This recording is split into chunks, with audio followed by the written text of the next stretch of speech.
Welcome to Fiction Audiobooks. If you enjoy the content, like and subscribing would be greatly appreciated. If you have any recommendations for novels, comment below.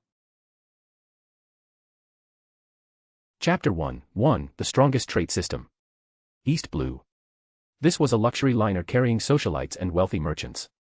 Right now, it was bustling with activity, a grand ball in full swing, the elite passengers mingling and drinking inside. Amidst the crowd, a figure with striking orange hair gazed out at the sea beyond the ship's railing. The Alvida pirates, they should be showing up soon, right?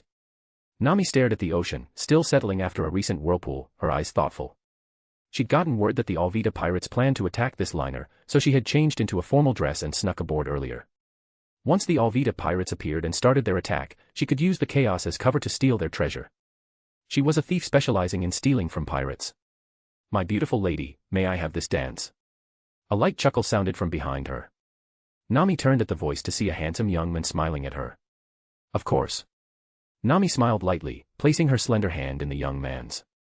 That whirlpool earlier was quite something, wasn't it? Rowen led Nami onto the dance floor, smiling as he looked at the woman dancing with him, the story's original heroine. It was. It gave me quite a fright. Nami replied with a smile of her own. Rowen simply smiled back without saying more, thinking inwardly. Read traits. Instantly, a translucent screen appeared before Rowen's eyes. Nami traits: Pirate Thief, Blue, Navigation, Deep Purple, Climate Sense, Pale Gold. Pirate Thief, Blue, a good-hearted thief specializing in stealing from malicious pirates, possessing exceptional stealth and lockpicking skills. Navigation, Deep Purple, exceptional navigational skills, allowing for relatively smooth sailing across the four blues and the first half of the Grand Line. Climate Sense, Pale Golden, innate, powerful talent allowing her to precisely perceive weather changes using her own body. As expected of the Straw Hat's future navigator. Even at the very start of the story, she already has one Deep Purple and one Pale Gold trait. Rowen felt a touch of admiration. Rowen was a transmigrator from Earth. A month ago, he had crossed over from his world into the world of One Piece. Just as Rowen was lamenting his arrival in this world teeming with monstrously strong individuals, he awakened his unique system. The Strongest Trait System. As the name implied, Rowen could perceive the abilities of others as distinct traits, and more importantly, he could plunder and equip these traits himself. Traits were divided into 4 tiers: white, blue, purple, and gold. Straightforward, almost like tiers in a gacha game back on Earth. White and blue traits had no further subdivisions, feeling common, like pulling junk in a gacha. Purple and gold traits, however, were divided into 3 sublevels: pale, deep, and apex. Just by being a pirate-robbing thief in the East Blue, the weakest of the seas, Nami's navigation skill was already Deep Purple, and her innate climate sense was Pale Gold. Once she joined the Straw Hat crew and entered the Grand Line, both of those traits would likely level up fast. Yes, traits weren't fixed, they could be upgraded. While others had to rely on talent and effort, Rowen could plunder and upgrade them directly through his system. Trait: Rowen Beast Strength, Blue. Beast Strength, Blue, the raw strength of a wild beast. Just a single blue trait. Compared to Nami's impressive trait setup, it seemed rather pathetic. But Rowen had only been in this world for a month. Furthermore, he'd gotten this trait through sheer luck when he first arrived, there just happened to be a dead beast nearby. This beast strength, blue, was the trait he had plundered from the dead animal. Don't underestimate it just because it was a blue trait, though. Most ordinary pirates only had a few white traits, if any valuable traits at all. They were no match for Rowen. It was thanks to this blue trait that Rowen had managed to stay relatively safe on these pirate-infested seas. Not long ago, he had found this ship, the very one where the story begins, and boarded it. Trait: Ship of Beginnings, the ship where the One Piece story starts. Traits like this didn't even rank as white, they were purely descriptive. With this trait confirming the location, Rowen wasn't worried about being on the wrong vessel. As for why he sought out this specific ship? To acquire more high-tier traits, naturally.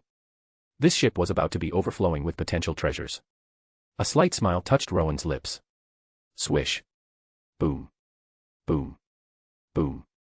The next moment, countless cannonballs rained down from the sea. The resulting violent explosions instantly plunged the liner into chaos. In the distance, a pirate ship flying a heart and skull Jolly Roger was rapidly approaching. Help! Pirates! Don't panic. Please, stay calm. The passengers' terrified screams and the captain's desperate shouts to maintain order echoed across the deck, but under the imminent threat of pirates and cannon fire, any semblance of control vanished. Perfect timing. Nami watched the ship flying Alvida's Jolly Roger draw near, a flicker of excitement in her eyes. But very quickly, Nami realized something was off. This young man she had just been dancing with, why wasn't he panicked in the slightest? Instead, just like her, he was watching the approaching pirate ship, and his eyes held a distinct gleam. No way, did I run into another thief? Nami immediately grew wary. It seems you have your own business to attend to, miss. Shall we go our separate ways then? Rowen released Nami's slender hand and smiled. Then, without waiting for her reply, he turned and walked out of the ballroom. Doesn't seem like another thief, strange. Nami thought to herself, watching Rowen's retreating figure. But it was obvious that this young man, like her, had boarded this ship with a specific purpose in mind. However, Nami didn't have time to ponder it further, the window for action was brief and wouldn't wait. Nami quickly ripped off her elegant dress, revealing her practical thief's attire underneath. She carefully observed the members of the Alvida pirates who were already starting to board the liner. Waiting until all the pirates from the enemy ship had charged onto the deck, Nami produced a grappling hook, and with practiced skill, swung herself across the gap towards the Alvida pirates' now relatively empty vessel. Luffy's barrel, found it. Rowen casually tossed the lifeless body of a pirate grunt aside and looked towards the interior of the captured liner. After overwhelming the ship, the Alvida pirates had rounded up the wealthy passengers, the captain, and the crew, placing them under guard. They then began ransacking the vessel for anything valuable. This particular pirate grunt had the misfortune of running into Rowen. Possessing beast strength, Rowen had dealt with him easily. Trait, barrel. The barrel containing Monkey D. Luffy. A trait indicator glowed, originating from a secluded storage room nearby. The description was simple and direct. Rowen started walking towards that room. Chapter 2, Golden Legendary. Inside the hijacked liner, in a secluded storage room, a short, pink-haired kid wearing thick glasses, looking utterly terrified, was pushing a large wooden barrel. He was stopped by 3 pirate grunts, one skinny, one fat, one dark-skinned. Well now, look what the coward dragged in. Something useful for once, huh, Koby? We were getting kinda thirsty, the skinny pirate sneered, a malicious grin spreading across his face. This belongs to the crew spoils. If Miss Alvida finds out, she'll kill us. Koby stammered, looking fearfully at the 3 pirates. She won't find out if you don't tell her. Right, Koby, the dark-skinned pirate grinned, his expression turning threatening. Why yes. Yes, sir. You're absolutely right. Faced with the threat, Koby immediately put on a fawning, subservient expression. All right, let me crack this thing open. The fat pirate raised his fist, ready to smash the barrel open violently. Crack. The next instant, a pair of fists shot out from inside the barrel, connecting squarely with the fat pirate's chin and knocking him out cold. Aya. Slept great. A boy wearing a straw hat popped out of the barrel, grinning widely and yelling. Who the? The remaining skinny and dark-skinned pirates shouted in shock and anger. Huh? Why's he sleeping on the floor? He'll catch a cold, the straw-hatted boy wondered aloud, looking curiously at the unconscious fat pirate. It's your fault, you idiot. Both pirates snapped, their faces contorting with rage. You little brat. You knew we were pirates, didn't ya? You lookin' for trouble? The skinny pirate drew his sword, leveling it at the boy. Got any meat? I'm starving. The straw-hatted boy completely ignored him, turning instead to the stunned Koby. Listen when someone's talking to you, the skinny pirate roared. Fine. Have it your way. Die, brat. The skinny pirate yelled, raising his sword to strike the boy down.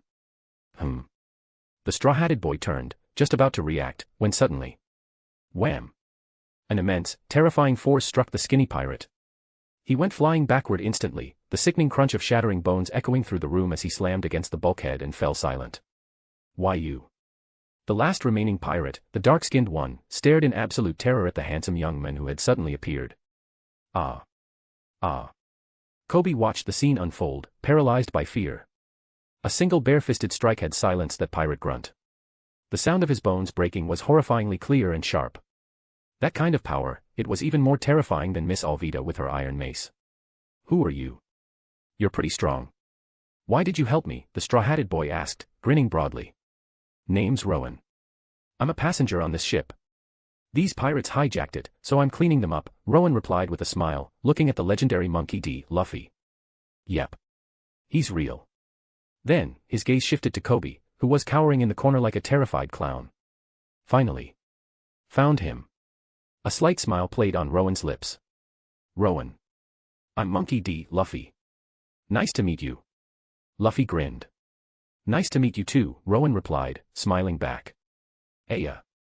Just as Rowen and Luffy were introducing themselves, the last pirate grunt let out a terrified shriek, grabbed his two unconscious comrades, and fled as fast as his legs could carry him. Oh no. If he goes and gets his buddies, they'll come back and kill you both. Koby cried out in panic upon seeing the pirate escape. I'm hungry, Luffy said, completely ignoring Koby and rubbing his stomach. I actually brought some food from the party upstairs. You like meat?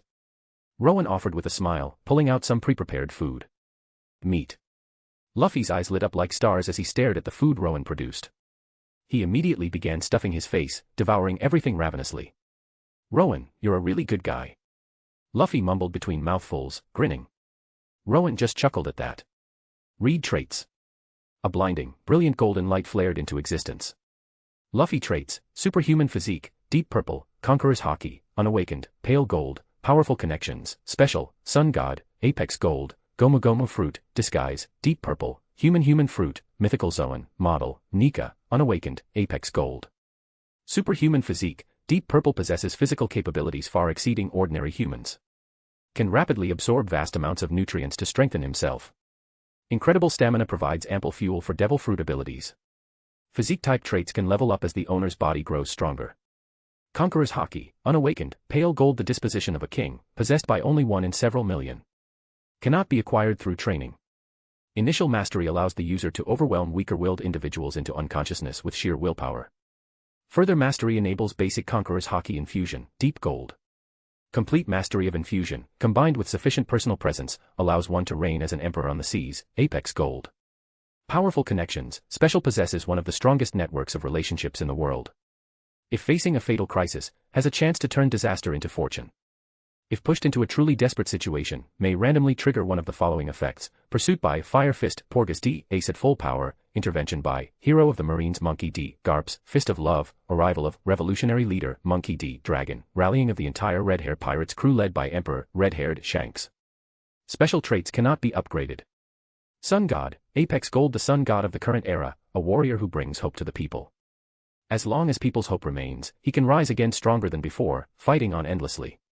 Gomu Gomu fruit, disguise, deep purple, human fruit, mythical Zoan, model, Nika, unawakened, apex gold, appears to be the Paramecia type Gomu Gomu fruit, deep purple, but is actually the legendary devil fruit, the human fruit, mythical Zoan, model, Nika, apex gold. Golden legendary. Absolutely stacked. What an insanely powerful setup. Even though Rowen had expected something impressive, seeing it laid out like this still made him incredibly envious. And this was Luffy just setting out to sea. Compared to other pirates, he was operating on a completely different level. It was almost unfair. Sun God, Apex Gold. Rowen contemplated this trait. It was currently Luffy's only active Apex Gold trait. Other potential Apex Gold traits, like the human fruit, model, Nika itself or the fully mastered Conqueror's haki infusion, were still dormant. So, the Sun God, Apex Gold, ability, as long as people's hope remains, he can rise again stronger than before, fighting on endlessly. So that's why he kept getting back up over and over again when fighting Kaido in the original story. Rowen understood now. What a ridiculously broken trait. But when he saw the powerful connections, special, trait, even Rowen, who knew the original plot inside and out, almost couldn't keep a straight face. This was the first time Rowen had ever encountered a special trait. Yep, definitely the adventures of a super-privileged kid, complete with a summon the entire Red Hair Pirates crew buff. Forget about actually beating Luffy, even if you managed to push him into a corner, if this trait triggered and Garp, Dragon, and Shanks all showed up together. Even Whitebeard in his prime would probably be overwhelmed. However, Rowen's target wasn't Luffy. It was you. You're one of Alvida's crew too, aren't you? Rowen turned his gaze towards Koby, the boy who would later be known infamously as the hero, and stated calmly. Chapter 3, Plundering Koby's traits. You're one of Alvida's crew too, aren't you? Rowen looked at Koby, the clown reviled by countless people, later known as the hero. He thought inwardly. Read traits. Koby traits: navigation, white, conqueror's haki, unawakened, pale gold, faction betrayal, special, faction fortune, apex gold. Even though he'd half expected it, Rowen cursed silently. A special trait, another damn special trait. One special, one pale gold, and one apex gold. And that apex gold trait was already active. Basically the same treatment as Luffy. Was this clown the original author's golden boy or something? The threshold for an apex gold combat-related trait was typically an ability on par with an admiral's strength, or potential destined to reach at least admiral level in the future. Of course, non-combat traits like Nami's navigation, deep purple, or climate sense, pale gold, operated on a different scale. Which meant possessing an apex gold combat potential trait essentially guaranteed becoming a top-tier powerhouse, at least admiral level, down the line. But Koby? Him? Did he even deserve that? And this pathetic excuse for a pirate actually possessed conqueror's haki. The disposition of a king. Looking at Koby, with his thick glasses and utterly cowardly demeanor, Rowen felt a surge of disgust. He quickly reviewed the trait descriptions. Navigation, white basic navigation skills, suitable for sailing in relatively calm waters. Conqueror's haki, unawakened, pale gold, the disposition of a king, possessed by only one in several million. Cannot be acquired through training. Initial mastery allows the user to overwhelm weaker-willed individuals into unconsciousness with sheer willpower. Faction betrayal, special at a critical moment, will commit an act of betrayal, causing significant losses to their affiliated faction. Special traits cannot be upgraded. Faction fortune, apex gold. When an iconic powerhouse of the user's affiliated faction falls, their fortune or legacy will transfer to the user, greatly increasing their strength. Requires being near the target when they fall. Reading the descriptions, Rowen decided to retract his earlier question about Koby being the author's golden boy. This piece of trash was definitely the author's goddamn favorite. No wonder. No wonder this clown, despite being utterly pathetic, could somehow become the so-called next-generation marine hero. No wonder when Garp met his end on Hakanoso Island, this clown Koby inexplicably powered up so drastically. It was all because of this faction fortune, apex gold, trait. This clown basically absorbed all of Garp's marine hero legacy to boost himself. Falls didn't necessarily mean death, just the definitive end of their era on the seas. As long as Koby was within range when it happened, he could snatch their fortune.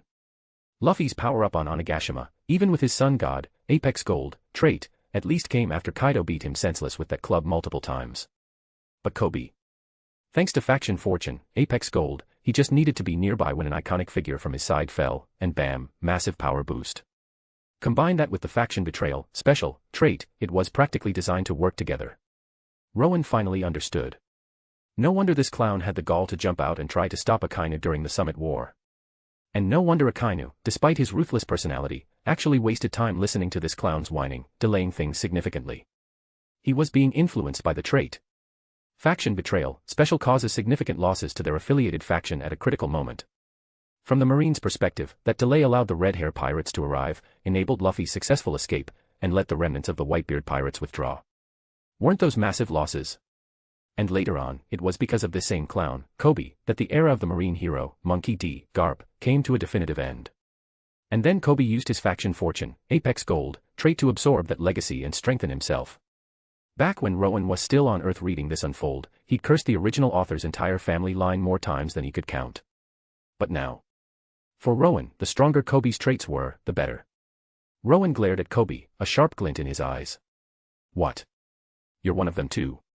Luffy asked, still munching on the food Rowen gave him, looking over at Koby. I am, but there's a reason, Koby stammered hesitantly. If you're part of Alvida's crew, then stay down. Rowen had no time to listen to this clown's excuses.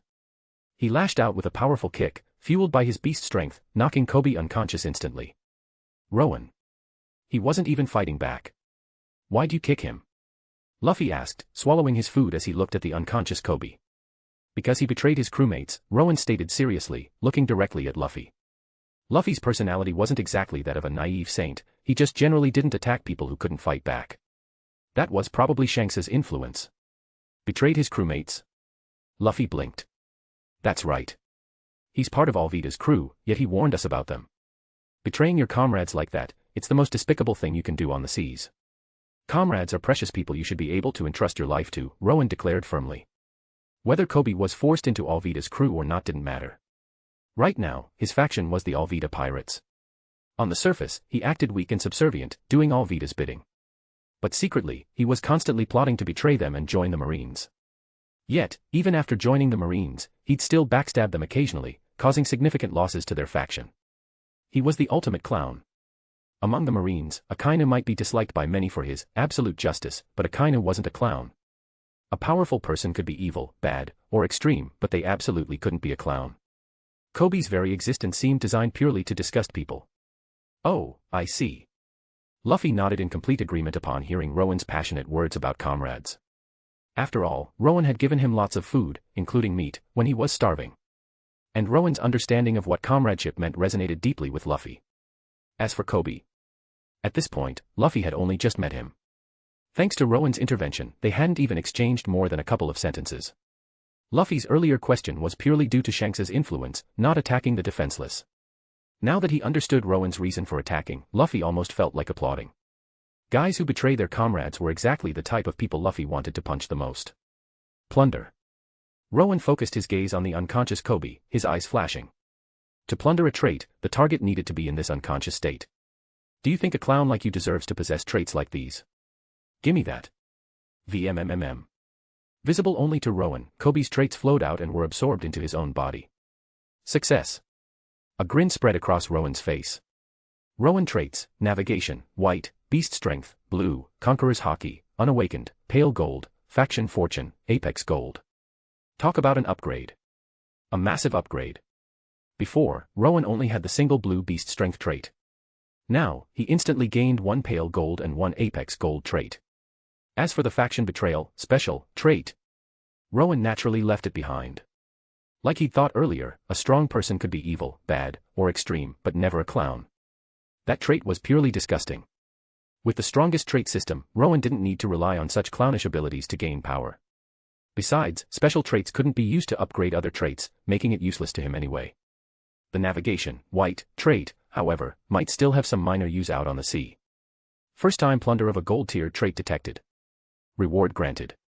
Conqueror's haki, pale gold, has been awakened. A notification screen, visible only to Rowen, materialized before him. An unexpected bonus. Nice. Rowen's eyes gleamed with anticipation. Chapter 4, a collection of super traits. Check traits. Rowen thought, feeling energized as he looked at his newly awakened Conqueror's haki trait. Rowen traits: navigation, white; beast strength, blue; Conqueror's haki, pale gold; faction fortune, apex gold. Conqueror's haki, pale gold. Initial mastery of Conqueror's haki can be precisely controlled to overwhelm weaker-willed individuals into unconsciousness. The weak do not even possess the right to look directly upon a king. Rowen closed his eyes, sensing a formidable, controllable power within him. With just a thought, he could unleash this power, causing the weak to faint instantly. He hadn't expected such a reward for acquiring his first gold trait. Not only had his Conqueror's haki awakened, but he'd also skipped the 2 years Luffy spent training with Rayleigh to control it in the original story. He could already use his Conqueror's haki with precision. When Conqueror's haki first awakens, like Luffy's initial bursts in the story, it's uncontrollable, an indiscriminate wave of pressure affecting friend and foe alike.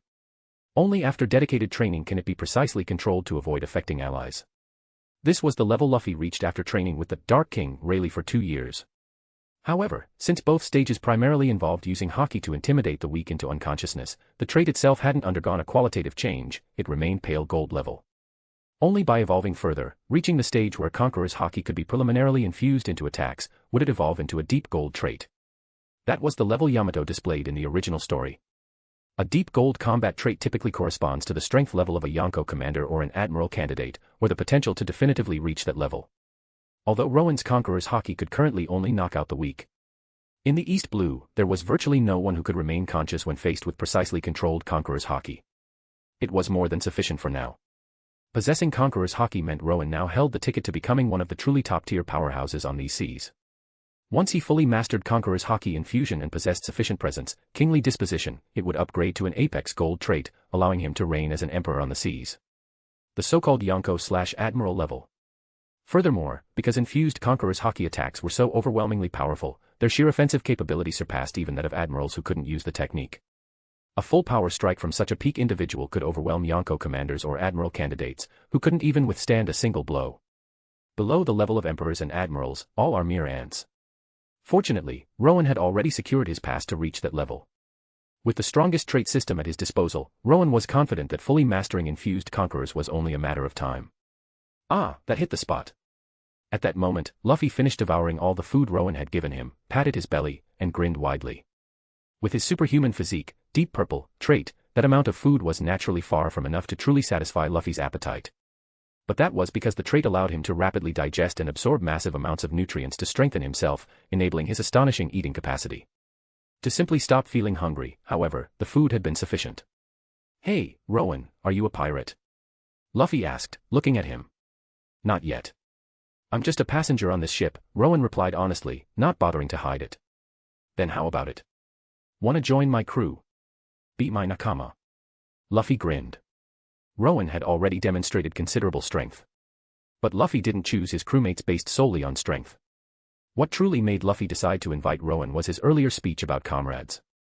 Because of Shanks's influence, Luffy valued his comrades above all else. Rowen's words had resonated deeply with him. Oh, so you're a pirate too? Rowen asked, pretending not to know, a smile playing on his lips. Just as planned. He invited me. Preparing the meet beforehand and giving that speech about comrades definitely worked. Not only did it prevent any issues regarding Koby, but it also significantly boosted Luffy's opinion of him. So, should he accept the invitation from this future emperor, the current sun god? Rowen's eyes flickered thoughtfully. Yep. I'm the man who's gonna be king of the pirates. Luffy declared, his mouth stretching into that infectious, signature grin, teeth bared. Invitation detected from Monkey D. Luffy. Accept. Accepting allows equipping traits from affiliated crew members. Upon acceptance, the affiliated faction for Faction Fortune, Apex Gold, will be updated to Pirate Faction. A notification screen, visible only to Rowen, appeared before him. This made Rowen blink instinctively, thinking he must have misread it. After carefully rereading and confirming he hadn't made a mistake, a flash of genuine surprise and delight crossed Rowen's eyes, despite all the high-tier traits he'd already acquired. What an incredible, unexpected bonus. It would be a lie to say Rowen wasn't extremely envious of Luffy's traits. It was arguably one of the most potent potential combinations in the entire One Piece world. But actually plundering them? That was impossible. Even though this was Luffy just starting out, before awakening Nika's power. And his Gomu Gomu fruit, without Gear Second and other developed techniques, was only at the deep purple level, meaning he could skillfully use its basic properties. Luffy was still likely too much for the current Rowen, who only had beast strength and a basic Conqueror's Haki Blast. After all, Luffy also possessed the disposition of a king. The chances of knocking him out with just a Haki Blast were slim. Besides, even if Rowen somehow won, could he, still relatively weak and undeveloped, possibly handle the inevitable retaliation from Garp, Dragon, and red-haired Shanks? As the saying goes, a wise man doesn't stand under a crumbling wall. There were plenty of other ways to acquire powerful traits without putting himself in such immediate, overwhelming danger. But now, things were different. He hadn't expected the system could allow equipping traits from fellow crew members. By joining the Straw Hat crew, he could potentially access Luffy's incredible traits. And the Faction Fortune, Apex Gold, trait worked just as Rowen suspected, becoming a pirate would align it with the pirate faction. This meant that whenever iconic figures of the pirate faction met their end, as long as Rowen was present, he could potentially absorb their fortune and significantly boost his own power. The most iconic figures in the pirate faction were naturally the four emperors.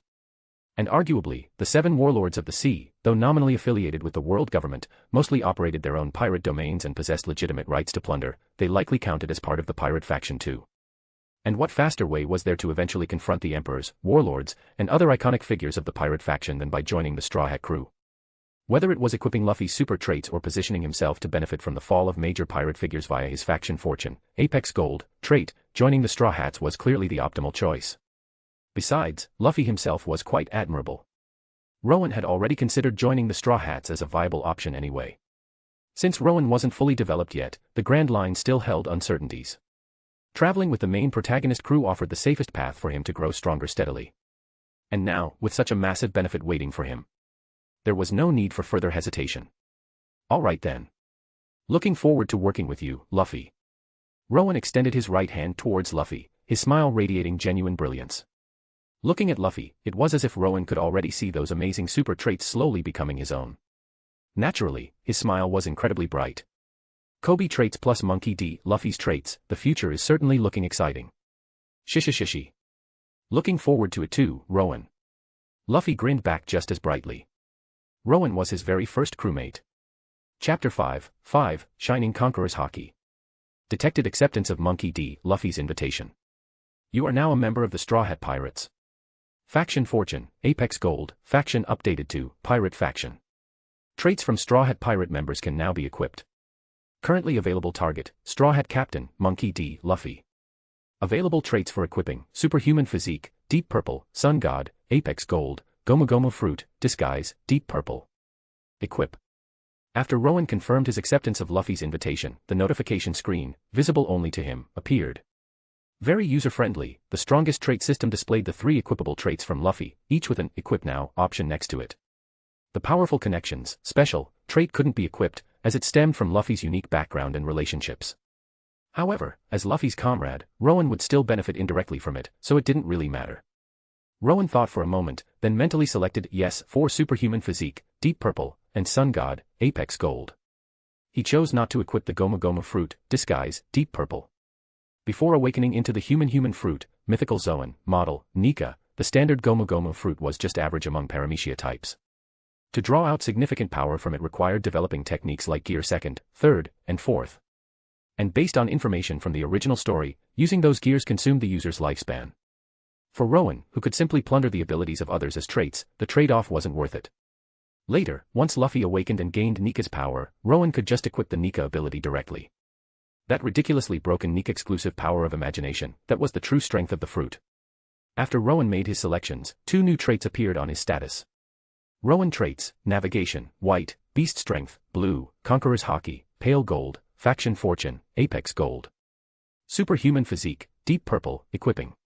Sun God, Apex Gold, Equipping. Simple and clear. However, compared to direct plundering, the progress bars for equipping were definitely slow. The superhuman physique, Deep Purple, was okay. After a short while, the bar had visibly moved, at least slightly. But the Sun God, Apex Gold. That progress bar hadn't budged at all, at least, not noticeably to Rowen's eyes. Well, it made sense. It was an Apex Gold trait, after all. Equipping it completely would surely take a long time. Fortunately, Rowen had now joined the Straw Hat crew. He had plenty of time to let the equipping process run. He wasn't in a rush. Being able to equip them at all was infinitely better than just staring helplessly at Luffy's powerful traits, unable to plunder them at his current level. Sooner or later, these traits would belong to Rowen anyway. He could test things out later, see if there were ways to speed up the equipping process.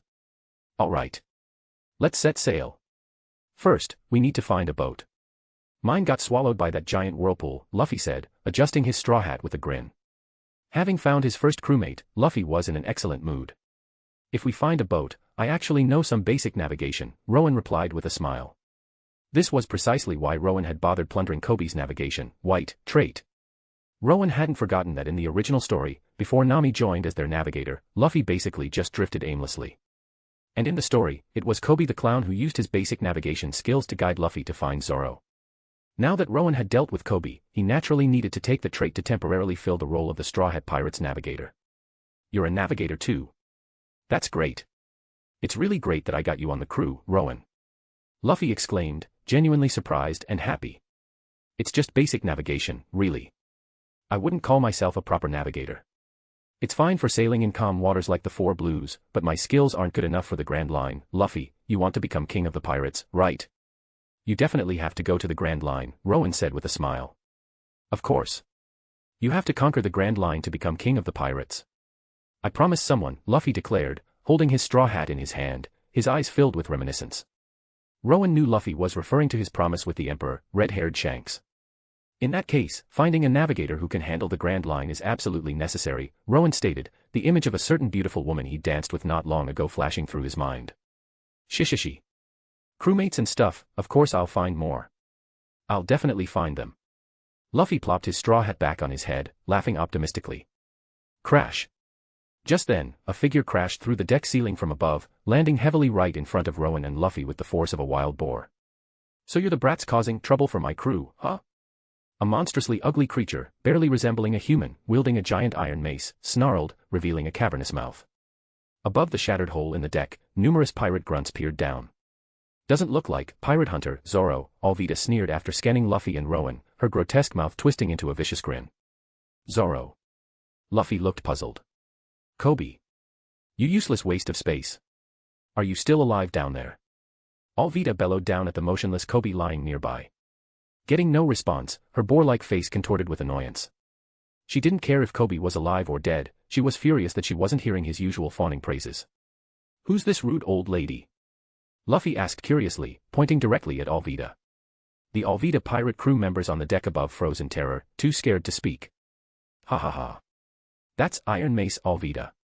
She has a bounty of 5 million berry. Rowen couldn't help but chuckle at Luffy's bluntness. Read traits. He then focused on Alvida. Alvida traits, Iron Mace wielder, blue, super thick skin, blue. Iron Mace wielder, Blue can effortlessly wield an incredibly heavy iron mace that ordinary people cannot lift. Super thick skin, Blue even falling from a 10-story building, the owner's fat, thicker than a wild boar's hide, allows them to emerge unharmed. Seeing Alvida's traits, Rowen couldn't suppress the smirk forming on his lips. Super thick skin. Yep, pretty accurate description.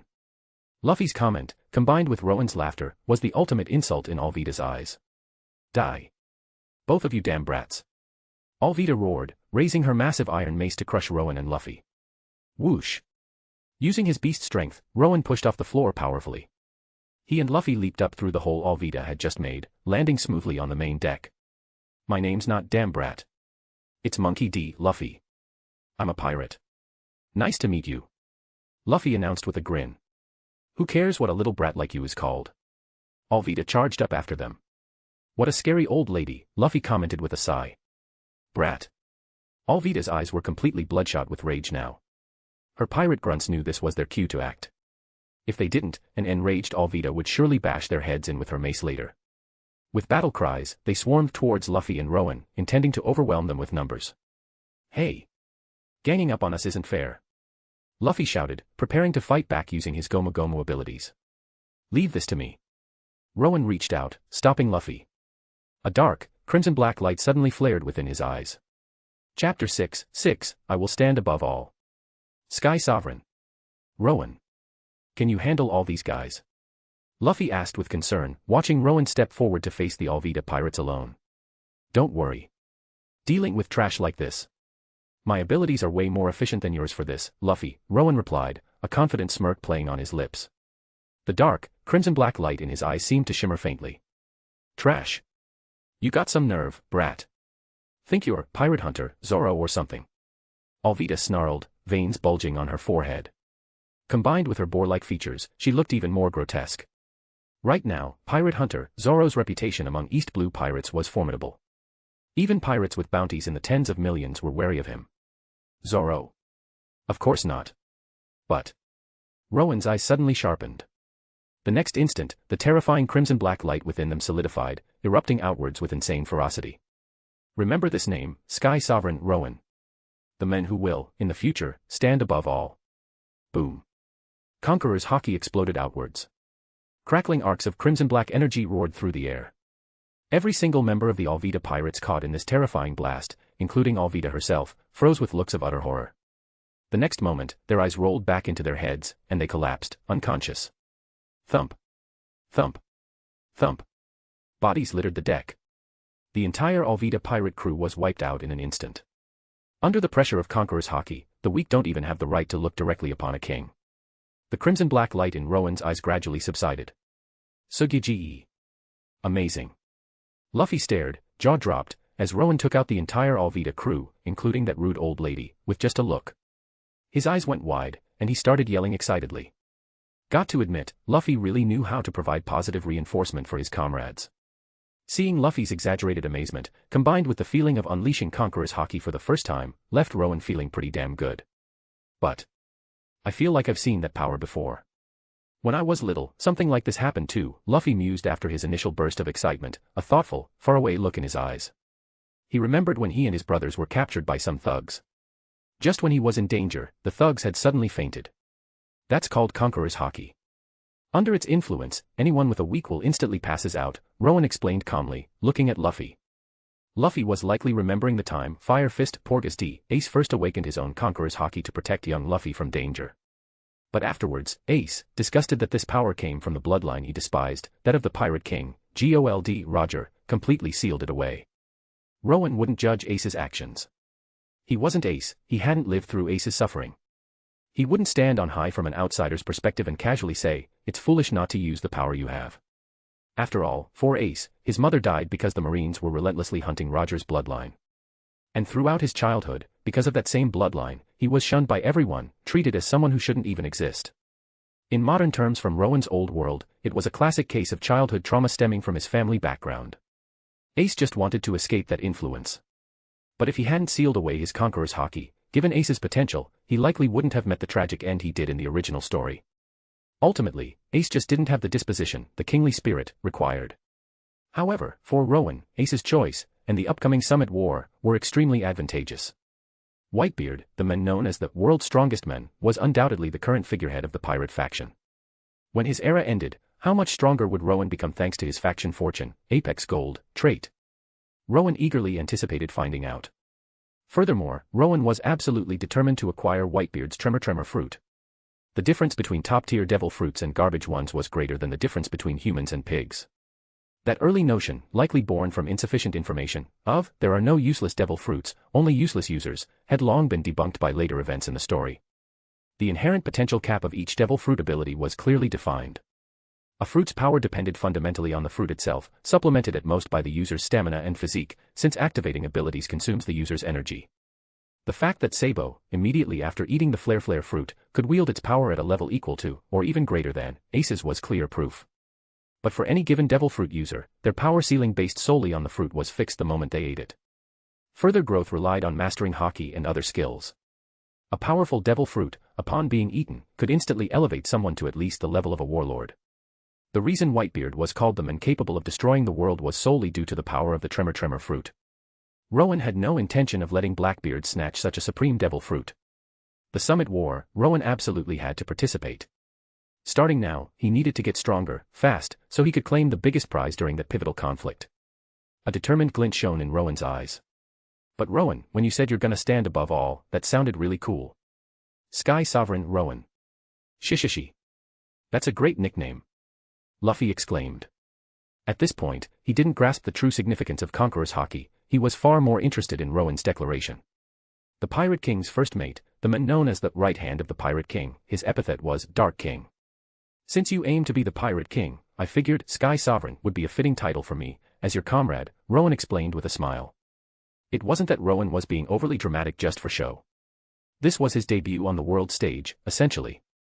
And everyone knew, in the world of One Piece, the shutters of the World Economic News Agency's cameras were everywhere.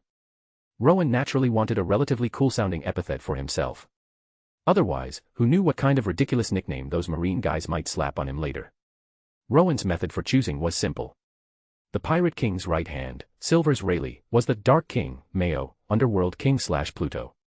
The three ancient weapons in the One Piece world were Pluton, Mao, Underworld King, Poseidon, Ko, Sea King, and Uranus, Tenno, Sky King/Heavenly King. Dark King/Pluton was taken by Rayleigh. Sea King/Poseidon, for someone else. That left Sky King/Uranus, Tenno. It sounded good. Sky Sovereign was a suitable adaptation. His declaration about standing above all in the future also served as a neat explanation for the epithet's origin. Furthermore, this was also a test for Rowen. Detected increase in bond with equipping target. Trait equipping progress increased. A line of text appeared on the notification screen, making the corner of Rowen's mouth curve upwards slightly. Just as expected. Chapter 7, Plenty of time for Nami later. Oh, I see. Sky Sovereign, that really is a cool title. Shishishi. Luffy beamed after hearing Rowen's explanation about the epithet. Becoming the Pirate King was Luffy's entire goal for setting out to sea. Having his very first crewmate acknowledge his dream so strongly naturally made Luffy incredibly happy. Detected increase in bond with equipping target. Trait equipping progress increased. Seeing the notification only he could see, Rowen's eyes gleamed. Just as I thought. There are ways to speed up the trait equipping process. Bonds, huh? Very fitting for this kind of world. Noticing the significant jump in the progress bar for superhuman physique, Deep Purple, and the fact that the Sun God, Apex Gold, bar had finally started moving, Rowen allowed himself a small smile. Choosing the epithet Sky Sovereign wasn't just because it fit the One Piece world and appealed to Rowen's own aesthetic sensibilities from Earth. More importantly, using the reasoning behind the title was Rowen's way of testing the trait equipping speed. Luffy's dream was to become Pirate King, Rowen's explanation naturally strengthened their connection. And since Luffy was the target for equipping traits, Rowen needed to test if improving their relationship would accelerate the process. Now, it seemed clear that it worked. Heh. Worth making that slightly dramatic speech. Rowen scanned the sky but didn't spot any news coup birds. Then again, in the One Piece world, news coups were practically omnipresent. Rowen, who hadn't awakened observation Haki yet, couldn't pinpoint their exact location anyway. But he'd know soon enough from the next news report whether his chosen epithet had spread across the seas. After all, when it came to Conqueror's Haki, the president of the World Economic News Agency, Morgans, definitely knew its significance. Despite some later complaints about too many Conqueror's Haki users appearing in the New World, if you actually counted, fewer than 20 individuals in the entire original story were confirmed to possess it. And those weren't even all active in the same era. Possessing Conqueror's Haki truly meant having the disposition of a king. Because awakening Conquerors virtually guaranteed the ability to learn both observation and armament Haki, and ensured the user could train their Haki to a reasonably high level at minimum. In other words, simply awakening Conqueror's Haki meant the user inherently possessed the potential for at least warlord-level strength. For a Conqueror's Haki user to emerge in the East Blue, that news definitely had enough weight for Morgans to make a story out of it. Anyway, now that he'd joined the main crew, Luffy's powerful connections, special, trait meant Rowen didn't need to worry too much about attracting unbeatable pirate or marine pursuit before he was strong enough. So, there was no real need for Rowen to keep a low profile. That concept of disposition, or presence mentioned in the story was likely a crucial factor in Haki's strength. Therefore, acting humbly or staying low-key was probably detrimental for aspiring powerhouses in the One Piece world. Look at Blackbeard, hiding his ambition on Whitebeard's ship before getting the dark fruit. Because he played the part of a harmless underling for too long, his own kingly disposition withered, to the point where he actually considered just living out his days on Whitebeard's ship. In the One Piece power system, pretending to be weak to ambush the strong, playing the pig to eat the tiger, ultimately just turned you into a real pig. Only by building a fearsome reputation, using the blood of other strong opponents as stepping stones, could one reach the pinnacle of this world. Alright, we took care of these guys. Let's hurry up and find a boat so we can set sail again. Luffy grinned, looking at the Alvida pirates littering the deck. Swish. Boom. Boom. Boom. Just as Luffy finished speaking, cannonballs slammed into the deck of Alvida's pirate ship. In the distance, marine warships were rapidly approaching. Marines. As pirates, we gotta make a quick getaway. Let's go, Rowen. Luffy exclaimed. He was certainly familiar with marine ships, his own grandpa commanded vessels much larger than these. Got it. Rowen smirked slightly. He had no intention of plundering Alvida's super thick skin trait. Fat held absolutely zero interest for him. Phew. What a haul. Nami muttered, having successfully looted all of the Alvida pirates' treasure. She loaded the heavy sacks onto a small boat. Spotting the approaching marine warships in the distance, Nami prepared to make her own escape. Whoosh. Splash. Just then, a small lifeboat launched itself off the deck of the hijacked liner and crashed into the sea nearby, sending up a wave. Whoa. Nami shielded herself from the spray and looked over. On board the lifeboat were the boy in the straw hat and a familiar figure. Why you're... Nami's eyes widened. Isn't that the guy from the liner earlier? Looks like the young lady thief achieved her goal, Rowen commented with a smile, observing Nami, now out of her dress and in her thief attire, clutching the bags filled with Alvida's treasure. Nami instinctively hugged the treasure sacks tighter. You know her, Rowen?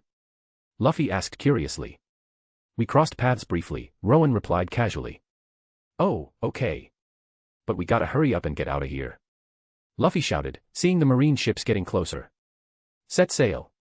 Well then, until we meet again, Miss Thief. My name's Rowen, Rowen said, looking at Nami. He knew this wasn't the time for extended conversation. Besides, Nami's next destination was the same as theirs. Pushing too hard now might backfire. Without waiting for Nami's reply, Rowen used his navigation, white, trait to steer the small boat, quickly heading away from the approaching marine vessels. Rowen. Nami murmured the name, then quickly steered her own boat away using her superior navigation skills. As for Rowen's, until we meet again, Nami didn't pay it much mind. The sea's enormous. What are the chances of running into him again? Ha ha ha ha. That was fun. Luffy laughed heartily after they had completely lost the marine warships. Hey, Rowen, that pirate hunter the rude old lady mentioned, do you know anything about him? Luffy asked. I've heard the name. Supposedly a crazy strong swordsman. They call him a demon in human form, Rowen replied with a smile. A demon. Sounds tough. Luffy grinned excitedly. What? Interested in him? Rowen asked, feigning ignorance. Koby, that disgusting clown, had been removed from the equation by Rowen. So, regarding Zoro, Rowen himself would need to nudge the plot forward. But without Koby around, Rowen didn't mind playing the role of plot mover for a bit. I want to be king of the pirates, so I gotta go to the Grand Line. Besides you, Rowen, I need more strong crewmates. If that guy's any good, I want to ask him to join. Luffy declared with his trademark grin. Well then, let's go check him out. I hear he's currently in Shell's town, Rowen said, pulling out a sea chart he had prepared earlier. He'd acquired the chart from the luxury liner. Alright. Course set. Let's go, Rowen. Luffy was fired up. Roger that. Rowen smirked, equally interested. Roronoa Zoro. I wonder what kind of traits worth equipping the man known as the true heart of the Straw Hat crew possesses. Chapter 8, Making the Stagnant Seas Boil Again. World Economic News Agency Headquarters. News. Isn't there any major news worth reporting? Morgans, the president of the World Economic News Agency, who usually appeared in his bird fruit model, albatross hybrid form, was extremely agitated right now. Damn this balance. Damn the world government. Damn the 7 warlords. Morgans roared, slamming his fist, wing, on the desk. Ever since this cursed warlord system was fully established, creating the so-called 3 great powers balance between Marine headquarters, the 7 warlords, and the 4 emperors, the number of significant news stories hadn't just declined, it had practically vanished. Most of the warlords were busy managing their own pirate kingdoms. Granted legitimate plunder rights by the world government, the Marines wouldn't pursue them. And the 4 emperors stayed within their territories in the New World, the Marines wouldn't dare rashly start a war with forces like them either. So, day to day, the Marines mostly just chased small fry pirates who weren't worth mentioning. The big-name pirates with high bounties either became warlords, sought protection under an emperor, or simply vanished from the world stage, living anonymously. This damn tranquil sea was disgustingly dull. That great treasure, the One Piece, how many pirates were still truly chasing it, still holding on to that dream? Morgans was sick and tired of these days without any major news. More news coming in. East Blue. Is there actually news from the weakest sea that's worth my personal attention?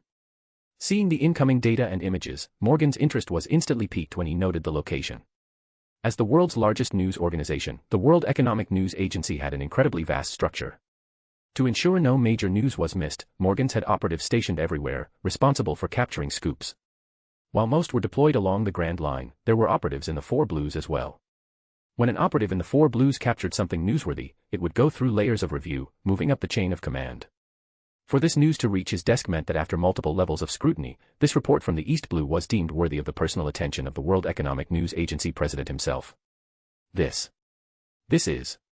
Morgans leaped to his feet as he saw the power unleashed by the young man calling himself Sky Sovereign Rowen in the submitted materials.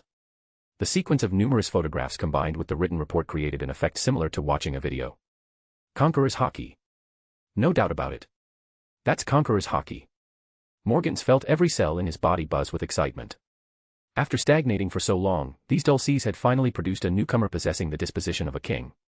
The man who will stand above all, calling himself Sky Sovereign. What arrogance. Ha ha ha. Arrogance is good. That's what makes it newsworthy. Morgans burst out laughing. If some ignorant fool who didn't know their place made such a claim and called themselves Sky Sovereign, Morgans would just scoff. Idiots like that popped up every year on these seas, oblivious to their own mortality. But when someone possessing Conqueror's Haki said it, especially a man so young who could already control it with precision, that was the ambition and disposition of a true king. That was worth reporting. No, this deserved the front page. A massive scoop. The last newcomer who had excited him this much was Fire Fist Porgus D. Ace, the Flare fruit user who had since joined the Whitebeard Pirates and become their 2nd Division commander. Back then, Morgans had harvested quite a few juicy stories from Fire Fist Ace. But damn it, Ace ended up getting recruited by Whitebeard, and the news stream dried up. After that, the seas became disgustingly quiet again. But now. Morgan stared at Rowen's photo, his eyes practically glowing. Conqueror's Haki. And from such a young newcomer who could already control it precisely. Plus, such blatant arrogance. This was even more sensational, more worthy of extensive coverage, than Fire Fist Ace had been initially. And there was more worth reporting. Morgans looked at the name provided in the self-introduction of the kid wearing the straw hat in the report. Monkey D. Luffy, captain of the crew, Sky Sovereign Rowen joined. Monkey D. Ha ha ha ha. A strange, almost predatory grin spread across Morgan's beak.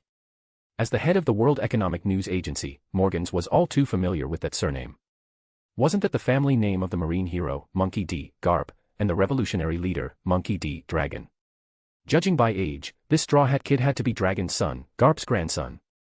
That old geezer Garp, his son becomes the leader of the revolutionaries, and now his grandson sets out to sea as a pirate. And this grandson has a crewmate who awakened Conqueror's Haki and calls himself Sky Sovereign. Isn't that deliberately mirroring the epithet of the Pirate King's right hand, the Dark King, Silver's Rayleigh? Is this kid aiming to become the next Pirate King? The grandson of Marine hero Monkey D. Garp wants to become the Pirate King. This family, all 3 generations, was certainly interesting. There was so much material here. Absolutely worth extensive coverage. Let's hold off on reporting about the Straw Hat Kid for now. The first priority is Rowen. You eat one bite at a time, big news should be released piece by piece. Morgans had been starved for excitement for far too long.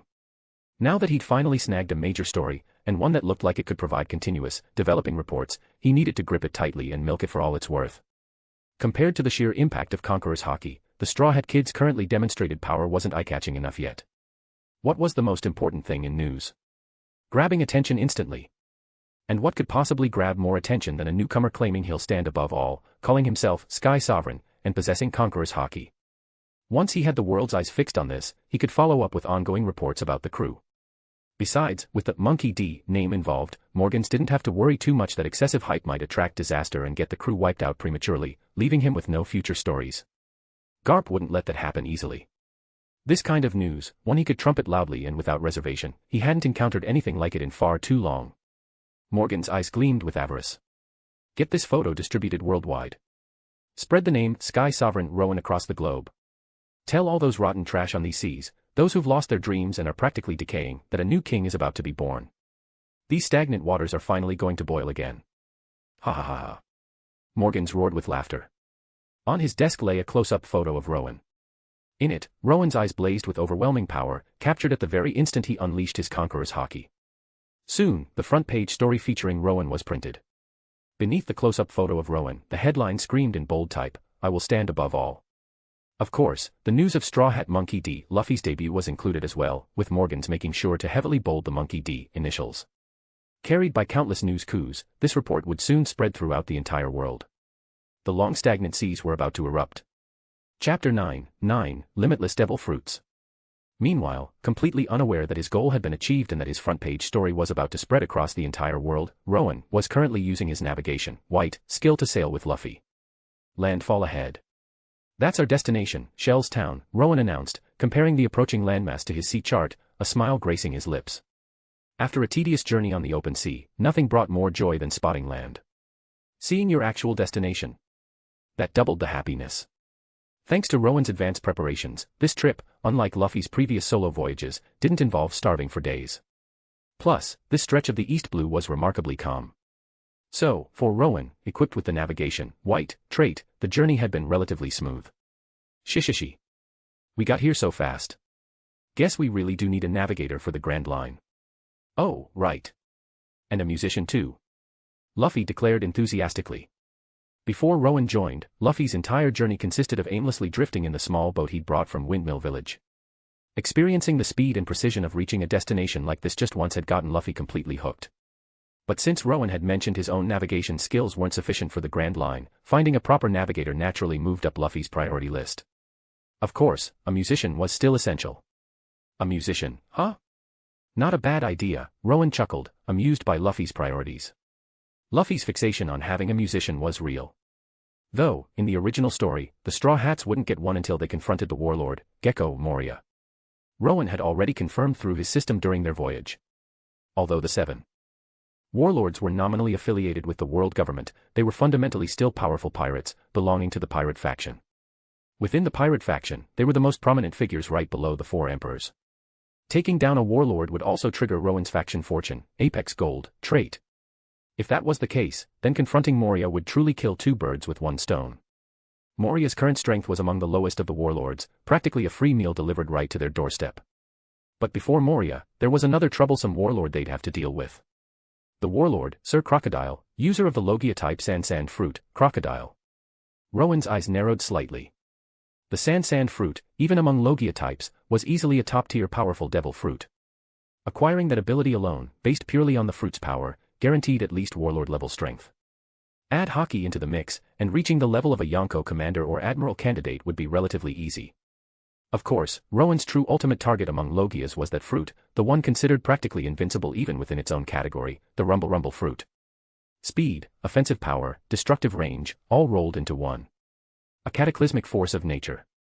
A practically perfect devil fruit ability. That was a devil fruit ability Rowen absolutely had to obtain. Through his research into the trait system over the past few days, Rowen had received confirmation he could possess multiple devil fruit abilities. The system could turn devil fruit powers into traits and allow him to plunder them. Each plundered devil fruit ability existed as a separate, distinct trait. Furthermore, because he was turning others' abilities into traits and equipping/using them, rather than directly eating the fruits. Rowen could wield the plundered devil fruit powers without suffering the standard side effects of eating a fruit, like weakness to seawater or inability to swim. And even if he acquired multiple devil fruit abilities, since each power existed as a separate trait, there was no risk of them conflicting and causing him to explode. Considering Blackbeard's unique body structure, which allowed him to contain multiple devil fruit powers, Rowen's system, which converted powers into individual traits and negated the side effects, was arguably far superior. Theoretically, there was no upper limit to the number of devil fruit abilities he could possess. In that case, the Sand fruit, the Rumble fruit, the Tremor fruit, the Human fruit, mythical Zoan, model, Nika. All these powerful devil fruit abilities, he wanted them all. But before that, Rowen needed to focus on strengthening himself as much as possible. After all, in the future, both Crocodile, user of the Sand fruit, and Enel, user of the Rumble fruit, were arguably defeated largely due to Luffy's protagonist plot armor. Rowen preferred to hold his destiny firmly in his own hands. Besides, unleashing devil fruit powers required immense stamina and a strong physique as fuel. Therefore, traits that enhanced his physical capabilities were what Rowen needed most right now. And conveniently, apart from Luffy, there was another man in the Straw Hat crew destined to possess one of the most formidable physiques on the seas.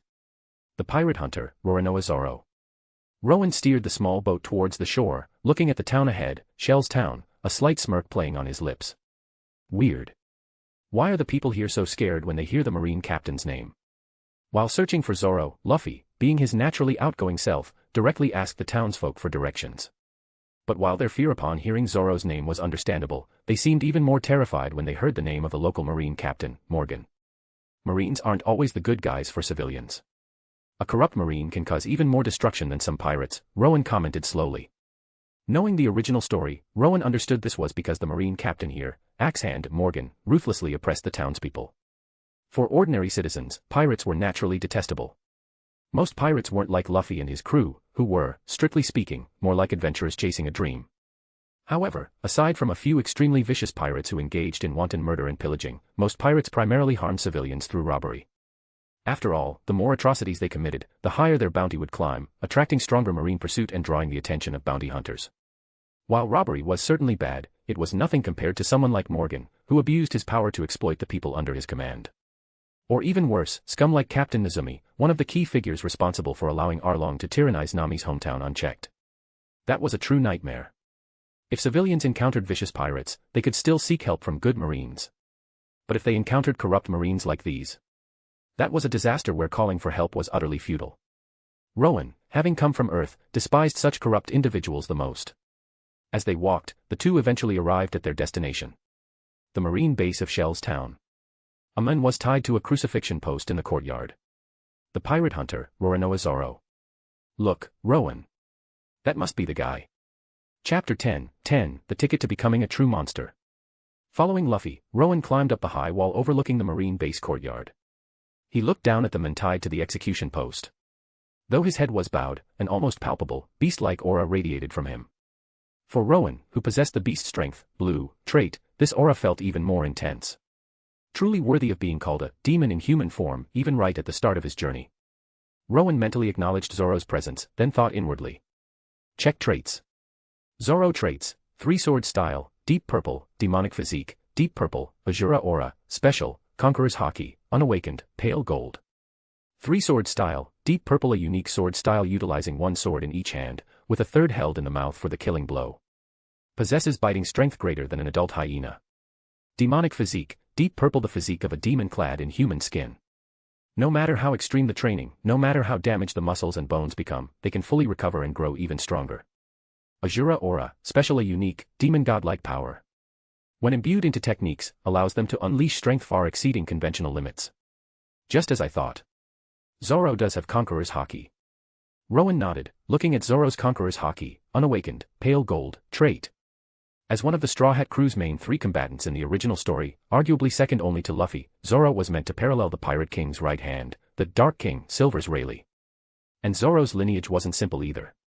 Otherwise, how could he possess a power like Azura aura, special, capable of manifesting illusions of 3 heads and 6 arms to wield 9 swords? For someone like Zoro, possessing Conqueror's haki wasn't surprising at all. The Azura aura, special, trait was classified as special because it primarily enhanced the user's own techniques, allowing them to hit harder. Its effectiveness ultimately depended on the user's base strength. However, reading the description for three-sword style, Deep Purple, specifically the note about having biting strength greater than an adult hyena, Rowen almost couldn't keep a straight face. But it was true. Zoro's finishing blows invariably came from the sword held in his mouth, his Wado Ikemonji, one of the 21 great-grade swords. Judging by Zoro's performance in his ultimate attacks, his bite strength was truly astonishing, far beyond what any mere hyena could manage. Currently, Zoro hadn't even mastered the ability to cut steel, Kengo, yet, he was still primarily a swordsman relying on brute force. Thus, his three-sword style was currently only at the Deep Purple level, similar to Luffy's Gomu Gomu fruit before developing powerful techniques like Gear 2nd and 3rd. For Rowen, the most crucial trait Zoro possessed was undoubtedly the demonic physique, Deep Purple, trait. A powerful physique allowing complete recovery and strengthening of muscles and bones, no matter how extreme the training or severe the damage. Rowen's eyes gleamed. No wonder. No wonder Zoro could endure such extreme training regimens without permanent injury. According to official data, Zoro slept only 3 hours a day, spending every other waking moment engaged in brutal training. Any normal person undertaking such a regimen would likely suffer catastrophic muscle and bone failure, leading to death. Yet Zoro not only survived but thrived, his physique developing to monstrous levels. It was all thanks to this demonic physique, Deep Purple, trait. Furthermore, during the raid on Onigashima, Zoro managed to block, albeit momentarily, a combined attack from two emperors, Kaido and Big Mom. That was a joint attack infused with the conqueror's haki of two peak emperors. While he only held it off for an instant, the fact remained that he survived, merely suffering shattered bones and torn muscles throughout his body. Anyone else present at that time would likely have been obliterated without a trace. And afterwards, following treatment, Zoro's body actually became stronger, allowing him to defeat King the Wildfire, the lead all-star of the Beast's pirates. While Law's Op fruit ability certainly played a role in his recovery. This demonic physique, Deep Purple, trait was undeniably a key factor. Even with every bone and muscle fiber shattered, he could recover and grow stronger. This trait absolutely had the potential to become gold tier. It was just that Zoro, having only recently set out to sea, hadn't yet developed his physique to its later, formidable state. That's why, for now, it was ranked Deep Purple, similar to Luffy's superhuman physique. Crucially, this demonic physique trait didn't conflict with Luffy's superhuman physique trait at all. In fact, they were perfectly complementary. Luffy's superhuman physique allowed him to consume and absorb nutrients from vast amounts of food that would overwhelm ordinary people, strengthening his body. Zoro's demonic physique allowed for limitless extreme training, strengthening muscles and bones through cycles of damage and repair. With the massive nutritional support provided by the superhuman physique, the recovery process enabled by the demonic physique could potentially be accelerated even further. And those abundant nutrients could fuel even more intense, high-load training facilitated by the demonic physique. Combining these two traits would effectively merge the greatest physical advantages of both Luffy and Zoro into one body. In terms of sheer potential, wouldn't that rival even the monstrous physique of Kaido? No. In terms of potential alone, it might even be comparable to the ultimate natural-born monster, whose physical stats were arguably top-tier from birth, the Emperor, Big Mom. While Big Mom, Charlotte Lean, might have ranked lower among the emperors in terms of overall combat performance, due to her complacency, obsession with tea parties and having children, and abysmal battle IQ. Her base physical stats were undeniably among the most terrifying in the world. As a child, relying solely on her innate monstrous physique, she could severely injure adult giants. Her natural durability even surpassed that of Kaido after eating the fish fruit, model, Azure Dragon, a top-tier mythical Zoan. While the superhuman physique and demonic physique traits individually couldn't compare to Lean's innate monstrousness. If combined, their potential for limitless growth might actually allow one to eventually rival that natural-born freak of nature. Combining these two traits, it was practically a passport to becoming a true monster. Rowen's eyes shone with intense desire. This trait. I absolutely must obtain it. Of course, the method was simple, get Luffy to recruit Zoro onto the crew. That would naturally allow Rowen to start equipping Zoro's traits. Hey! You too! Just then, Zoro, who had been the object of Rowen and Luffy's scrutiny, slowly lifted his bowed head, revealing a pair of eyes as fierce as a wild beast's. You're annoying. Zoro stated coldly. Chapter 11, an absolute man of steel. Shishishi. He's got personality. If we just untie the ropes, we can let him go, right? Luffy grinned, completely unfazed by Zoro's intense, beast-like stare. Having been frequently tossed into packs of wild beasts for training by his unreliable grandpa Garp since childhood, Luffy was all too familiar with that kind of gaze. Those are the eyes of a wild animal. In fact, Zoro's glare was even sharper than those of the beasts he remembered. Although Luffy hadn't witnessed Zoro's strength yet, just based on that intense gaze, his instincts told him Zoro was strong. Thump. Just then, a ladder appeared against the wall. A little girl climbed up and held a finger to her lips, signaling cutely at Rowen and Luffy. Shoo. The little girl gestured for caution, then hopped down from the wall and ran towards Zoro. What is it? Zoro asked, his fierce eyes softening considerably as he looked at the approaching girl. His tone, though no longer icy, was still tinged with impatience. Big brother, you must be hungry, right? I brought rice balls, the little girl said, offering a bright smile. She held a carefully wrapped bundle of rice balls close to her chest. It's my first time making them, but I put my heart into it. Kid, you wanna die? Get lost, Zoro replied instantly, his expression unchanging even at the sight of food, despite having had nothing to eat or drink for 20 days. His harsh words were meant to protect her, to avoid implicating her. Even if you don't want to involve the girl, you don't need to push her away like that. A calm voice interjected. Who the hell are you? I told you already, you're annoying, Zoro snapped, his face hardening as he watched Rowen jump down from the wall. This is a child's heartfelt gesture.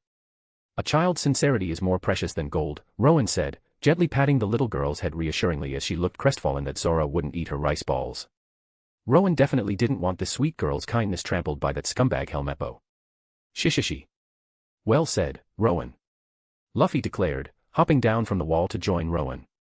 Although he had wanted to observe Zoro a bit longer, after all, Luffy's standards for crewmates went beyond just strength. Since his nakama had decided to step in, Luffy wouldn't just stand by and watch.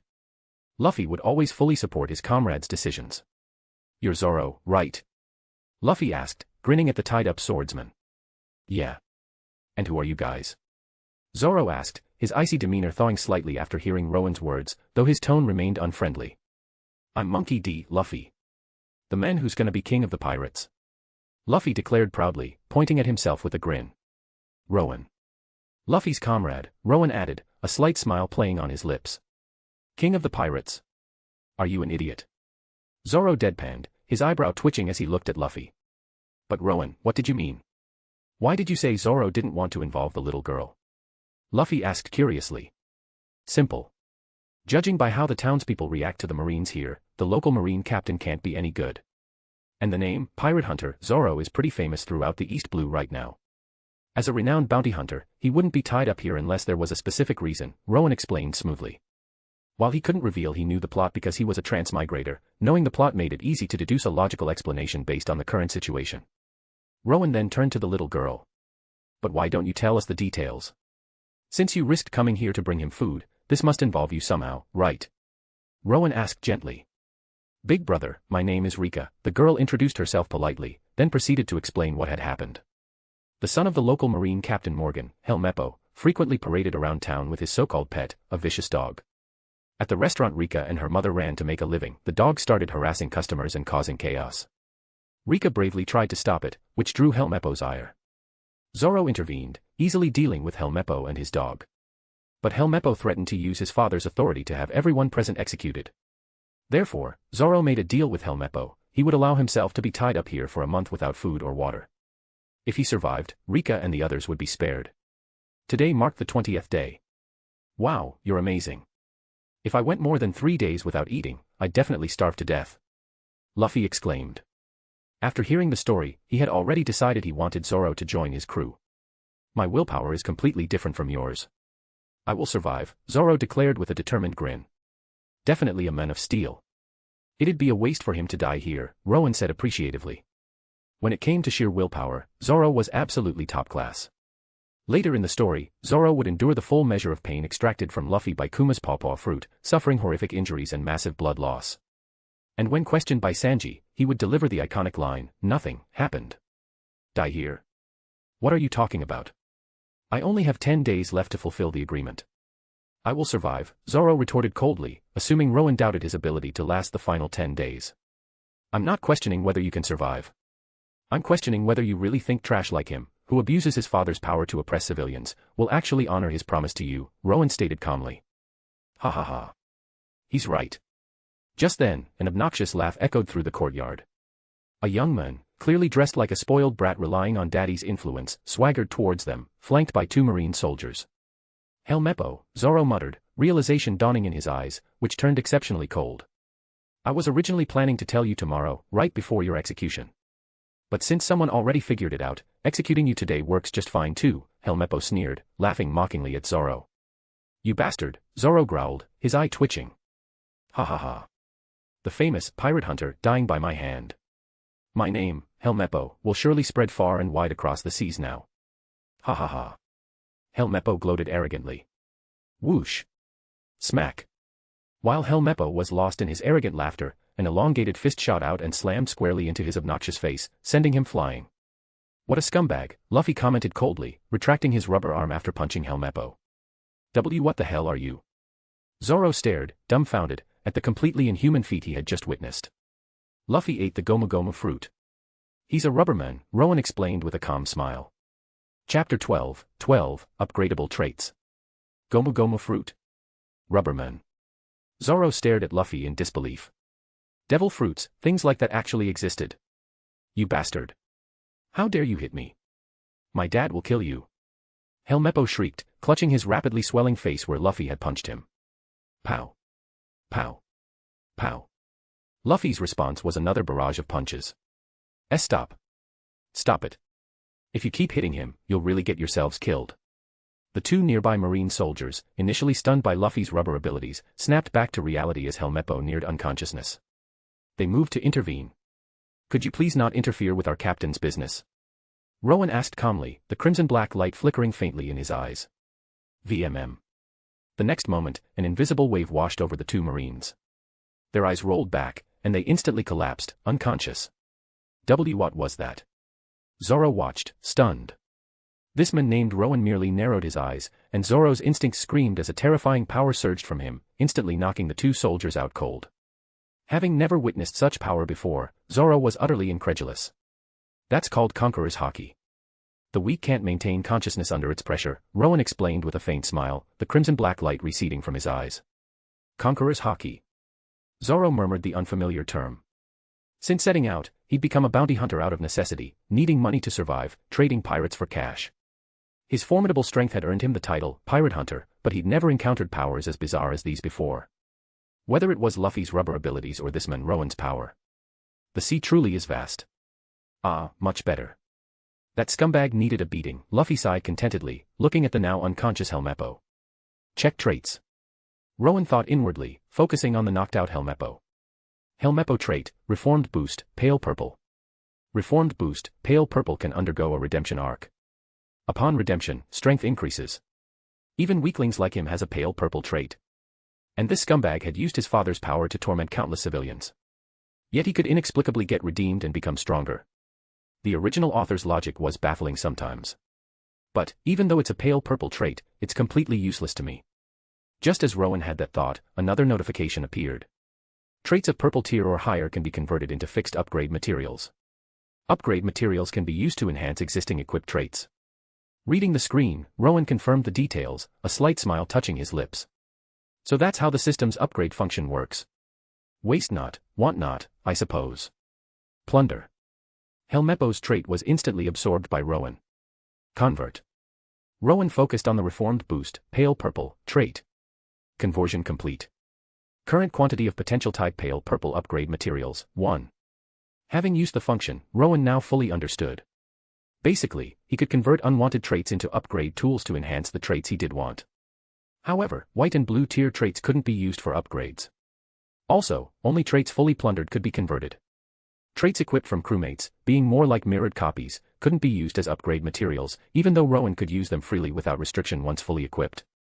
Only traits of Pale Purple tier or higher, obtained through direct plunder, could serve as upgrade fuel for Rowen's own traits. Combat-related traits were categorized as either potential type or strength type. For example, the faction Fortune, Apex Gold, plundered from Koby was a potential type trait. Luffy's Sun God, Apex Gold, was also potential type. Rowen's already awakened Conqueror's Haki, Pale Gold, which could be directly used in combat, was a strength type trait. Traits like Luffy's superhuman physique, Deep Purple, and Zoro's demonic physique, Deep Purple, were also strength type. For strength type traits related to physical prowess, like physique, the displayed tier represented the current level of power the owner could exert. It didn't indicate the trait's ultimate potential ceiling. The same applied to combat skill traits like Zoro's three-sword style, Deep Purple, and Luffy's Gomu Gomu fruit, Deep Purple. Potential type upgrade materials could only upgrade other potential type traits, not strength type traits. Seeing this limitation, Rowen felt a slight pang of disappointment. If direct upgrading were possible, he might have considered using the faction fortune, Apex Gold, to boost his conqueror's haki. While faction fortune, Apex Gold, had immense potential, it still paled in comparison to a fully mastered conqueror's haki, Infusion, Apex Gold. That represented true Emperor/Admiral level power. Still, while disappointing, the limitation made sense. Potential was just potential, not actual strength. Being able to directly convert potential into overwhelming power would be like creating something from nothing, violating fundamental laws of reality. This realization deepened Rowen's sense of being in a real world. Even with his powerful system, basic principles still applied. To truly reach the pinnacle of this world, the system merely provided the ticket. Becoming the strongest ultimately depended on his own efforts. Rowen smirked slightly. Good. That makes it interesting. Let's see just how far I can go. Kingly disposition increased. Conqueror's haki intensity increased. Another notification flashed. Just as I suspected. The strength of Conqueror's haki is tied to that concept of kingly disposition from the story. Rowen noted this inwardly. It confirmed the correctness of his decision to make a high-profile debut and claim the Sky Sovereign epithet.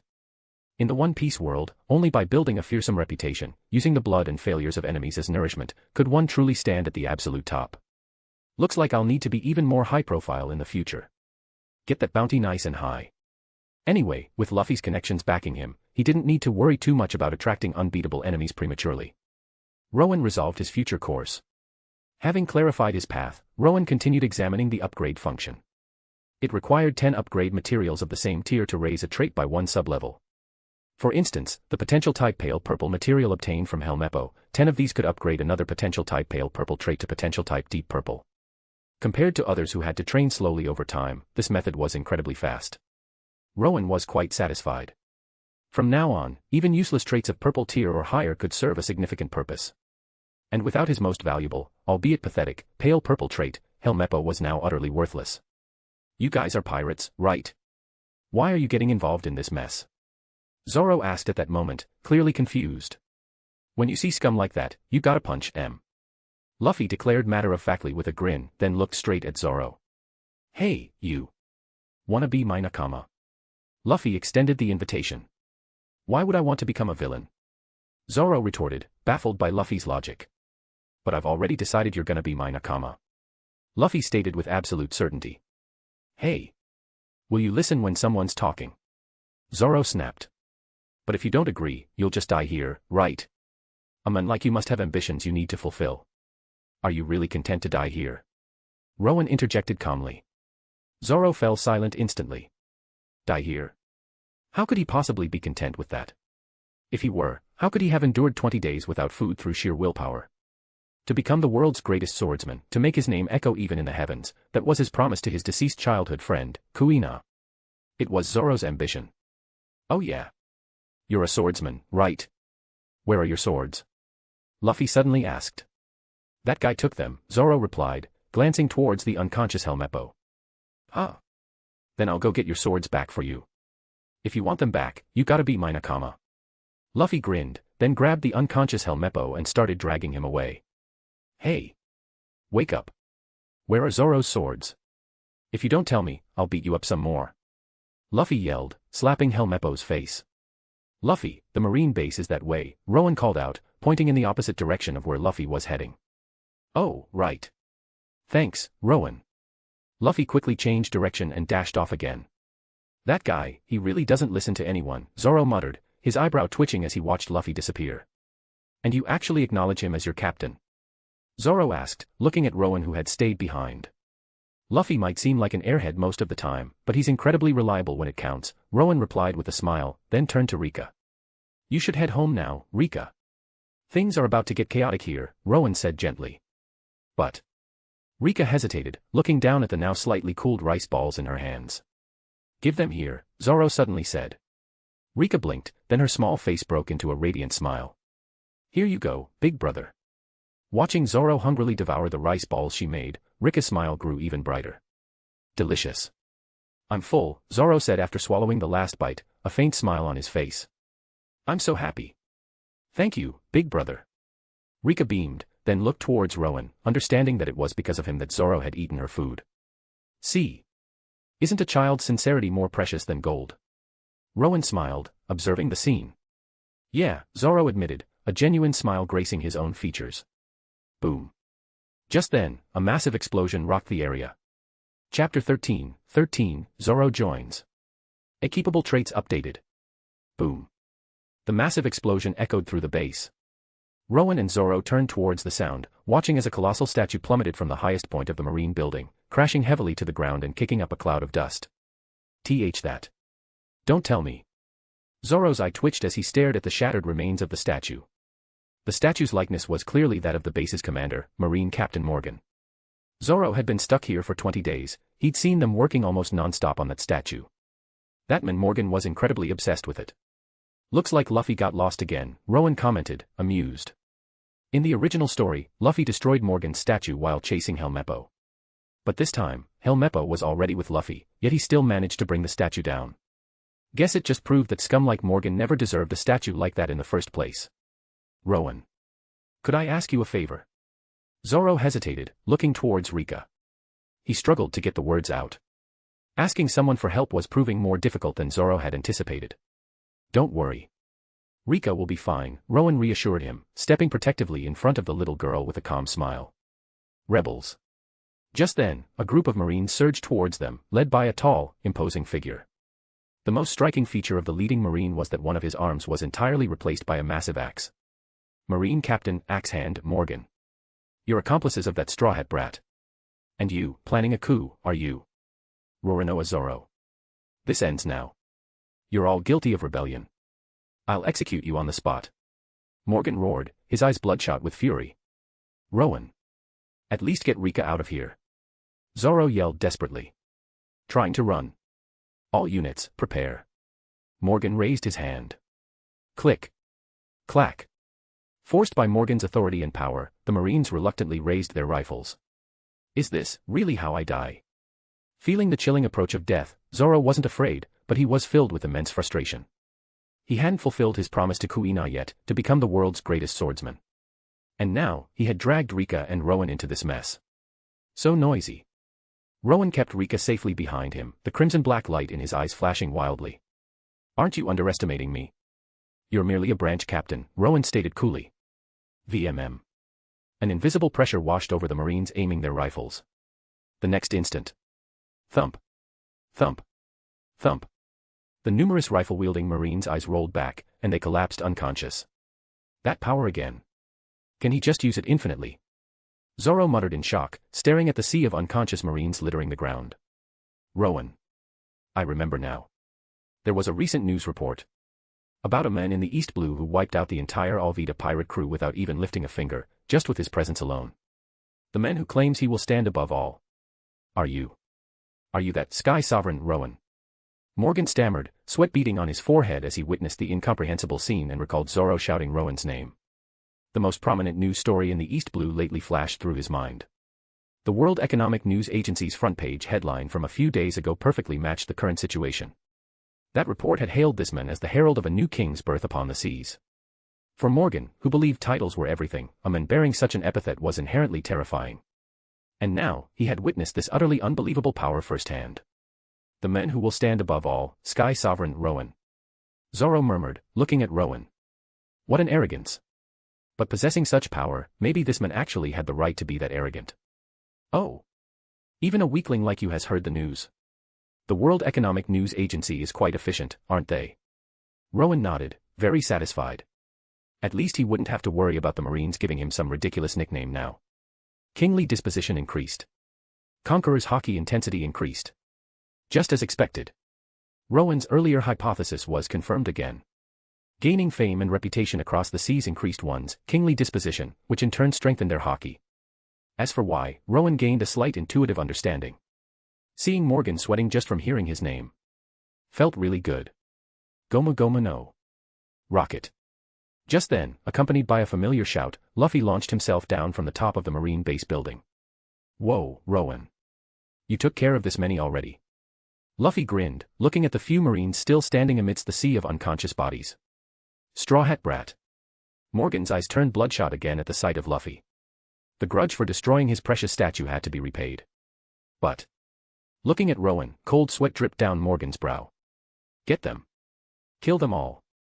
Morgan roared at the few remaining conscious Marines. Captain. If we keep fighting that man, we'll end up just like them. He's a monster. The remaining soldiers were terrified, completely unnerved by the inexplicable display of power. I ordered you to kill them. Do it, or I'll execute you for treason. Morgan bellowed. What's this? Infighting. Luffy watched Morgan's tantrum with mild curiosity, then shrugged it off and pulled 3 swords from his back. There were 3 swords in that room. Which ones are yours? Luffy asked Zoro. All 3 are mine. I use the 3-sword style, Zoro replied. Alright then. I'll untie you. You gonna become my nakama, or stay here and get killed by the Marines? Luffy grinned at Zoro. Fine. Better to be a villain than die here, Zoro sighed, then a fierce, beast-like grin spread across his face. A cornered beast is far more dangerous than a calm one. Alright. Another new nakama. Luffy cheered, throwing his hands in the air. If you understand, then hurry up and untie these ropes. Zoro yelled, watching Morgan cut down one of his own hesitant soldiers, forcing the others to charge towards them. But these knots are really tight. Luffy fumbled with the ropes. Give me the swords. Zoro roared. To Luffy's astonishment, Zoro clamped one of the swords firmly between his teeth. Slice. The next instant, the ropes binding Zoro were severed. He stood free, a sword in each hand and one in his mouth, turning his back to Luffy to face the charging Marines. Roronoa Zoro has joined the Straw Hat Pirates. Currently a keepable trait targets updated. Can now equip traits from Roronoa Zoro. A notification screen appeared before Rowen's eyes. The reason Rowen hadn't wiped out these last few Marines and Morgan with his Conqueror's Haki was intentional. He'd left them for Zoro. This was Zoro's initiation. Fighting against the Marines here would solidify his status as a villain in the eyes of the world. Zoro's traits are now within reach. Chapter 14, Target Locked, Buggy the Clown's Secret. Seeing the notification screen appear, Rowen didn't hesitate. He mentally selected Equip next to Demonic Physique, Deep Purple, and Azura Aura, Special. As for 3-sword style and its Stronger Than a Hyena, Bite Strength, he'd leave that one for Zoro himself. Watching the progress bar begin to fill for Zoro's Demonic Physique, Deep Purple, alongside Luffy's Superhuman Physique, Deep Purple, which was already about a third of the way equipped, Rowen smirked. Soon. This ticket to becoming a true monster will be completely mine. Whoa, so cool. Luffy exclaimed, fascinated by Zoro's unique 3-sword stance. He always loved weird and interesting things. Attacking the Marines here. I guess I really am a villain now. But. Zoro lifted his head, a fierce, beast-like grin spreading across his face as he looked at Luffy. I'm going to become the world's greatest swordsman. If you prevent me from achieving that ambition, you'll have to apologize by committing seppuku. Shishishi. If the comrade of the future king of the pirates didn't have at least that much ambition, I'd be the one worried. Luffy grinned back. Zoro, duck. Goma Goma no. Whip. Luffy stretched his leg like a whip, kicking away the Marines who had been behind Zoro. Rebel. Seeing that Sky Sovereign Rowen, the one he feared most, wasn't making a move, Morgan roared and charged forward, swinging his axe arm wildly. 3-sword style, Onigiri, Demon Slash. Slash. A spray of blood erupted as Zoro unleashed one of his strongest techniques at the time, Onigiri. Thud. Caught by Zoro's Demon Slash, Morgan's eyes rolled white, and he collapsed heavily to the ground. We won. Shishishi. Luffy cheered, throwing his hands up. Your captain's down. Anyone else wanna fight? Luffy yelled, rolling up his sleeves. Sea Captain Morgan is defeated. The few remaining conscious Marines looked at each other hesitantly. The next moment. Clatter. Clatter. They all tossed their weapons into the air. All right. Morgan's defeated. We're free from his tyranny. The Marines erupted in cheers and celebration. What? They're happy their captain got beat. Luffy looked surprised. Well, most people who join the Marines in this era genuinely want to help civilians. Scumbags like Morgan are the exception, not the rule, Rowen explained. Even though he was now a pirate, he didn't completely dismiss the Marines. For ordinary people, the Marines often did provide safety in these chaotic times. Pirates like Luffy, who were essentially adventurers and sometimes even saved local populations, were extremely rare. Plus, they were constantly moving, they couldn't offer consistent protection to civilians. That was why many countries sought protection under the banner of an emperor. Having a fixed territory provided a sense of security for the people. Guess you're right. Shishishi. These Marines don't seem so bad, Luffy mused, nodding in agreement. You two really are different from most villains, Zoro commented, surprised. A slight smile touched his lips. His word was his bond. Having agreed to join, he would follow through. But joining a crew that wasn't inherently evil was definitely something to be happy about. His decision to join wasn't just because he was threatened with death and wanted to pursue his dream. More importantly, he could sense that Luffy and Rowen were fundamentally different from the vicious pirates who pillaged and murdered. Especially Rowen. A man who could say, "A child's sincerity is more precious than gold," couldn't be truly bad. Besides, this man possessed that unbelievably powerful ability, Conqueror's Haki. And the man recognized by someone like Rowen, Luffy, the captain, must have something special about him too. Now, it seemed his instincts were correct. Bond with Zoro increased. Trait equipping progress increased. A notification appeared, causing Rowen's lips to curve slightly upwards. Yep. Definitely works. Ah, starving. Just then, Zoro suddenly collapsed. Having gone 20 days without food, the fact that he could even defeat Morgan moments ago was solely thanks to Rika's rice balls. "Big brother. Come eat at my place." Rika invited happily. "Food. Can we come too?" Luffy immediately shouted excitedly. "Yes. Of course. You big brother saved our town." Rika beamed even brighter. "Rowen, let's go." "Food." Luffy urged, looking at Rowen. "You guys go ahead. I got word there's a map of the Grand Line in this marine base." "I'll go grab it first," Rowen said, looking towards the base building. "Okay. We'll go on ahead." Luffy grabbed the exhausted Zoro by one ankle. "Hey. You idiot. Don't tell me." Zoro, completely drained of strength, felt his eye twitch. "Time to eat." Luffy started dragging Zoro by the ankle, picking Rika up in his other arm, and dashed off towards the restaurant following Rika's directions. Zoro, meanwhile, was being dragged along the ground by his foot. "You damn bastard. At least carry me." Zoro's enraged shouts were drowned out by Luffy's excited yells. "Food. I'll kill you someday. You jerk." Rowen chuckled, watching the classic, comical scene from the original story unfold. Then, using his system, he quickly located Morgan's office. Just as expected. Nami already opened this safe. But she left this behind. "Definitely one of the coward trio," Rowen muttered amusedly, looking at the piece of paper in his hand. It had the Buggy Pirates Jolly Roger drawn on it and text reading. "Took the map, yours truly." How did Rowen know? Trait, safe, a safe that was opened by Nami, then closed again. With the valuable map gone, Nami had cleverly left this note behind to avoid drawing marine attention to herself. Rowen wasn't disappointed about missing Nami. Without observation haki, catching a skilled infiltrator like her wouldn't be easy. Besides, he wasn't worried. They'd be meeting soon enough, at Buggy the Clown's location. Buggy, the Clown, huh? Rowen's gaze turned thoughtful as he looked at the paper. An apprentice on the Pirate King Gold Roger's ship, alongside the current emperor, red-haired Shanks. Apparently, during the clash between the Roger pirates and the Whitebeard pirates back then, Buggy had actually left a stronger impression on Whitebeard than Shanks did. What exactly made Buggy special? It was something Rowen had always wondered about while reading the original story. After all, in the story, Buggy later became a warlord primarily by leveraging his status as a former Roger pirate to gather strong followers, and having that fact broadcast during the Summit War. Then, through a series of sheer coincidences and relying heavily on his emperor fathers, Mihawk and Crocodile, he somehow stumbled into becoming an emperor himself. His actual combat performance, however, was consistently abysmal. But now, facing Rowen and his strongest trait system, whatever special qualities Buggy possessed wouldn't remain hidden for long. "You were valued by Roger, just like Shanks was. I hope you can offer me some pleasant surprises, Buggy." Rowen took the paper and headed towards Rika's family restaurant. Chapter 15, Two Easily Manipulated Idiots. Rowen. "You're back. Did you find the map?" Thanks to the system, Rowen didn't even need to ask for directions, he found Rika's family restaurant easily. Luffy, whose mouth was currently stuffed full of food, saw Rowen enter and quickly swallowed. "Buggy took it," Rowen stated, unfolding the piece of paper he held. "Buggy? Who's that? Is he strong?" Luffy asked curiously. "He's a pirate with a 15 million berry bounty. For the East Blue, that's decent enough, I suppose," Rowen replied with a faint smile. 15 million berry. If we take him down, will my bounty be that high too?" Luffy's eyes lit up at the mention of a bounty.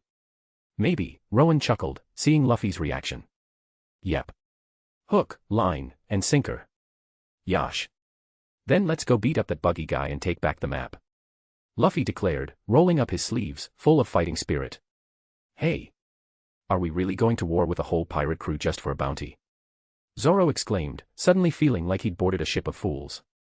Before Rowen arrived, he'd confirmed with Luffy, besides Rowen, he was the second crewmate. And their pirate ship was just that tiny little boat docked at the harbor. Now, they were about to fight Buggy's crew over a bounty. While Zoro wasn't afraid, wasn't Luffy being way too reckless? He didn't act like a captain at all. It's not just about the bounty. We need that map to get to the Grand Line. You want to become the world's greatest swordsman, right? You can't do that staying in the East Blue. You have to go to the Grand Line to achieve your ambition, Rowen pointed out calmly, looking at Zoro. Yash. Buggy's head is mine. Zoro declared, instantly fired up with fighting spirit. Heh. Two ridiculously easy to manipulate idiots. Rowen smiled inwardly. After setting their course, Rowen enjoyed a hearty meal at Rika's restaurant. Possessing beast strength, Blue, Rowen's appetite, while not comparable to Luffy's, was still many times greater than an ordinary person's. However, thankful that Rowen and the others had defeated Morgan and saved the town, all the residents eagerly brought ingredients from their homes to Rika's restaurant. Rowen naturally didn't stand on ceremony, being overly polite in such situations would just ruin the mood. Watching Rowen eat the food they brought, the townspeople all smiled happily. Afterwards, just like in the original story, the Marines who had been knocked out by Rowen's conqueror's haki woke up. They came to Rika's restaurant, informed Rowen's group they wouldn't be arrested, but requested they leave town as soon as possible. Unlike the original story, however, Koby the Clown was already dealt with by Rowen, so Luffy didn't need to put on a clumsy act. Plus, Rowen hadn't forgotten how unprepared Luffy and Zoro were in the original story, nearly starving to death at sea. So, after gathering some necessary supplies, the three of them headed to the Straw Hat Pirates' temporary ship. Set sail. Luffy yelled energetically, standing proudly at the bow. Zoro took the oars, steering the small boat away from the harbor. Rowen held the sea map, directing their course. As Rowen's group sailed away, the marine soldiers from the town's branch stood at the harbor, saluting them in gratitude for saving their town, watching the Straw Hat Pirates depart. Rowen, how much longer till we reach land? I'm getting kinda sick of apples. I want meat, Luffy whined listlessly, looking over at Rowen who was studying the map. Complain less. If it weren't for Rowen, we wouldn't even have these apples. I can't believe you want to be king of the pirates but didn't prepare any supplies for the voyage, Zoro sighed, exasperated with Luffy. Well, I'm not a professional navigator. I can't accurately predict our arrival time, Rowen stated, looking at the map. Navigation, white, was only good enough for sailing in calm waters. Accurately predicting arrival times was a job for truly talented individuals like Nami. Rowen then picked up an apple and took a bite. Shell's town's resources had been nearly depleted under Morgan's oppressive rule. And their small boat lacked any means of preserving food, so stocking up on a large amount of meat was impossible. When sailing, getting enough vitamins was crucial to prevent scurvy. Therefore, apples, cheap, relatively long-lasting, and nutritious, were the best option. Got it. Let's eat that. Suddenly, Luffy looked up at the sky and shouted. Zoro and Rowen followed his gaze.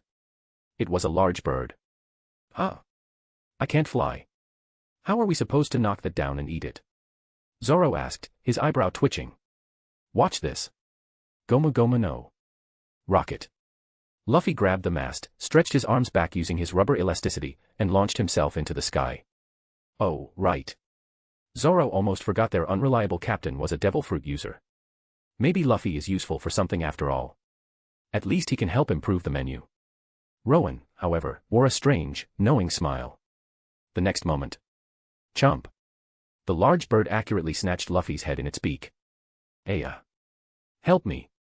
Luffy's panicked screams echoed down. Idiot. What the hell are you doing? Zoro yelled, his face contorting in anger. He started rowing frantically, chasing after the bird carrying Luffy away.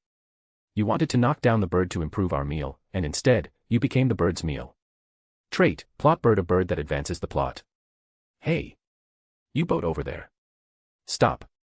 While Zoro desperately rowed after the bird holding Luffy hostage, three figures adrift in the water ahead started shouting. Rowen looked at the three men, a slight smile playing on his lips. Buggy pirate grunts, robbed of their treasure and boat by Nami, right?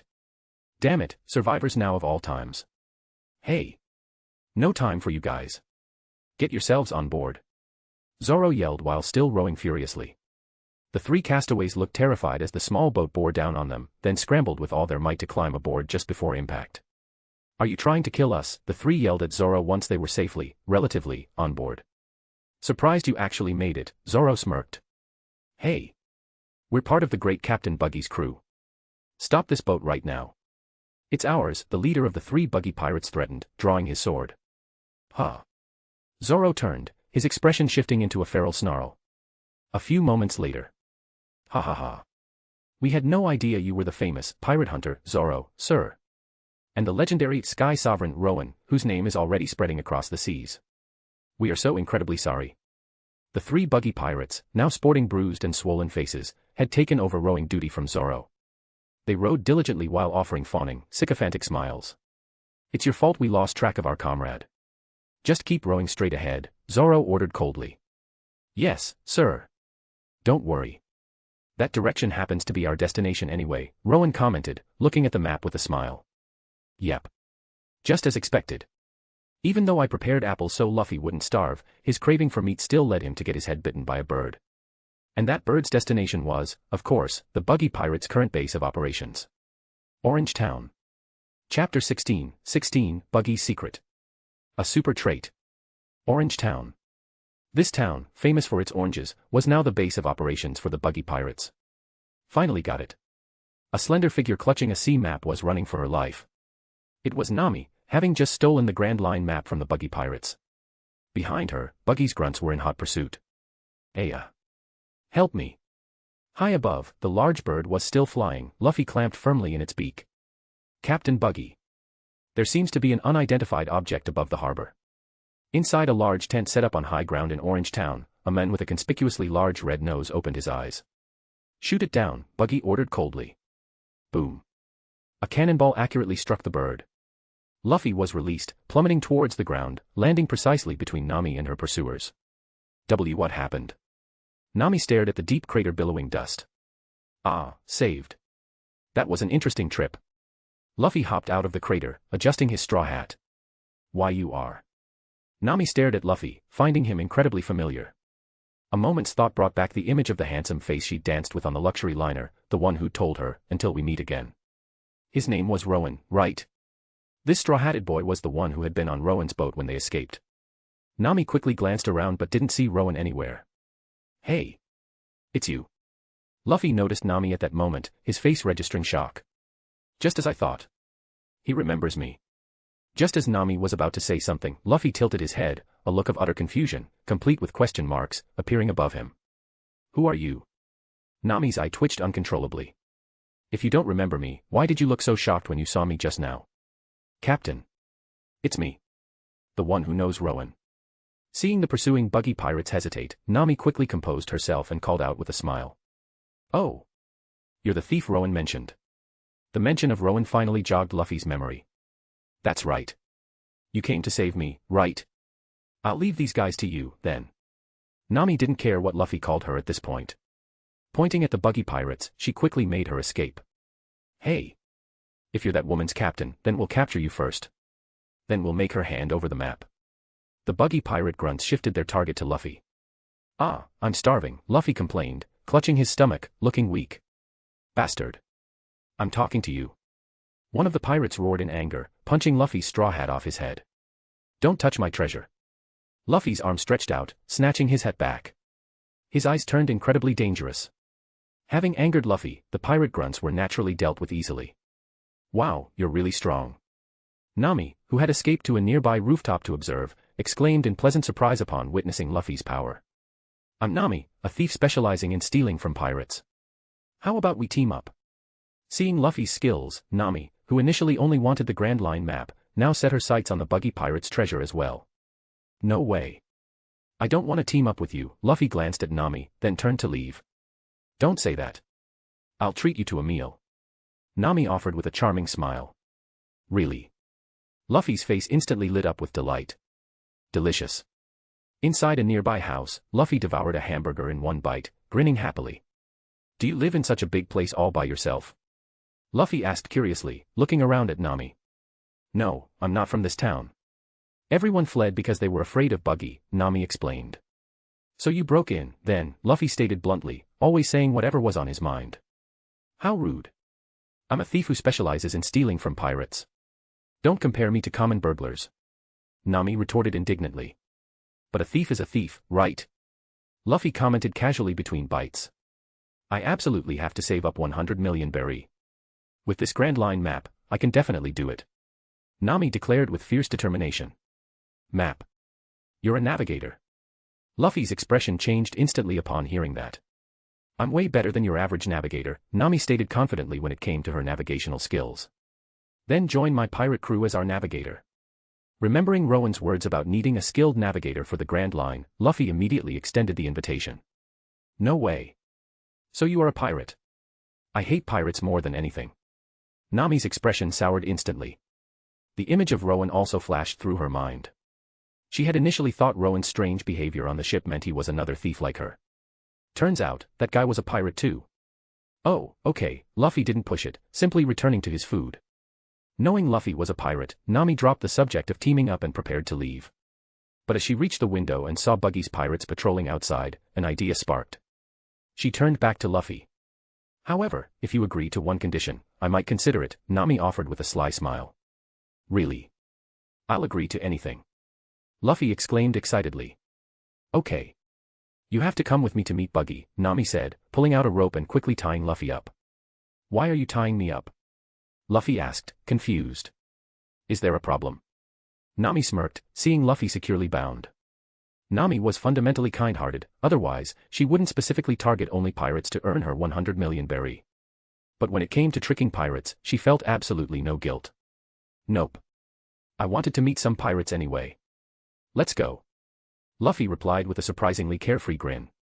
Meanwhile, Buggy was fuming because the thief hadn't been caught yet. Captain Buggy. A pirate grunt ran towards him, shouting. What is it?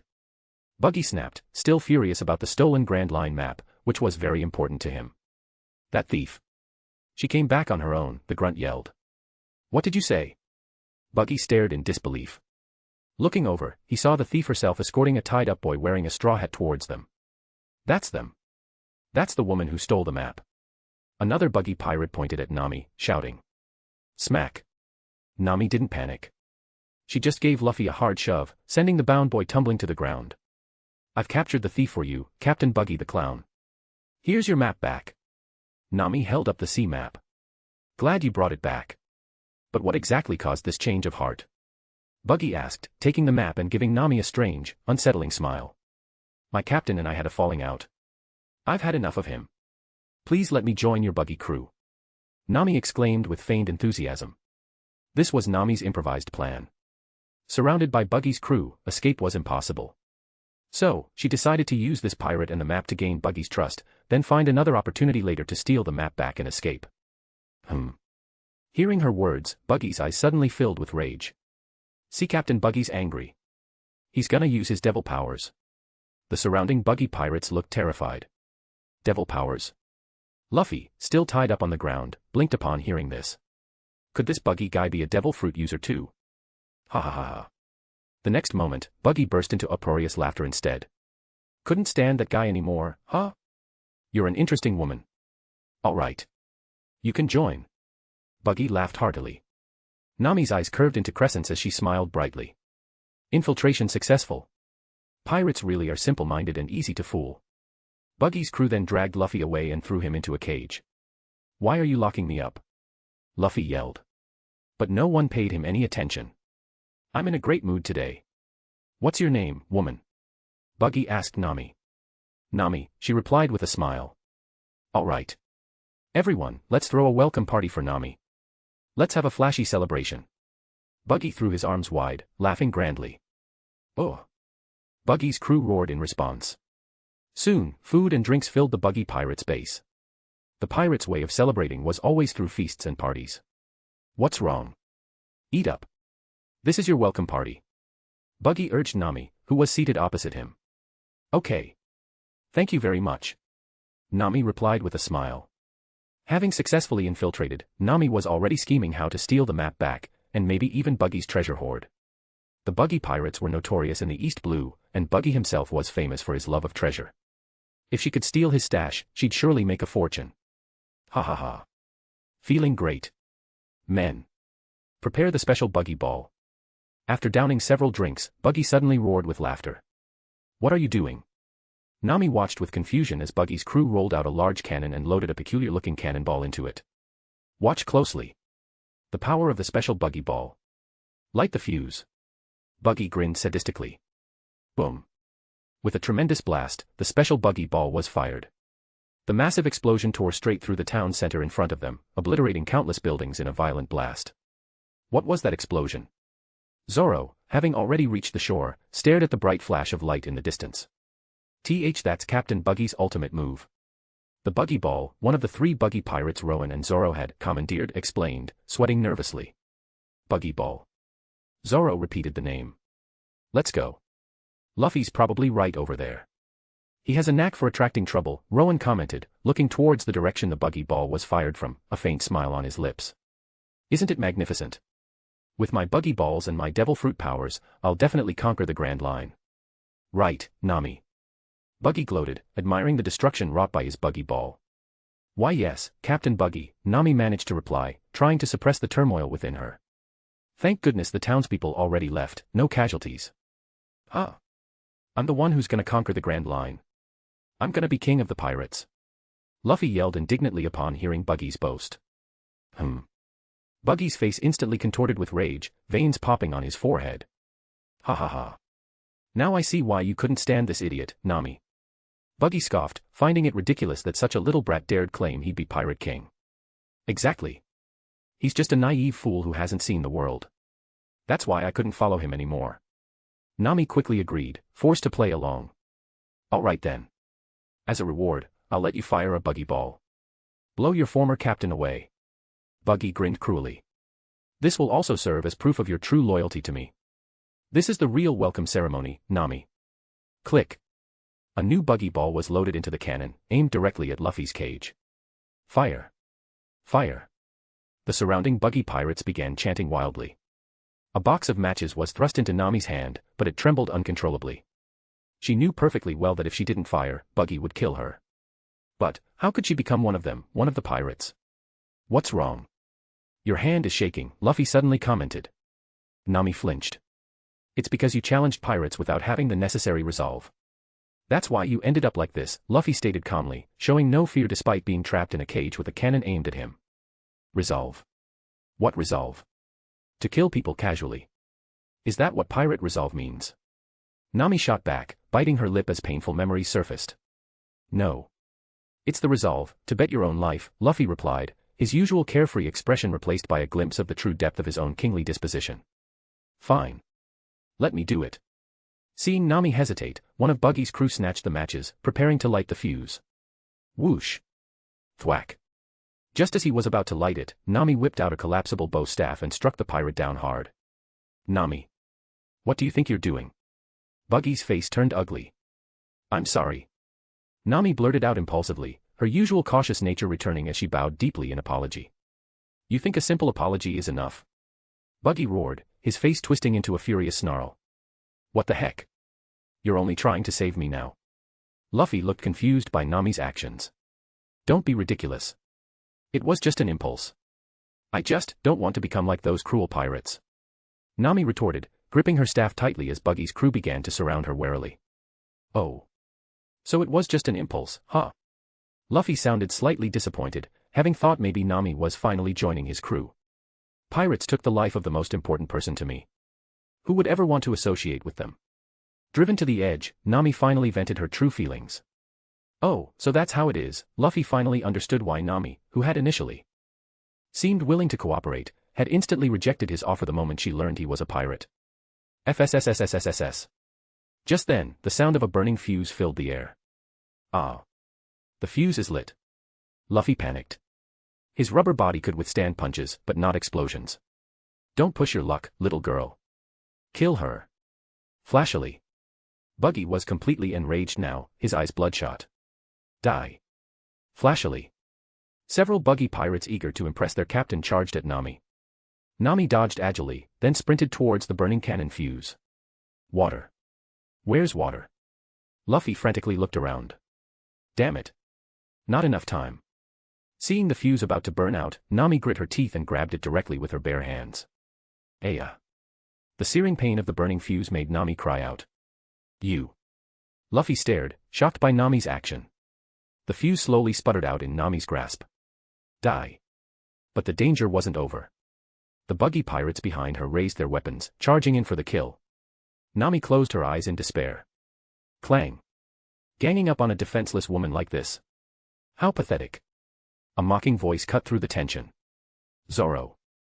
Luffy exclaimed happily, seeing Zoro appear, swords drawn, having just dispatched the attacking pirates. Been a while, Miss Thief. Then, a familiar chuckle reached Nami's ears. Nami turned towards the sound, seeing the figure she had danced with on the luxury liner slowly walking towards them. Rowen. How did you guys find this place? Luffy asked excitedly. Rowen. Long time no see, Nami replied automatically.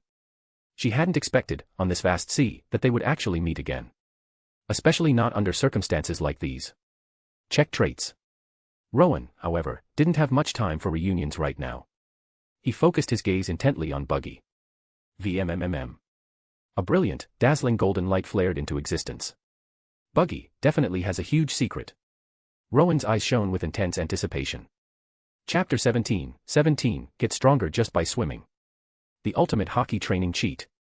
Buggy traits, Cannonball Expertise, Blue, Chop Fruit, Deep Purple, Powerful Connections, Special, Conqueror's Hockey, Unawakened, Pale Gold, Born of the Sea, Apex Gold, Discarded.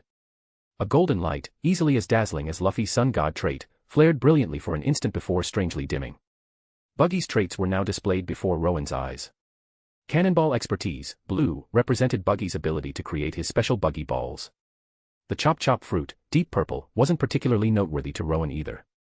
Like Luffy at this stage, Buggy could only skillfully use the most basic applications of this Paramecia Devil Fruit, splitting his body apart to attack. Currently, Buggy's use of this fruit, aside from granting immunity to slashing attacks, was quite ordinary. Even if awakened, the fruit's ultimate potential seemed limited to splitting apart the surrounding environment, like instantly dismantling a warship. While an awakened Chop Fruit might be effective in chaotic battles, for Rowen, a devil fruit of this caliber wasn't worth significant attention. As expected, Buggy, just like his fellow Roger Pirate's apprentice red-haired Shanks, possessed Conqueror's Hockey, though it remained unawakened. After all, this was the man who, after stumbling into becoming an emperor through sheer luck, could still rally his subordinates by asking, "Remember why you set out to sea? Don't your lives cry out? Go take it." The One Piece. And based on information revealed later in the original story, Buggy's origins might also be quite special. So, Rowen wasn't surprised to see Buggy possessed Conqueror's Hockey. Powerful Connections, Special as a former member of the Pirate King's crew, possesses an extremely strong network of connections, allowing him to turn misfortune into fortune. This trait was the key to Buggy becoming a warlord in the original story, and later, an emperor through a series of coincidences. While one could say Buggy was lucky, without his status as a former Roger pirate and Shanks's friend, he never would have become a warlord, let alone an emperor. In the One Piece world, strength alone wasn't enough to rise to the top, connections and circumstances mattered greatly. Consider Eustace Kid in the original story, lacking powerful connections, despite having a 3 billion berry bounty like Luffy after the Onigashima raid, he was instantly defeated by red-haired Shanks. Before their final clash, Shanks specifically requested intelligence on Kid. He wasn't interested in Kid's latest achievements or Devil Fruit advancements. Instead, Shanks checked Kid's network and background, the Kid who dared provoke him repeatedly. After confirming Kid had no significant connections and was just a hot-headed nobody from an ordinary background, Shanks dispatched him with a single divine departure slash. But none of that was truly important right now. What made Rowen's eyes light up was the final trait. Born of the Sea, Apex Gold, discarded Born for the Sea. Possesses unparalleled swimming talent, supreme in all the oceans. Simply by swimming in the sea, can enhance one's own kingly disposition, thereby strengthening Hockey. Discarded due to eating a devil fruit and being rejected by the sea. Rowen stared intently at this trait, his eyes practically turning bloodshot. A super potential type Apex Gold trait. Its potential ceiling might even be more ridiculous than Luffy's Sun God, Apex Gold. No wonder Buggy, like Shanks, became an apprentice on the Pirate King's ship. No wonder he left such a deep impression on Whitebeard. No wonder Dark King Rayleigh himself said Buggy's future swimming ability would surpass his own. No wonder, before eating the devil fruit, Buggy was arrogant enough to face Whitebeard and boast about dyeing his mustache red. The reason for all of it lay in this Born of the Sea, Apex Gold, trait. In the One Piece world, the significance of the sea was self-evident. And a strong individual's kingly disposition was key to the strength of their Hockey within the power system. Yet this Born of the Sea, Apex Gold, trait not only granted Buggy unmatched swimming talent but allowed him to continuously increase his kingly disposition, and consequently, his Hockey, just by swimming in the ocean. While armament Hockey strength might be linked to physique, and observation Hockey strength to mental fortitude. Conqueror's Haki, the disposition of a king that couldn't be strengthened through conventional training, almost exclusively grew stronger by sailing the Grand Line, defeating powerful enemies one after another. It was like a brutal culling process, using the failures and blood of enemies to temper and enhance the user's own kingly disposition. But this Born of the Sea, Apex Gold, trait allowed its user to strengthen their kingly disposition, and thus their Conqueror's Haki, just by swimming. The potential of such an ability was simply staggering. If Buggy hadn't eaten the devil fruit, if this trait hadn't been discarded, perhaps the men renowned today for having the strongest Haki wouldn't be red-haired Shanks, it would be Buggy. This Born of the Sea, Apex Gold, trait, it was basically a cheat code for Haki training. Get stronger just by swimming. No wonder Buggy was so arrogant and confident before eating the devil fruit. In a world where the sea reigned supreme, possessing such an ability, not being confident and arrogant would have been strange. But this trait was both his making and his downfall. After eating the devil fruit and being rejected by the sea, the trait was automatically discarded. The kingly disposition that could be infinitely enhanced just by swimming, the moment the trait was discarded, it backlashed against Buggy. The supremely confident and arrogant apprentice from the Pirate King's crew transformed into the cowardly Buggy the Clown. No wonder Buggy was so spirited and fearless during the clash with the Whitebeard pirates. But then, just a few months after eating the Chop Chop fruit, during the Ed War between the Roger pirates and the Golden Lion pirates, Buggy became the cowardly loser whining about wanting to run away. Such a drastic personality change in just a few months, it was the backlash from the discarded Born of the Sea, Apex Gold, trait affecting Buggy himself. Everything makes sense now. Rowen's eyes blazed as he stared fixedly at Buggy. This trait, Rowen absolutely must obtain it. In terms of physique, once he finished equipping Luffy's superhuman physique, Deep Purple, and Zoro's demonic physique, Deep Purple, Rowen's physical potential would rival Kaido's, perhaps even eventually matching the monstrous Big Mom. In terms of devil fruits, with his trait plunder system, Rowen didn't need to worry about lacking powerful abilities. And if he could acquire this Born of the Sea, Apex Gold, trait, then in terms of Haki, Rowen would undoubtedly stand at the absolute pinnacle of the One Piece world. Furthermore, with the strongest trait system, Rowen could use plunder devil fruit abilities without suffering their side effects. Meaning, even if Rowen acquired devil fruit powers, he wouldn't be rejected by the sea like Buggy, causing the Born of the Sea, Apex Gold, trait to become discarded. Physique, Haki, devil fruit, the three most crucial aspects of the One Piece power system potential. Rowen's potential in all three areas could become the strongest in the world. Buggy, you really didn't disappoint. This trait. I want it. Why, you bastard? Do I know you? Why are you staring at me like that? Buggy suddenly felt a chill run down his spine.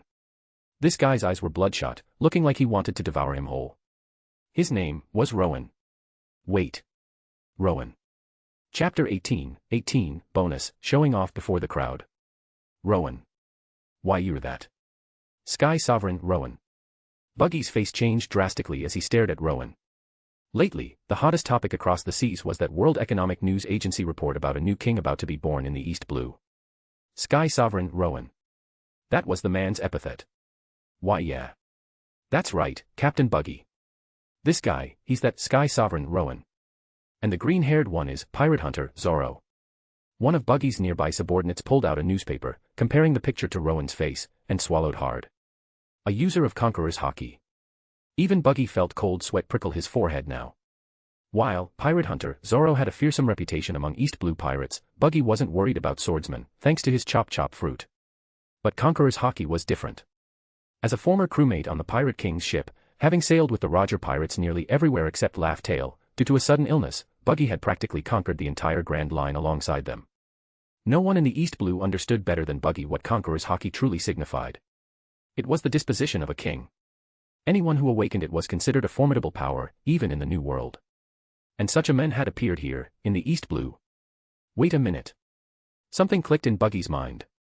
He stared incredulously at Luffy, still locked in the cage. This Rowen guy, is this brat's crewmate?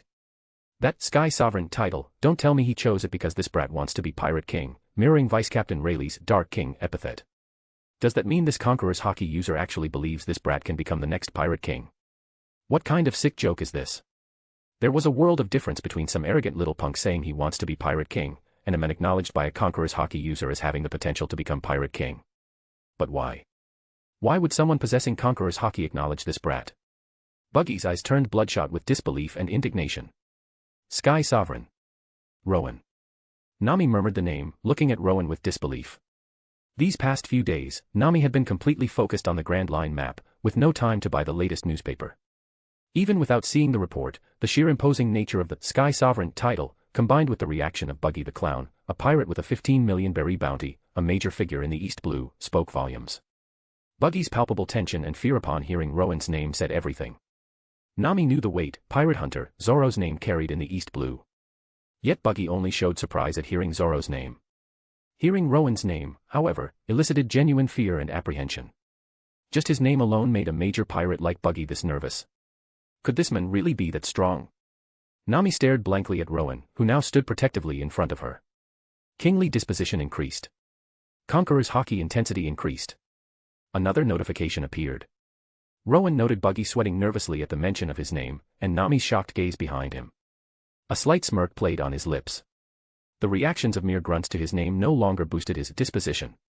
But the reactions of significant characters from the story, like Buggy and Nami, that still gave Rowen a distinct sense of satisfaction, enhancing his disposition. The process of strengthening haki in the One Piece world resembled a culling, using the blood and failures of enemies to forge one's own stronger haki. The fame and reputation of powerful individuals in this world were also built upon the blood and failures of their enemies. The principle was the same. Therefore, to continuously increase his disposition, and thus his haki, through his reputation, Rowen needed his name to become ever more renowned. The best way to showcase a pirate's fame was naturally their bounty. No wonder pirates valued their bounty amounts so highly. Of course, relying solely on reputation was unpredictable. A more convenient and stable method for boosting disposition and haki lay right before him, in the form of Buggy the Clown's Born of the Sea, Apex Gold, trait. VMM. Just as Buggy started to speak, the crimson-black light in Rowen's eyes flashed intensely. The next instant. Boom. A terrifying wave of pressure surged outwards, sweeping over the Buggy pirates. The numerous Buggy pirate grunts froze in place. The next moment, their eyes rolled back, and they collapsed, unconscious. Thump. Thump. Thump. Buggy's crew littered the ground. Conqueror's haki, unleashed. In the presence of a king, the weak do not even possess the right to remain conscious. Suji. Rowen. Luffy yelled enthusiastically, providing ample positive reinforcement. Impressive, Zoro commented, sheathing his swords with a look of awe. No matter how many times he saw it, that power was terrifying. What happened? Nami stared at the scene in utter disbelief. Judging by Luffy and Zoro's reactions, Rowen was responsible for this. But Rowen hadn't moved. At most, he just narrowed his eyes, and nearly all of Buggy's crew was instantly wiped out. What kind of power was this? Arlong's strength was terrifying, but at least it was tangible, something you could see and understand. What just happened completely defied Nami's comprehension. She stared incredulously at Rowen, whose lips were curled into a confident, almost domineering smirk. Conquerors. Haki. Buggy's forehead was now drenched in cold sweat. Although he already knew Rowen possessed Conqueror's haki, feeling its impact firsthand was no joke. If he hadn't already grown accustomed to such pressure during his time on Roger's ship, he likely would have fainted instantly too. Conqueror's haki, and from a user who could control it with such precision. How could such a man appear in the East Blue? And why would he choose such an unremarkable, arrogant brat as his captain? What kind of sick joke was this? Just as expected. You didn't pass out. Rowen noted Buggy sweating but still conscious, feeling slightly disappointed. Well, he was an apprentice on Roger's crew, a man who had experienced the clash of infused Conqueror's haki between Roger and Whitebeard. Even though Buggy hadn't awakened his own Conqueror's haki yet, knocking him out with just a basic haki blast was probably unrealistic. Alright then. Time for Plan B. Buggy needed to lose consciousness. Zoro. Rowen glanced towards Zoro. Got it. Understanding Rowen's unspoken command, Zoro instantly dashed towards the loaded cannon. Before arriving, Zoro had learned from Rowen that Buggy possessed the chop-chop fruit, making conventional sword attacks ineffective against him. Hup! Under Buggy's horrified gaze, Zoro spun the heavy cannon around, aiming it directly at Buggy. Stop. Don't. There's a Buggy ball loaded in there. Buggy shrieked in terror. Boom. The next moment, fire erupted from the cannon's mouth. The Buggy ball slammed into the ground right at Buggy's feet. A violent explosion of flames instantly engulfed the area. Chapter 19, Bonus, the One Piece World Standard Procedure. Luffy the employee. Miss Thief, we're counting on you. Could you unlock our captain's cage? Rowen asked Nami with a smile. The Buggy ball couldn't finish Buggy off. Right now, Rowen's only truly effective offensive power was his Conqueror's haki. Trying to defeat Buggy, who possessed the chop-chop fruit, using only his beast strength, Blue, was practically impossible. Although his precisely controlled Conqueror's Haki was nearly unbeatable in the East Blue, against an opponent like Buggy, who couldn't be knocked out by a Haki blast and was a Devil Fruit user, they temporarily had to rely on Luffy. Rowen remembered that in the original story, Nami managed to steal the cage key, only for it to be swallowed by the dog, Chao-Chu. Time for Luffy to do some work for me, get me Buggy's traits. My name is Nami. You can just call me Nami, she replied. Although Rowen and his crew were pirates, Nami was still grateful they had saved her. Wait here, Nami said, then quickly disappeared. Using your subordinates as shields, huh? Buggy. The dust and debris from the explosion slowly settled, revealing Buggy's figure once more. His hands had already split off, holding two of his grunts in front of him to absorb the impact of the Buggy ball. So young, yet possessing such powerful Conqueror's Haki. Your future is terrifying. But right now, you're probably still no match for me, the user of the chop fruit. Buggy declared, having fully recovered from the Haki blast thanks to the explosion's shock. While Conqueror's Haki signified the disposition of a king, before mastering infusion, it could only be used for concussive blasts. Few in the East Blue could withstand such a blast, but unfortunately for Rowen, Buggy was one of them. Once the initial Haki blast was weathered, the fight came down to raw power. In that regard, having sailed countless days and nights with the Roger pirates, Buggy had a discerning eye. This Rowen fellow before him clearly wasn't that strong physically. At least, not stronger than Buggy himself, enhanced by the chop fruit. Buggy didn't understand why a man with such potent Conqueror's Haki would have such unremarkable base strength. But he knew what he needed to do right now, eliminate the men before him. As for pirate hunter, Zoro. Clearly a swordsman. And against swordsman, Buggy, user of the chop fruit, felt confident enough to provoke even Mihawk. Of course, the main reason for that confidence was knowing Mihawk recognized his connection to Shanks and wouldn't actually go for the kill. Looks like I'll have to hold him off for a bit, Rowen, Zoro said, drawing his three swords and facing Buggy. Die. Flashily. Buggy roared, charging towards Zoro. Slice. Zoro dodged swiftly, slashing Buggy clean in half. Buggy collapsed limply to the ground. Stop playing dead. Slashes don't work on the chop fruit, right, Buggy? Rowen commented calmly, watching Buggy feign defeat on the ground, clearly preparing a sneak attack on Zoro. Pathetic. After eating the devil fruit and being rejected by the sea, the backlash from the discarded Born of the Sea, Apex Gold, trait had reduced Buggy to relying solely on such cheap tricks. If it weren't for the chop fruit, Zoro could easily defeat Buggy at his current strength level. Since you already know the secret of the chop fruit, I won't bother pretending anymore. Hearing Rowen, Buggy's upper half suddenly flew up into the air, revealing a cruel grin. Chop. Flying daggers. Buggy yelled. His hands detached from his flying torso, each wielding daggers, as they shot towards Rowen and Zoro separately. Goma no. Bite. What? Buggy stared in shock as Luffy's head suddenly stretched forward, catching the dagger aimed at Rowen squarely between his teeth just inches from Rowen's face. What kind of body is that? Are you a monster? Nami, having successfully stolen the key and freed Luffy, stared wide-eyed at Luffy's neck stretching several meters long. Your body can stretch that far. Did you eat a devil fruit too? Buggy's eye twitched. Yep. I ate the Goma fruit. I'm a rubberman. Luffy mumbled indistinctly around the dagger clamped in his teeth. Slice. Zoro first deflected Buggy's other attacking hand, then swiftly cut the ropes binding Luffy. Saved. Shishishi. Thanks, Thief Navigator. Luffy grinned, stretching his freed limbs. Stop giving me weird nicknames. I was just repaying you guys for saving me. Nami sighed, exasperated by Luffy's carefree attitude. I've already decided. You're gonna be our crew's navigator. Shishishi. And we're getting that Grand Line map too. Luffy declared, rolling up his sleeves and turning towards Buggy. Don't make decisions for me. Anyway, you pirates can fight all you want, it has nothing to do with me. I'm gonna grab the treasure now and disappear. Maybe we can team up later if fate allows. See ya. Good luck with your fight. Nami waved goodbye to Rowen and the others, then quickly vanished. Ah, thanks. Luffy replied cheerfully. See you later, Nami, Rowen added with a smile. Nami, already almost out of sight, faltered for a split second upon hearing Rowen's words, then sped up and disappeared completely. Bastards.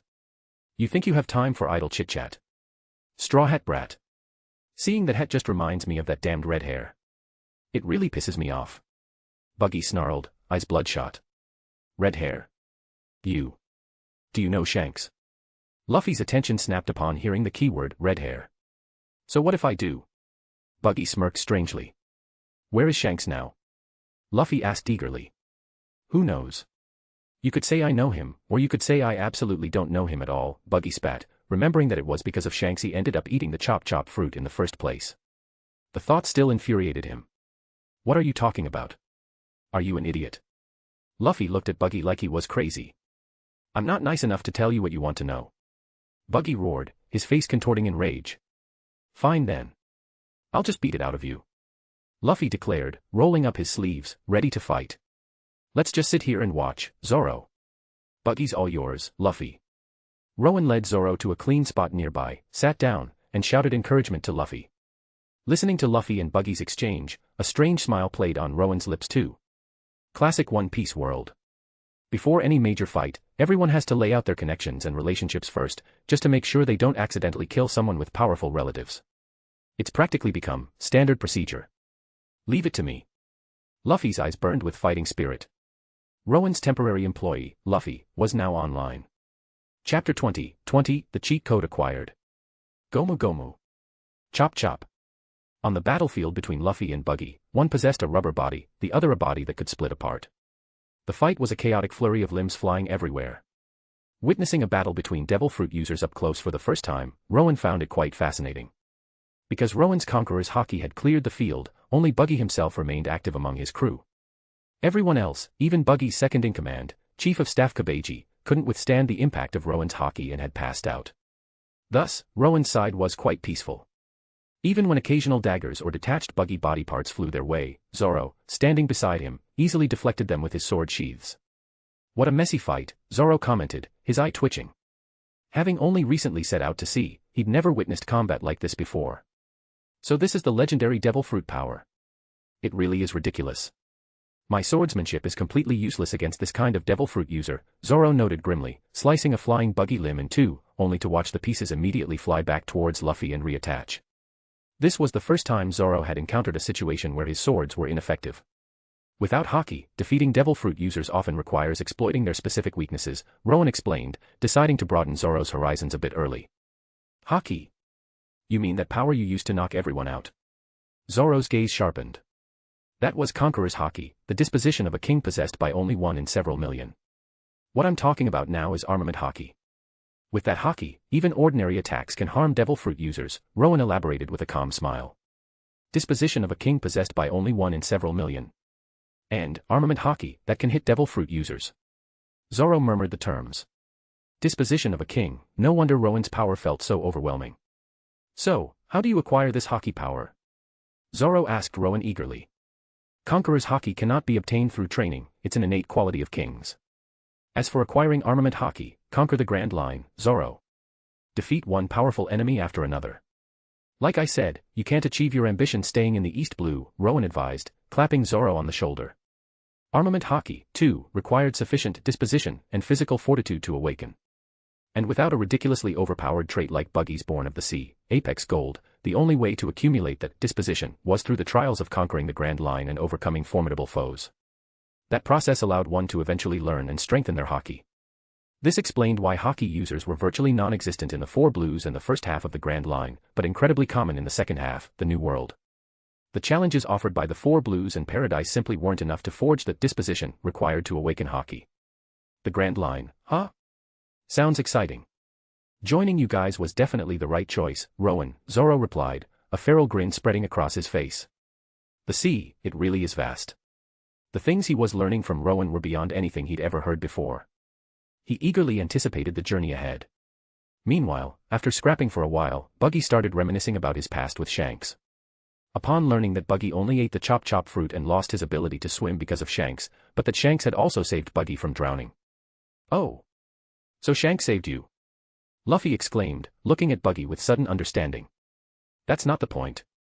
Buggy roared back, his face contorting comically. Anyway. It's all that bastard's fault. My life plans got set back 10 years because of him. So I decided, if I can't conquer the sea, I'll just plunder all the treasure on land instead. Using the power of this chop fruit.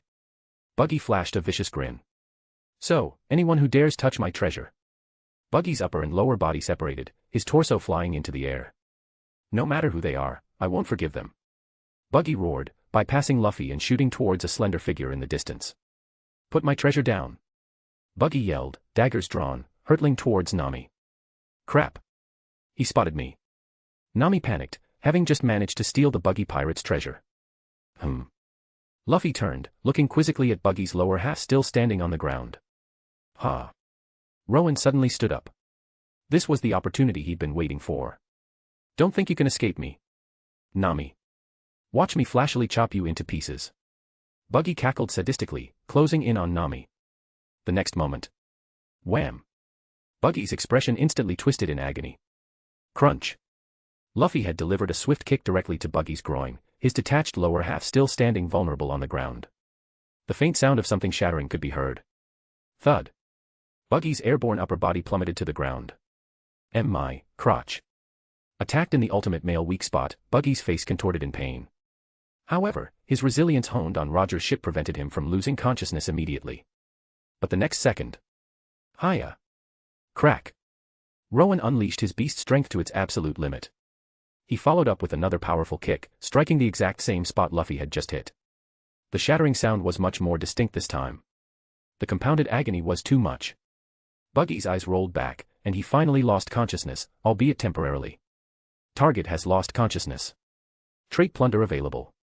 Plunderable traits: Cannonball Expertise, Blue, Chop Chop Fruit, Deep Purple, Born of the Sea, Apex Gold, Discarded, Dot. A notification screen appeared. Unawakened Conqueror's Haki wasn't a power yet, just latent potential. Potential/disposition could only be plundered once, same for equipping. Awakened Conqueror's Haki, however, could be plundered as a strength-type trait. Rowen had no intention of plundering Buggy's Chop Chop Fruit. Firstly, he didn't need such a mediocre devil fruit. Secondly, if he plundered it, Buggy would be freed from the devil fruit curse and no longer rejected by the sea. This could potentially make Buggy a significant unpredictable X-factor in the future. Rowen preferred to keep the future course under his control. Using the insignificant Chop Chop Fruit to neutralize a potential future complication was more advantageous for Rowen. As for plundering the fruit and then killing Buggy, Buggy had already followed the standard One Piece procedure before the fight and revealed his connections. His relationship with Shanks and Rayleigh could be very useful to Rowen in the future. The Chop Chop Fruit simply wasn't valuable enough to sacrifice those potential future benefits. Rowen's target had been clear from the start. Plunder. Rowen commanded inwardly. A faint, dimmed golden light, visible only to Rowen, flew out from Buggy's body and entered Rowen's own. Instantly, it reignited, blazing with dazzling brilliance. Successfully plundered, Born of the Sea, Apex Gold, Dot. Chapter 21, Bonus, standing there, terrifyingly strong. Check traits. Rowen prompted inwardly.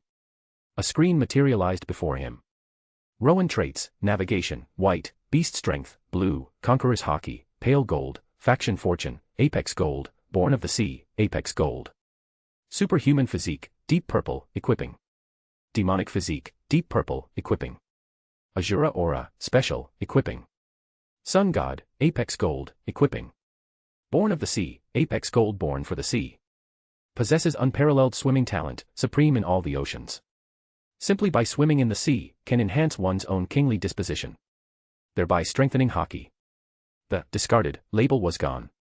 This Apex Gold trait, which had dimmed after Buggy ate the Chop Chop Fruit, now blazed brightly within Rowen's body, fully reactivated. Born of the Sea, Apex Gold, the ultimate Haki training cheat code, was finally his. Rowen closed his eyes and took a deep breath. Whoosh. The sea breeze caressed Rowen's face. Everything is different now.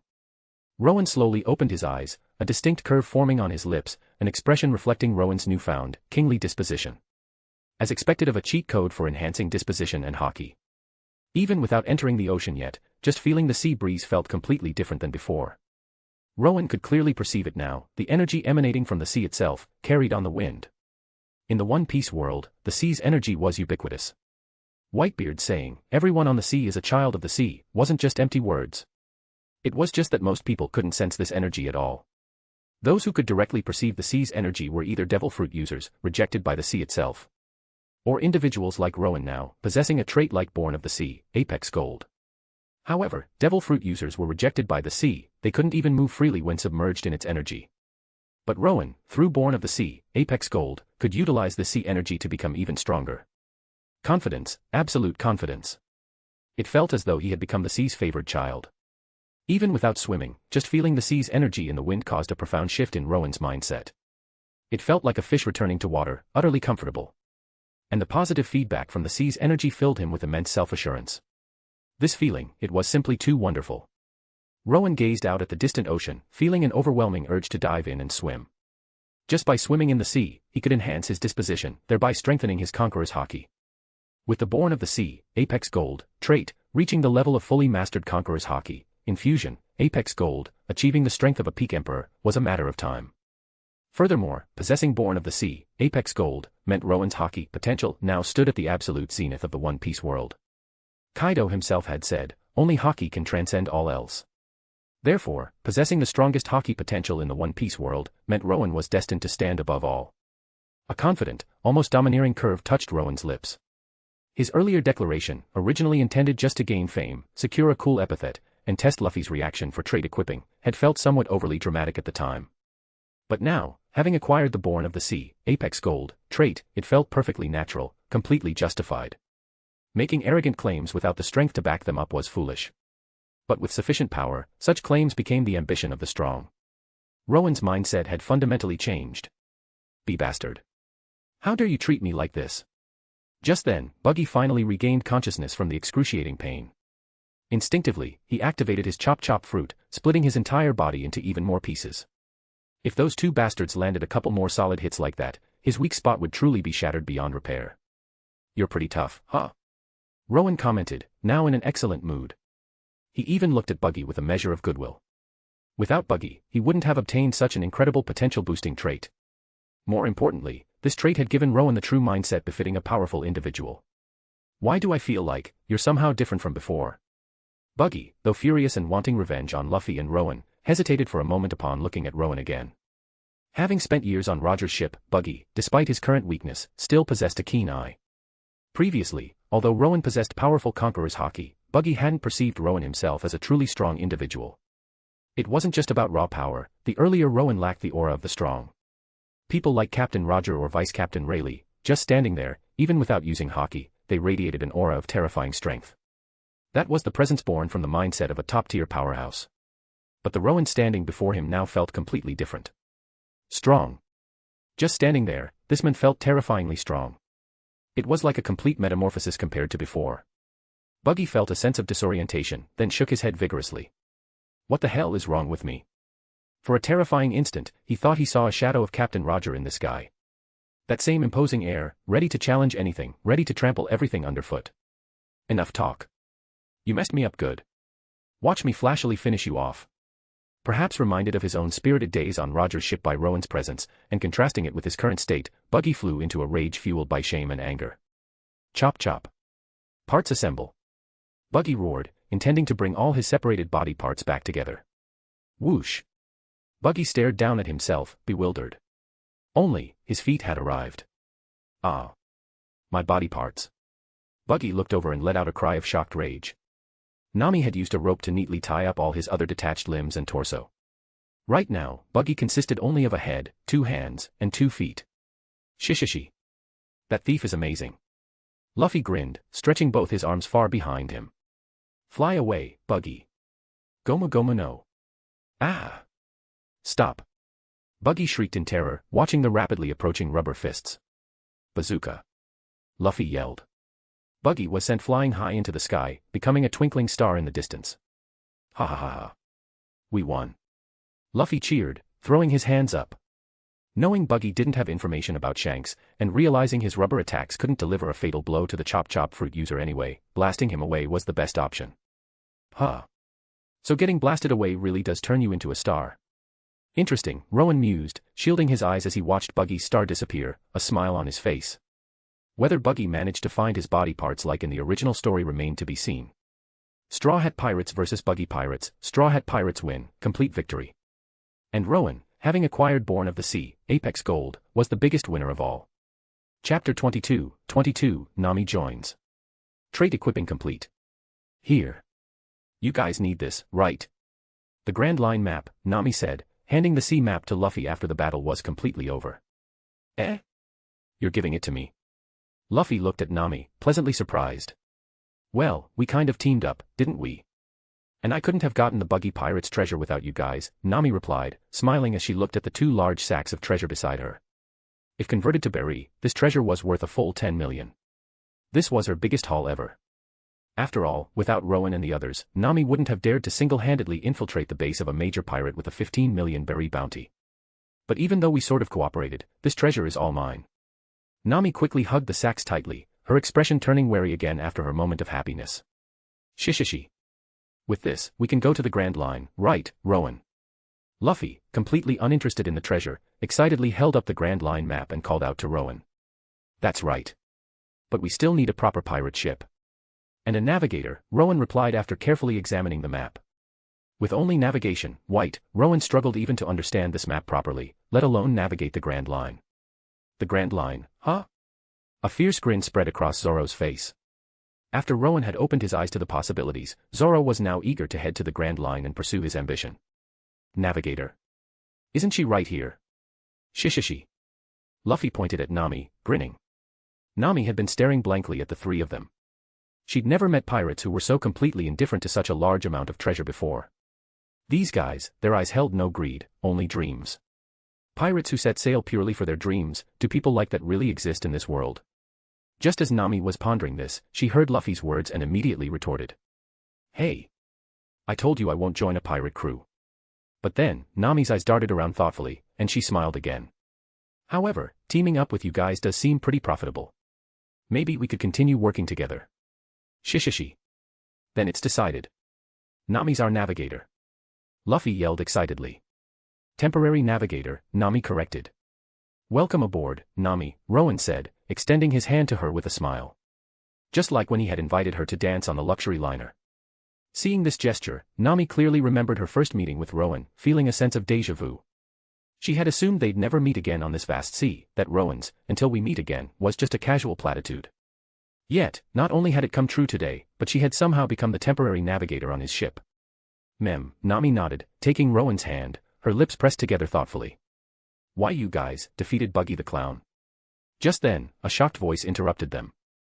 Rowen and the others turned to see an old man, white-haired, frail-looking but wearing homemade armor, strangely dressed, staring at them in disbelief. Yeah, we beat Buggy's crew. Who are you, old man? Luffy readily admitted, then looked at the old man curiously. I am Boodle, the mayor of this orange town. Who are you?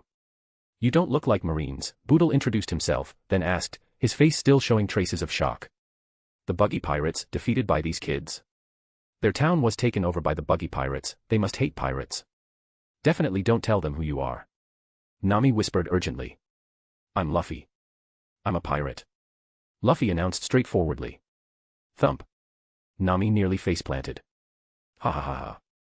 Zoro slapped his thigh, roaring with laughter. Rowen chuckled at the scene as well. Classic Luffy. Pirates. Mayor Boodle's face twitched. I'm starving. Old man, can you treat us to a meal? Luffy patted his stomach. Using devil fruit powers consumed a lot of stamina. What kind of pirate asks someone else to treat them to a meal? Nami couldn't find the words to describe Luffy's behavior. Some booze would be nice, Zoro added hopefully. A good drink after a fight was one of Zoro's greatest pleasures. We should definitely celebrate properly, Rowen agreed, still elated from acquiring the Born of the Sea, Apex Gold, trait. Even you, Rowen. Nami felt utterly exasperated. Did these guys have any awareness of the situation? They were pirates. And this mayor's town had just been occupied by pirates. Follow me, Boodle said unexpectedly after a moment of silence. All right. Food. Luffy excitedly followed Boodle. Zoro and Rowen followed with smiles. Nami, though exasperated, had no choice but to follow along with her treasure sacks. Boodle led them to his house. On the way, they encountered the small dog, Chowchu, faithfully guarding the pet shop left behind by his deceased owner. Chowchu, not having formed the same bond with Luffy as in the original story, barked fiercely at the group, only calming down slightly after Boodle reassured him. Rowen simply smiled at this. Compared to forging the same friendship from the story, what Chowchu truly needed, the preservation of the pet shop filled with memories of his master, had already been achieved, implicitly, by defeating Buggy. Boodle prepared some food for them. During their conversation, Boodle clearly sensed that Rowen's group was different from the Buggy pirates and explained everything that had happened in the town. Luffy, meanwhile, just focused on stuffing his face, saying nothing. Listening to Chowchu's story, How the dog refused to leave the shop filled with memories, even facing the buggy pirates, determined to protect his master's legacy. Nami was visibly moved but felt powerless to do anything. Ah, I'm full. So full. Okay, we're heading out. Thanks for the meal, old man. Luffy patted his belly, beaming with satisfaction. How can you smile so happily after hearing what happened here? Pirates really are cold-blooded. Always taking away what's important to others so easily. Nami suddenly snapped, looking at Luffy smile, her emotions overflowing. No matter what I say, what happened here already happened. What's lost won't come back, right? Luffy replied simply, looking at Nami. But you can't be so indifferent. Nami yelled, venting her frustration. She knew it was true. Her outburst was fueled by the parallels between the town's situation and her own hometown's suffering. But the next moment, a hand gently rested on Nami's shoulder. Rowen. Nami looked up at him, startled. Luffy isn't being indifferent. This is just Luffy's way, his own kind of strength, Rowen said seriously. Talking is always the easiest thing to do, but it doesn't change anything. Just like with you, Nami. Nami started to protest, but Rowen's next words stunned her into silence. You definitely have your own story too, but we won't ask. Even if you told us what happened to you, we could never truly understand how you feel right now. Just talking about it won't change what you've been through. But when you feel the time is right. Nami stared blankly at Rowen's face, which now held a smile as warm and bright as the sun. Lean on us as much as you need to, Nami. We'll help you, even if we have to risk our lives. We're comrades now. Nami stared at Rowen, speechless. Rowen then looked at Luffy with a smile. Right, Luffy.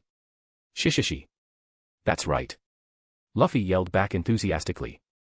Rowen's understanding of comradeship resonated perfectly with Luffy. Zoro didn't speak, just offered a fierce grin and adjusted the grip on his Wado Ikemanji slightly. This sentiment resonated deeply with Zoro as well. Nami pressed her lips together, struggling to keep her emotions in check. She gripped Rowen's hand resting on her shoulder, gently leaning her forehead against it, as if finally finding something solid to rely on. Received strong acknowledgement from Monkey D. Luffy. Bond increased. Trait equipping progress increased. Superhuman physique, deep purple, has finished equipping. A notification screen appeared before Rowen. Chapter 23, bonus, cheat code activated. Ever-strengthening Haki. Check traits. Rowen traits, navigation, white, superhuman physique, deep purple, conqueror's Haki, pale gold, faction fortune, apex gold, born of the sea, apex gold. Demonic physique, deep purple, equipping.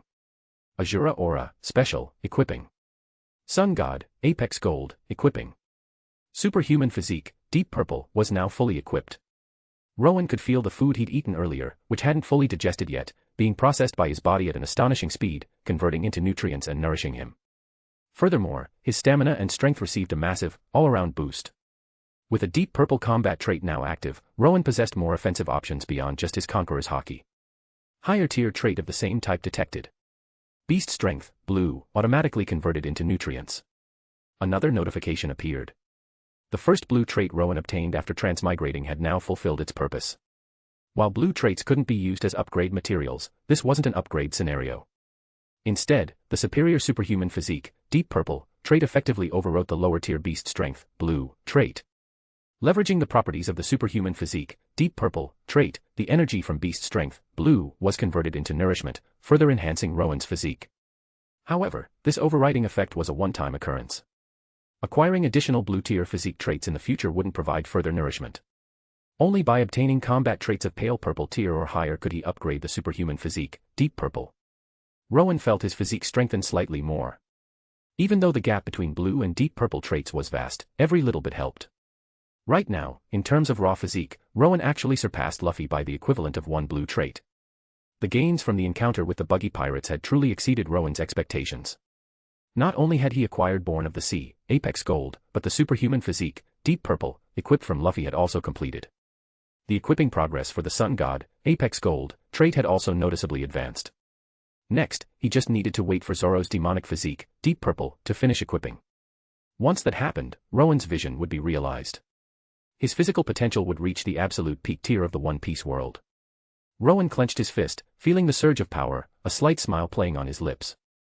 Fully equipped traits could be perfectly controlled by Rowen, so there was no risk of him losing control due to the sudden increase in strength. Thank you for your hospitality. We'll be taking our leave now, Rowen said, addressing Mayor Boodle.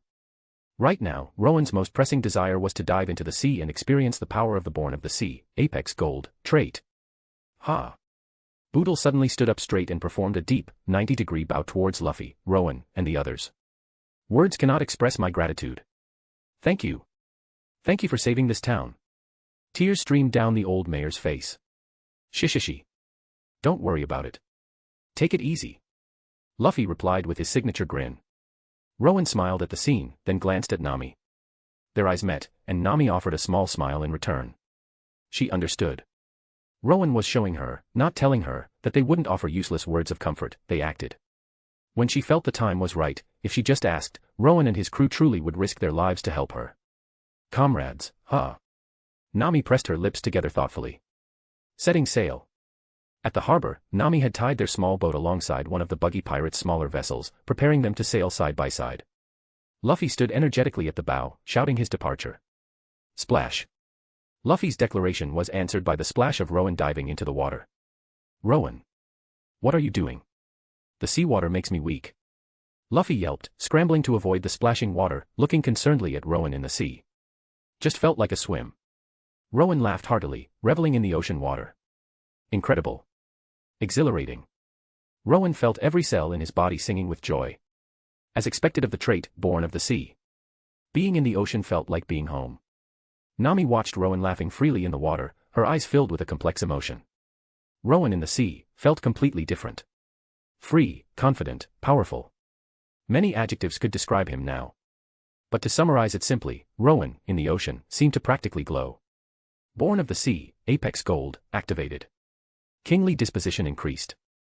Conqueror's Haki intensity increased. Born of the Sea, Apex Gold, activated. Kingly disposition increased. However, Rowen quickly noticed something. After the initial increase in Haki intensity, subsequent activations only increased his disposition. Rowen continued swimming, analyzing the changes within himself. Could it be? Rowen leaped out of the sea and back onto the boat. Oh. Haa. He took deep breaths, feeling the sea's energy within the wind. Accumulated kingly disposition digested. Conqueror's Haki intensity increased. Accumulated kingly disposition digested. Conqueror's Haki intensity increased. A series of notifications appeared. I see. A smile spread across Rowen's face. The disposition gained through this cheat-level trait wasn't earned through the crucible of battle, forged from the blood and failures of enemies. The Born of the Sea, Apex Gold, trait essentially transformed disposition and Conqueror's Haki, elements normally impossible to train directly, into something that could be strengthened through a form of exercise. And like any exercise, it required a digestion period afterward. Using physical training as an analogy made it easy to understand. To make your body stronger, after exercising, you needed to eat, digest, absorb, and then finally experience the strengthening. Similarly, to strengthen Haki using Born of the Sea, Apex Gold, the same process was required. Swimming in the sea with Born of the Sea, Apex Gold, enhanced a disposition that was like eating. To actually get stronger after eating, the accumulated disposition needed to be digested and absorbed before it could be used to enhance Haki. No wonder Buggy was so absurdly confident, practically arrogant, before eating the chop fruit. Even top-tier powerhouses like Roger, despite possessing immense disposition, only exuded Haki, not the same kind of reckless arrogance Buggy displayed. The reason was that Buggy hadn't awakened his Conqueror's Haki. He couldn't digest the disposition gained from Born of the Sea, Apex Gold, to actually strengthen his Haki. Therefore, he couldn't fully control the immense disposition generated by the trait, leading him to act like an arrogant, reckless fool. Born of the Sea, Apex Gold, only after awakening Conqueror's Haki could its full power truly be utilized. However, even with the added digestion step, it didn't impact the overall speed at which Rowen could become stronger. After all, Rowen was human, not a fish, he couldn't spend 24/7 in the ocean anyway. The digestion period perfectly aligned with his natural need for rest. Feeling his Haki continuously growing stronger, Rowen smiled slightly.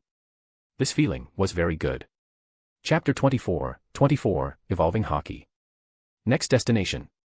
Somewhere in the East Blue, a ship flying the Buggy pirates Jolly Roger sailed alongside another small vessel, lashed together. Luffy was clearly unhappy about sailing under Buggy's flag, he desperately wanted his own Jolly Roger. But the flag's design was painted directly onto the sail, and they needed the sail deployed to move. Luffy tried to protest, but a sharp glare from Nami instantly silenced him. Just like in the original story, Luffy had left one sack of treasure behind for Orange Town's reconstruction, earning him a fierce scolding from Nami. However, despite lecturing Luffy, Nami wasn't truly angry deep down. Seeing Orange Town's plight reminded her sharply of her own home, Kokoyashi Village, suffering under Arlong's violent rule. Helping Orange Town rebuild was something Nami genuinely wanted to do. At the same time, the realization that Rowen and his crew were fundamentally different from other pirates deepened within her. Remembering Rowen's earlier words, waves of emotion stirred in Nami's heart. Should she rely on Rowen and the others? But that monster, Arlong, could Rowen's crew really defeat him? She had almost saved up the 100 million berry needed to buy back Kokoyashi Village from Arlong. Was it necessary to take such a risk now? But, could Arlong's word truly be trusted? No. Stop thinking like that. Otherwise, what was the point of working so hard to earn that 100 million berry? Nami stared blankly at the sea chart, lost in thought, then shook her head fiercely. Right now, focus on planning properly for these guys. In their current state, they have no hope of surviving the Grand Line. Just as I thought. Trying to reach the Grand Line with boats like these is completely reckless, Nami stated seriously after composing herself, looking from the chart to the two small, makeshiftly tied vessels. Guess we really do need more crewmates, Luffy commented from the bow, munching on an apple. It's not just about personnel. This ship's lack of proper equipment absolutely won't keep us safe. Nami declared, hands on her hips. Exactly. We definitely need a musician. Luffy agreed wholeheartedly. A musician. Ha ha ha ha. Zoro couldn't help but burst out laughing upon hearing that. Heading into the Grand Line, notoriously known as the Pirate Graveyard, and the most important thing was a musician. Luffy's way of thinking was truly unlike anyone else's. You idiot. Rowen, say something. You know some navigation too, right? Nami, now somewhat accustomed to Luffy's bizarre logic, could only clutch her head in exasperation before turning to Rowen. Oh. HAAA. Rowen, who had accumulated sufficient disposition through Born of the Sea, Apex Gold, and was currently digesting it by absorbing the sea's energy from the wind to strengthen his haki, opened his eyes upon hearing Nami. Relax, Nami. You're our crew's navigator now. My navigation skills can't compare to yours at all. You decide our next course, Rowen said with a smile. Since Nami had only joined temporarily and wasn't a full-fledged Straw Hat yet, Rowen couldn't equip her traits. Nami's climate sense, pale gold, trait, though non-combat related, was something Rowen greatly desired. After all, even the original author himself had stated that Nami's incredible talent for sensing weather changes with her body, if combined with the Rumble fruit, could potentially elevate her combat power above Zoro's, making her the second strongest in the Straw Hat crew. Even without the Rumble fruit, just acquiring Zeus boosted Nami's combat abilities dramatically. One could only imagine how terrifying the combination of the Rumble fruit and the climate sense, pale gold, trait would be. Rowen, who aimed to acquire the Rumble fruit, naturally hoped to obtain this trait as well. But Rowen wasn't worried. Nami joining permanently was only a matter of time, acquiring the trait was inevitable. As for navigation. Since they had a navigator now, Rowen was happy to leave route planning entirely to Nami. What Rowen needed to do now was continue getting stronger. His Conqueror's Haki, pale gold, trait, continuously strengthened by Born of the Sea, Apex Gold, had now changed, displaying a progress bar. Conqueror's Haki, pale gold initial mastery allows overwhelming weaker wills into unconsciousness, pale gold, further mastery enables basic Conqueror's Haki infusion into attacks, deep gold. Once this progress bar was filled, Rowen's Conqueror's Haki would automatically upgrade to the deep gold tier. He would then be able to preliminarily infuse Conqueror's Haki into his attacks, reaching the level Yamato displayed in the original story. Once evolved to deep gold, even relying solely on Conqueror's Haki, Rowen's strength would leap to the level of a top-tier Yonko commander. The power of Conqueror's Haki was simply too overwhelming. Even at the deep gold tier, before exhausting his Haki reserves, he could likely trade blows with an emperor using infused Conquerors for a short time.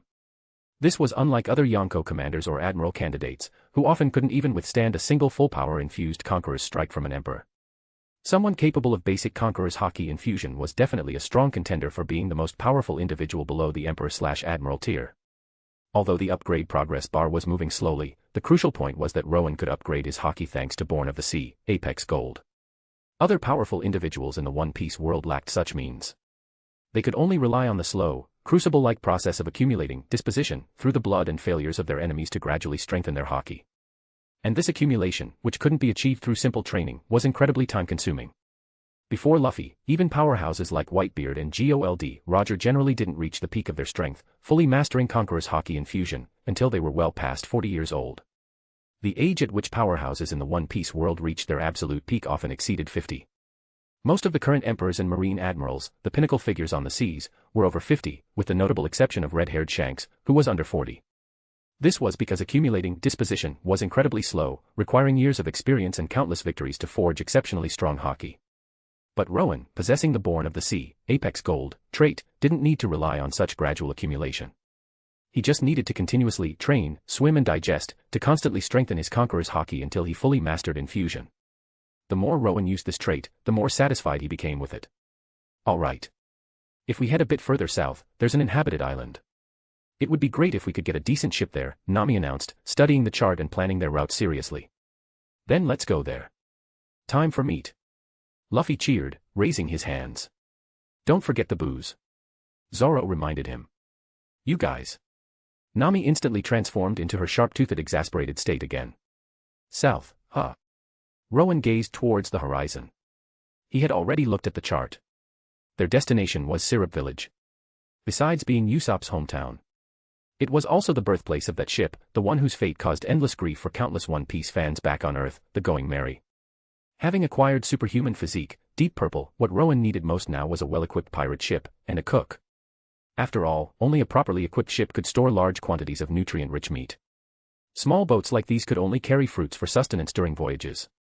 And eating only fruits wouldn't allow him to fully utilize the body-strengthening potential of his superhuman physique, Deep Purple. Rowen closed his eyes again, focusing on digesting the disposition gained from Born of the Sea, Apex Gold, continuing to strengthen his conqueror's haki.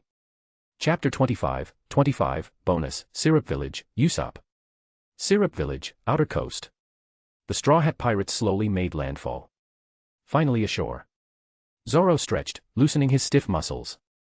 After so many days cramped on those small boats, his limbs felt numb. I actually felt fine, Rowen commented nearby with a knowing smile. Swimming freely in the ocean, enhancing his conqueror's haki, was a wonderful process. And having acquired the Born of the Sea, Apex Gold, trait, becoming the sea's favored child, even sailing on somewhat cramped small boats didn't feel uncomfortable at all. Who swims as well as you do? Zoro shot Rowen an exasperated look. Zoro had seen Rowen swimming effortlessly and had even tried challenging him to a race in the water, only to be utterly defeated. A significant portion of their journey here had involved Rowen simply swimming alongside the boats. Up this way is the village, Nami said, pointing towards the slope ahead, consulting the chart. Does that mean we can eat meat? Meat. Luffy excitedly rushed over to Nami's side. Can you think about something other than meat for 5 seconds? Nami dodged Luffy, who had started drooling at the mere thought of meat. There should be a bar too. We can finally have a proper drink, Zoro added with a grin. You guys are unbelievable. Nami's eye twitched. You've worked hard, Nami, Rowen said with a smile, looking at her. Rowen. Nami felt a surge of gratitude. Look at Luffy and Zoro, one only thought about meat, the other only about booze. Only Rowen appreciated her navigation skills. However, it seems getting to that village won't be quite so straightforward, Rowen commented calmly, glancing towards the bushes on the slope. Definitely someone. There, Zoro murmured, his eyes narrowing as his hand instinctively went to Wado Ikemanji, slightly drawing the blade. Where? Luffy looked around wildly, searching for figures. Danger. Zoro suddenly yelled. A shower of marbles rained down at Luffy's feet, forcing him to dodge frantically. Rustle. Then, numerous small pirate flags emblazoned with skull and crossbones symbols rose from the bushes. So cool. Luffy stared excitedly at the flags. Though small, the skull designs looked fierce. Luffy had always wanted his own Jolly Roger. Is this really the time to admire someone else's flag? Nami deadpanned, looking at Luffy. Ha ha ha. I am Usopp, captain of the great pirate crew that rules this village. People praise me highly, calling me Captain Usopp. A long-nosed young man stood beneath the tallest flag, pointing proudly at his own long nose and shouting. Usopp had just finished his daily routine of running through Syrup Village, falsely warning the villagers that pirates were coming. Right after completing this task, his subordinate, Tamanegi, brought news of spotting actual pirate ships. Upon learning the pirate crew only consisted of 4 people, Usopp, determined to protect Syrup Village from invasion, gathered his crew, Paimon, Ninjin, and Tamanegi, and set up an ambush here. Hearing the words, pirate crew, Luffy's earlier excitement vanished instantly. His mouth turned down as he looked up at Usopp. If you're thinking of attacking this village, I suggest you give up. Because my 80 million subordinates won't let you get away with it. Usopp continued boasting. Rustle. As Usopp finished his bluff, even more pirate flags popped up from the bushes. Suji! Luffy, who tended to believe whatever people told him, yelled out in awe. Seeing the guy below fall for it so easily, Usopp felt rather pleased with himself. That's a lie, isn't it? But the next moment, Nami's light chuckle shattered Usopp's smugness. Crap! They saw through it. Usopp yelled, clutching his head in panic. You didn't actually think anyone would believe the 80 million subordinates line, did you? Rowen asked Usopp, amused. How many people even live in the entire East Blue? Damn it. The enemy has someone like a strategist. Usopp yelled, looking at Rowen and clutching his head. 80 million might be an exaggeration, but I still have capable subordinates. Usopp quickly regained his composure, pointing towards the bushes behind him. The pirate flags waved up and down, manipulated by Paimon, Ninjin, and Tamanegi, creating the illusion of a larger force. It's just 3 kids, Nami pointed out with a mischievous smile. They saw through it. Run away.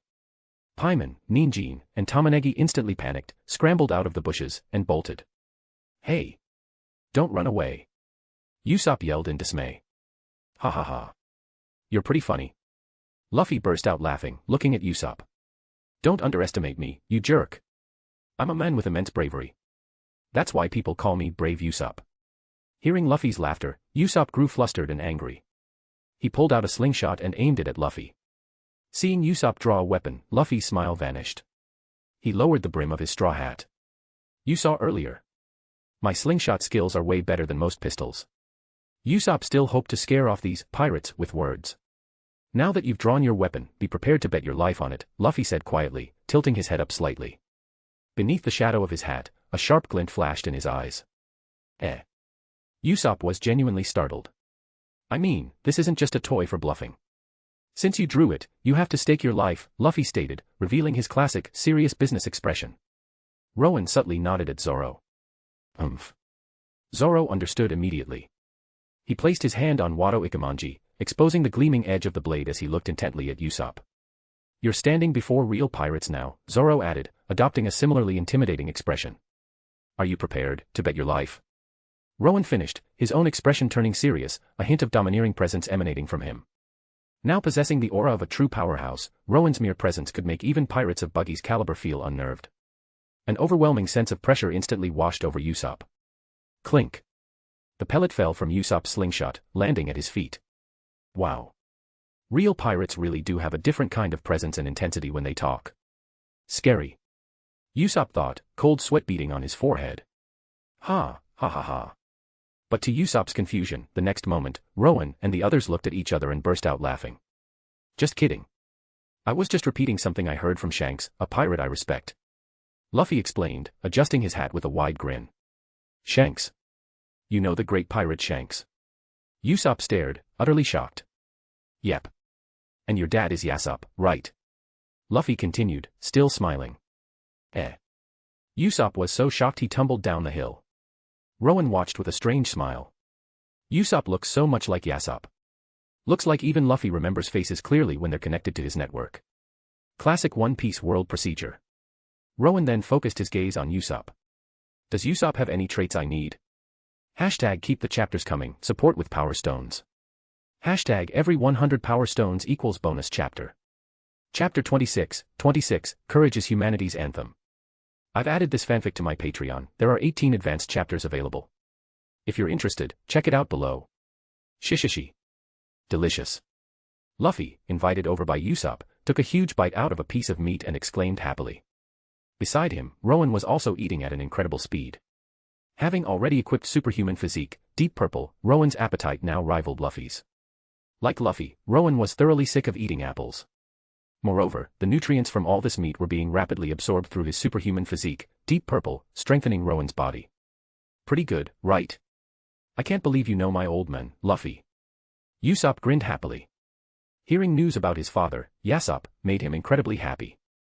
I met him when I was little.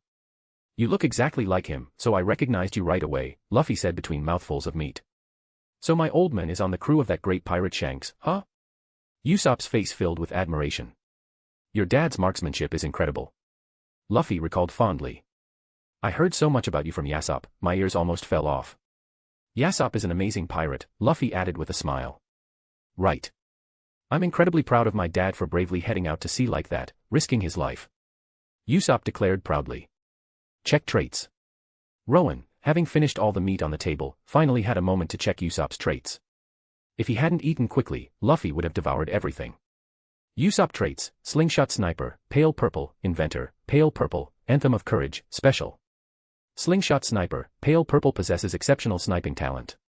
When using a slingshot for sniping, can be even more effective than firearms. Inventor, Pale Purple possesses outstanding inventive talent, capable of creating various gadgets and tools. Slingshot Sniper, Pale Purple, being a combat trait like superhuman physique, Deep Purple, currently reflected Usopp's overall combat capability based on his present sniping skill. It didn't indicate his ultimate potential ceiling. In the One Piece world, snipers relying solely on marksmanship rarely achieved high combat power levels. Firearms were largely ineffective against truly strong opponents. Usopp, still untrained at this point, only reached the Pale Purple combat tier by combining his natural talent with the special ammunition created through his Inventor, Pale Purple, trait. Truly exceptional snipers reached their peak combat potential through Haki. Therefore, possessing a Pale Purple sniping trait even before learning Haki already proved Usopp's sniping talent was potentially on par with his father, Yasopp's. Of course, this didn't diminish the importance of raw sniping skill. Controlling Haki was difficult enough, imbuing it into projectiles and hitting targets accurately became exponentially harder as Haki strength increased. Only supreme sniping ability could allow one to accurately strike enemies with projectiles carrying incredibly powerful Haki. The same principle applied later when Usopp used special plants for his attacks. Only supreme sniping skill allowed him to accurately deliver those plants to the optimal locations for maximum effect. This held true even for snipers with observation Haki. While observation Haki could reveal a target's location, seeing didn't guarantee hitting. Accurately hitting the target still relied fundamentally on sniping skill. Inventor, Pale Purple, was a non-combat trait, similar to navigation. Its current tier reflected Usopp's present inventive capabilities. As Usopp grew stronger and more skilled in the future, both these traits would likely upgrade accordingly. Even so, compared to Luffy and Zoro, Usopp's current trait lineup seemed rather unremarkable. But that last special trait, that was something entirely different. Rowen's eyes narrowed slightly. Anthem of Courage, special timidity is natural to living beings, but courage is humanity's anthem. Though naturally timid and weak-willed, at critical moments, can sing forth humanity's anthem of courage. Unleashing power far exceeding their own strength to turn the tide of battle. Reading this description, Rowen felt a genuine sense of admiration. Usopp was naturally cowardly, arguably the most cowardly of the Straw Hats, weakling trio. Even Perona's negative hollows, which could drain anyone's will to live, had no effect on Usopp. That was because Usopp was already at the absolute rock bottom of negativity and cowardice. Even devil fruit powers couldn't make him worse. Compared to Zoro, Luffy, and others, Usopp's character wasn't exactly popular with everyone. But it wasn't Usopp's fault, it was his innate nature, practically coded into his genes, something he couldn't change. What made Usopp admirable was his ability to overcome this inherent flaw, to sing humanity's anthem of courage when it truly mattered. For someone naturally so timid and negative, displaying such bravery was even more commendable than it would be for an ordinary person less prone to fear. His lifelong dream was to become a brave warrior of the sea, and Usopp, through his actions, ultimately proved he possessed the necessary disposition. Rowen respected a man like that. Since you two know each other, that makes things easier. Say, I was wondering if we could find someone in your village who knows how to sail, and maybe get a bigger ship. Nami asked Usopp with a hopeful smile. As you can see, it's just a small village. You'll probably be disappointed, Usopp replied, his eyes darting away nervously. There's a huge mansion up on the hill, Zoro suddenly pointed out. Usopp's expression changed instantly. Nami sharply caught this shift. Eh? Is that a friend of yours, Usopp? Could you maybe ask them to help us out with some money? Nami asked, her eyes curving into smiling crescents. Not there. Definitely not there. Usopp reacted almost instinctively, shouting loudly. Luffy and the others looked at Usopp, puzzled. I just remembered I have something important to do. I know the owner here really well, so feel free to eat and drink as much as you like. I gotta go. See ya. Usopp blurted out, then bolted away. What's wrong with him? He seemed so panicked, Nami wondered aloud, watching Usopp's retreating figure. Crunch. Luffy continued eating his apple. Well, there's only one way to find out what's going on. Let's go take a look, right, Luffy? Rowen suggested, a slight smile playing on his lips. That mansion belonged to Usopp's friend, Kaya. And hiding within that mansion was another pirate, 100 Plans Kuro, with a bounty of 16 million berry. Given that bounty and his performance in the original story, Kuro should possess a purple tier combat trait. perfect material for upgrading. Every little bit helps. They were about to enter the Grand Line soon. Rowen wouldn't pass up any opportunity to become stronger. Right. Shishishi. Luffy grinned. Chapter 27, bonus, 100 plans Kuro. I've added this fanfic to my Patreon. There are 18 advanced chapters available. If you're interested, check it out below. Syrup Village, outside the gates of the most prominent mansion. Rowen and the others had been led here by Usopp's 3 subordinates, Paimon, Ninjin, and Tamanegi. The kids had found them just as Rowen's group was about to leave the restaurant, initially fearing their captain Usopp had been harmed by these pirates. After learning Luffy knew Usopp's father, the 3 kids readily brought them here. Rowen was happy to have guides. Whoa, it's huge! Luffy exclaimed, staring up at the mansion before them. It certainly is, Rowen agreed. Building such a large and luxurious mansion in this relatively poor village, no wonder Kuro targeted it. If the captain disappears around this time, he's definitely here, Tamanegi stated confidently. What does he do here? Luffy asked curiously. Tells lies, Ninjin replied bluntly. That's not right, is it? Nami commented, feeling Usopp was setting a bad example for the kids. It's not wrong. It's great. Ninjin retorted defensively. What's this all about? Even Zoro was curious now. Miss Kaya, who lives in this mansion, is very frail. Plus, she's been deeply saddened ever since her parents passed away a year ago. Even with all her money, could anything be sadder than that? So, the captain cheers her up with his amazing tall tales. The 3 kids explained proudly, glancing at each other. Oh, I see. That guy's pretty great, then, Luffy concluded thoughtfully. So, has Miss Kaya's health improved at all? Nami asked, her impression of Usopp changing significantly for the better. Much better. Tamanegi declared proudly.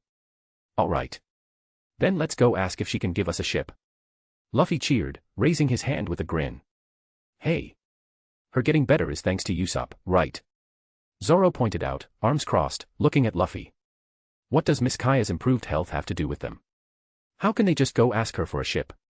I'll go ask. Shishishi. Luffy immediately grabbed onto the mansion's fence. Goma Goma no. Luffy's arm stretched dramatically. Hey. You idiot. Zoro and Nami lunged, grabbing onto Luffy. Rowen grabbed onto Zoro. Coming through. Luffy abruptly let go. The recoiling rubber elasticity flung everyone high into the air. Aya. And that's how we escaped from that giant goldfish. Ha ha ha. Having left Rowen's group earlier, Usopp had come here, standing on a tree branch outside the mansion window, regaling Kaya inside with his fabricated adventures. He had just reached the end of his story. What's that? A young woman with beautiful blonde hair and a delicate face, though clearly looking weak, suddenly pointed towards the sky. This was the mistress of the mansion, Kaya. Usopp followed Kaya's pointing finger and stared, his eyes widening in shock. People. Falling from the sky. Crash. With a tremendous impact, Rowen and the others landed. Smooth landing, Luffy announced, face first in the dirt. Like hell it was. Nami roared, transforming into her sharp-toothed angry state. If Rowen hadn't protected her, she thought she was going to die. Hey. Rowen. You bastard. Zoro groaned from the ground, his eye twitching as he painfully turned his head to glare at Rowen and Nami, who were sitting comfortably on his back. Sorry. Your physique is stronger, Zoro, Rowen apologized without a shred of sincerity. Rowen was sitting on Zoro's back, having used him as a cushion, while Nami was held securely in a princess carry in Rowen's arms. Knowing full well how unreliable Luffy could be, Rowen had grabbed onto Zoro at the first opportunity. Besides, Zoro has demonic physique, deep purple. A little impact like this will just help strengthen his body, right? Rowen. Thanks, Nami muttered after yelling at Luffy, looking up at Rowen holding her, her lips pressed together. It seems like Rowen always protects her. Back in Orange Town, Rowen had said he'd risk his life for her. That memory still sent ripples through Nami's heart. Rowen's promise to risk his life for his comrades. Nami's perspective might have automatically romanticized it a bit. If you two are gonna cuddle, do it somewhere else. I'm still underneath here. Zoro grumbled, still serving as a human cushion. Ah. Nami's face flushed slightly, and she quickly jumped out of Rowen's arms. Zoro, my man, Rowen said, patting Zoro's shoulder. Next time, just you and me, we'll have a little spar, Rowen offered with a wide smile, which paradoxically sent a chill down Zoro's spine, making him shiver. Are you all right? Kaya asked concernedly, looking at the newcomers. Fine. They're all just big fans of mine. New members of the Usopp pirates. Usopp explained quickly, sweating nervously. These guys are real pirates. Although Usopp knew they were good people, revealing their identities might cause misunderstandings among the villagers. I'm not. I actually came to ask for a favor, Luffy corrected, pushing his straw hat back up as he stood, looking at Kaya. A favor? From me? Kaya looked curious. Yeah. We need a big ship. Luffy stated bluntly. Hey. You lot. Just then, a sharp voice called out. Rowen and the others turned to see a man dressed impeccably as a butler slowly approaching them. Kuro. Rowen thought. Check traits. Chapter 28, bonus, an unexpected haul. Kuro traits, cat claws, pale purple, stealth foot, pale purple, ultimate technique, shakushi, pussyfoot maneuver, deep purple. Cat claws, pale purple powerful finger strength combined with the 10-blade cat claws weapon yields considerable destructive power. Stealth foot, pale purple an assassination technique utilizing high-speed movement with cat-like footsteps. Ultimate technique, shakushi, pussyfoot maneuver, deep purple Kuro's strongest ultimate technique. An indiscriminate attack using stealth foot, pale purple. Utilizes extreme high-speed movement and attacks with the cat claws, pale purple, to kill large numbers of enemies. The speed of this technique rivals the shave technique of the 6 powers. Its drawback is that the user loses awareness of who they are attacking while active. An ultimate technique trait. This was the first time Rowen had encountered one. After carefully reviewing the system's explanation, Rowen understood. When a combination of abilities allowed the user's combat power to undergo a qualitative leap, a new, ultimate technique, trait could manifest. For example, Kuro's stealth foot and cat claws were both pale purple tier. But when he unleashed his ultimate technique, shakushi, his combat capability reached the deep purple level. As for why Luffy and Zoro's so-called ultimate moves didn't show up as specific traits yet. It was because Luffy hadn't developed gear 2nd or 3rd, and Zoro hadn't grasped how to cut steel, kengo, or even truly entered the realm of swordsman, as opposed to just a skilled fighter with swords. At this stage, Luffy and Zoro's ultimate moves were merely them exerting 100% of their current power. They didn't represent a qualitative leap in their combat tier.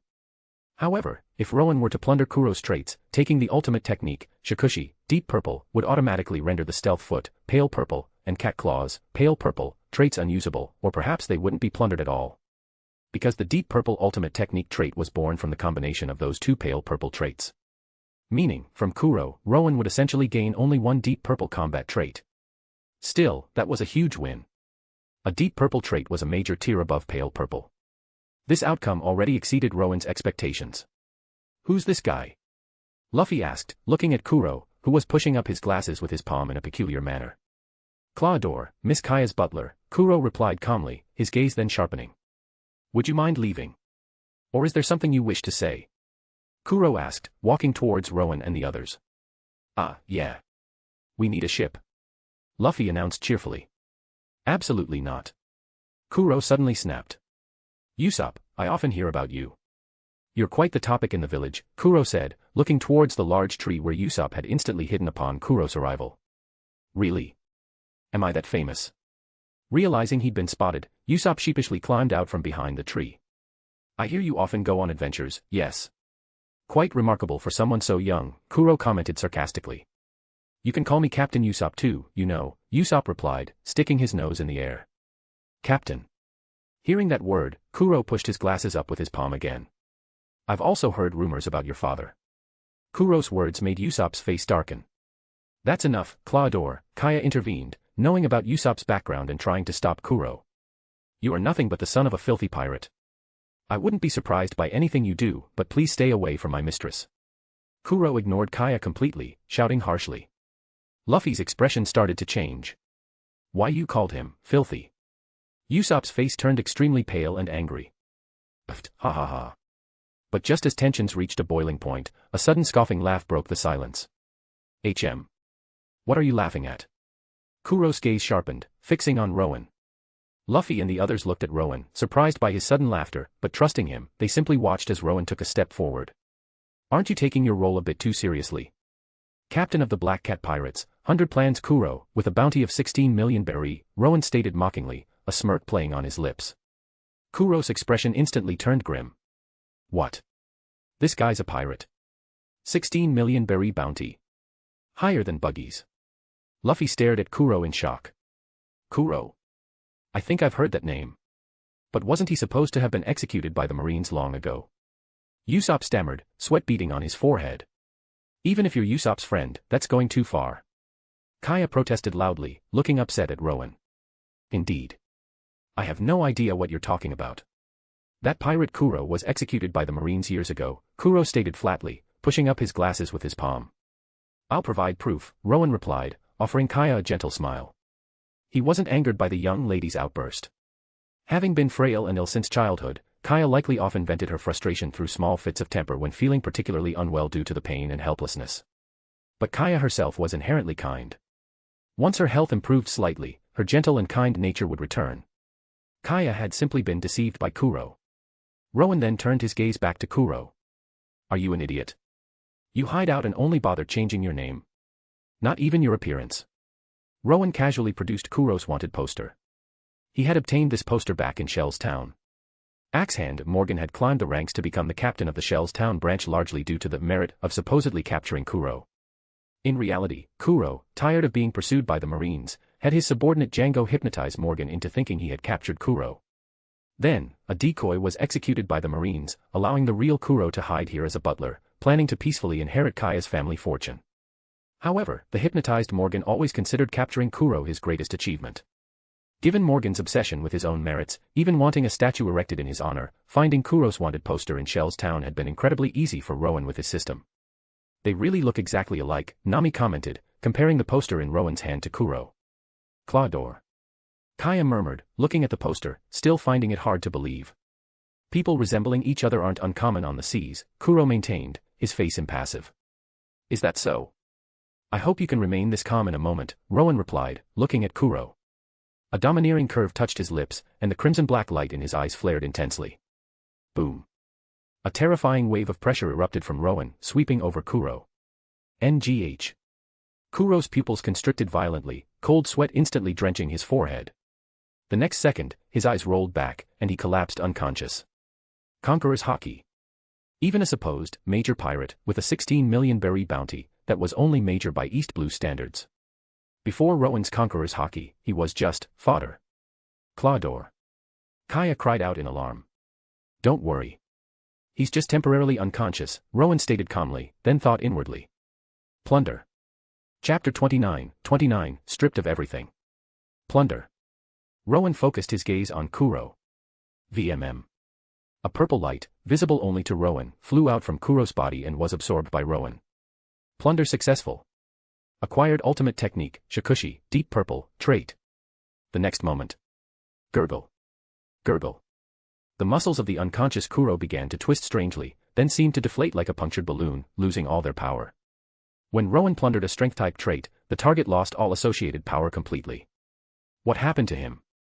That's so weird, Nami commented, feeling a chill run down her spine as she witnessed the scene. Just took something from him, Rowen replied with a faint smile. Wake him up, Usopp, Rowen instructed, looking at Usopp. Eh? Okay, Usopp blinked, then ran over to the unconscious Kuro. Wake up. Wake up. Don't catch a cold lying on the ground. Usopp said, his words sounding concerned, but his actions, likely shaking or slapping Kuro, were anything but gentle.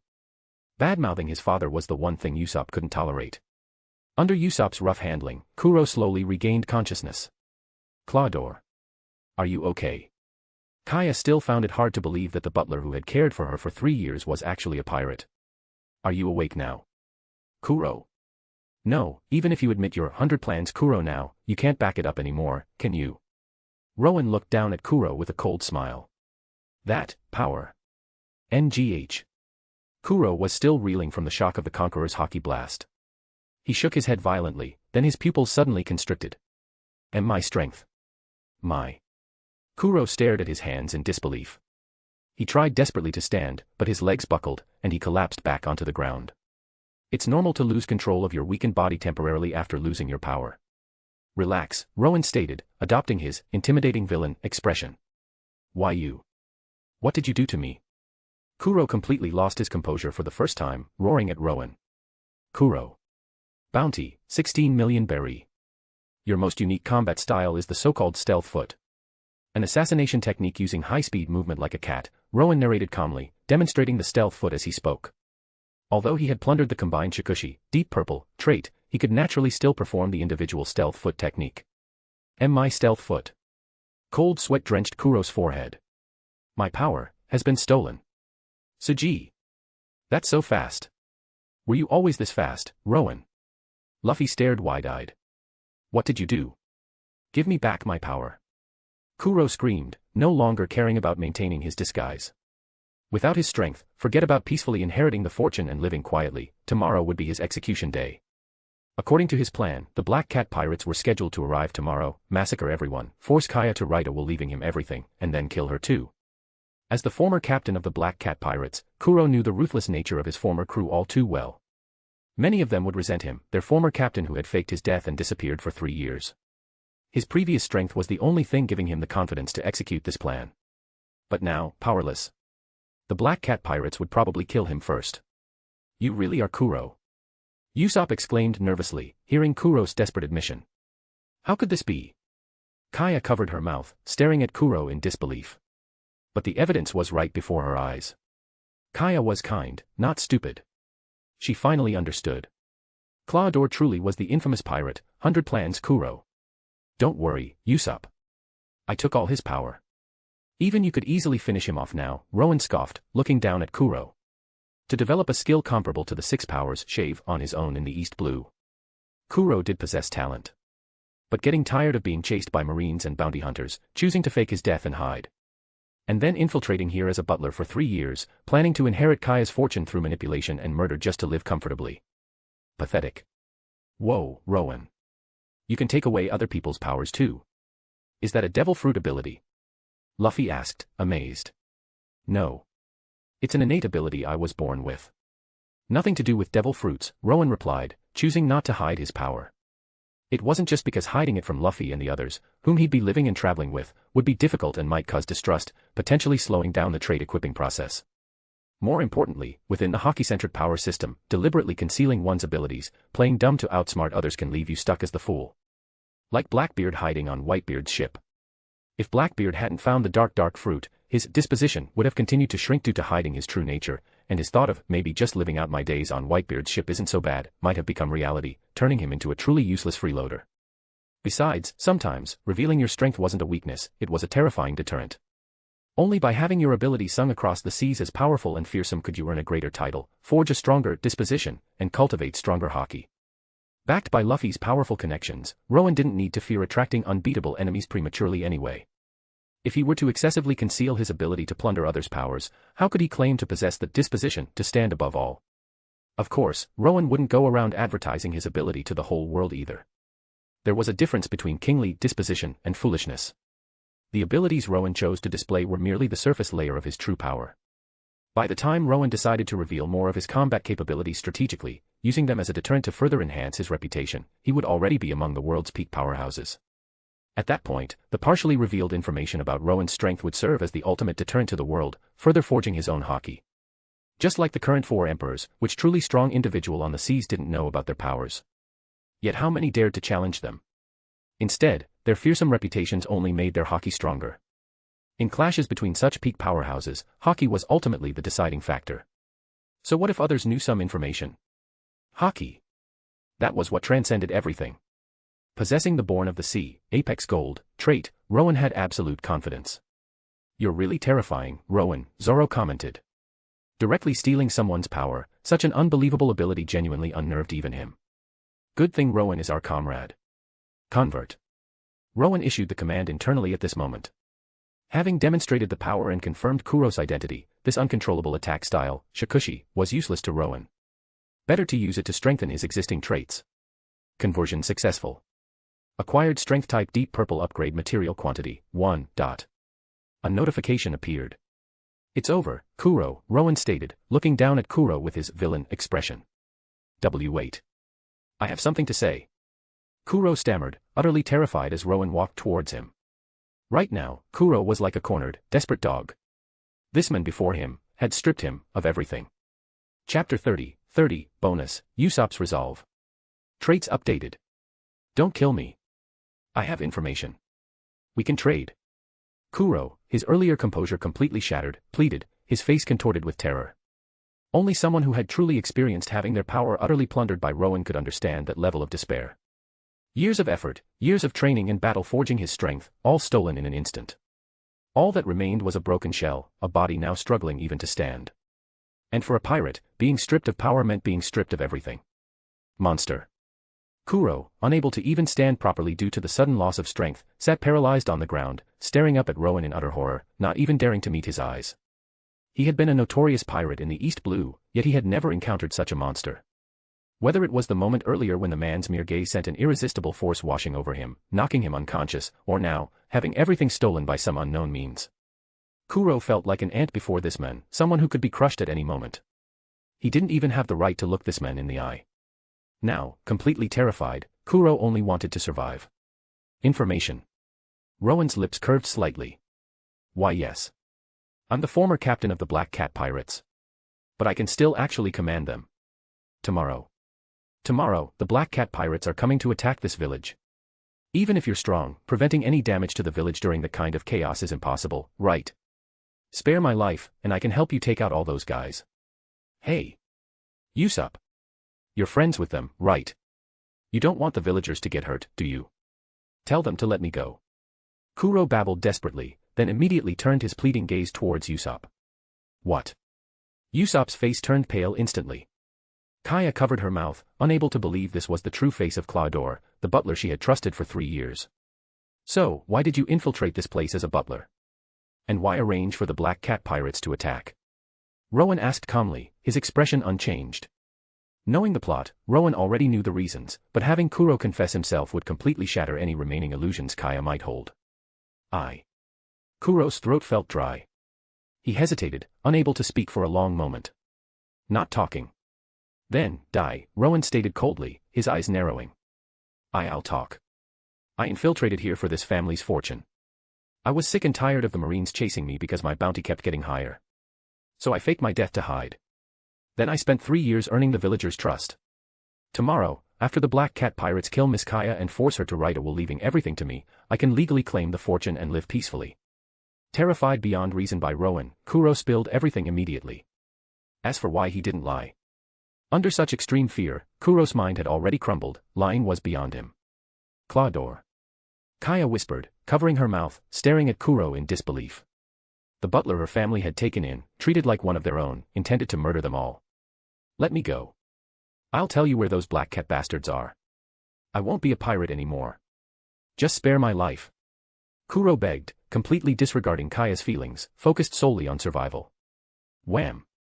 An elongated fist slammed heavily into Kuro's face, the force so great it distorted his features. Trading your crewmates' lives for your own, scum like you don't even deserve to be called pirates. Comrades aren't meant to be used like that. Luffy roared, looking down furiously at the now silent Kuro on the ground. Zoro smirked faintly. Rowen glanced at Nami, who pressed her lips together, understanding his unspoken meaning. Rowen's earlier words about risking his life to help her echoed in her mind, along with the memory of him carrying her. Waves of complex emotion washed over Nami again. Hey, Luffy. You didn't even ask where those pirates are. Usopp yelled, clutching his head, then rushed over to Kuro, shaking him desperately, trying to wake him up. Hey. Wake up, you jerk. Where are those pirates?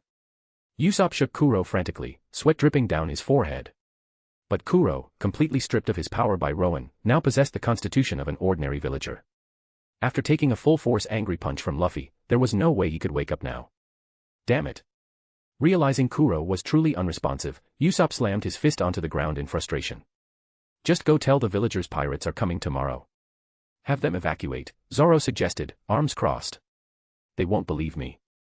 I've always lied to them about pirates coming. Usopp cried out, anguish etched on his face.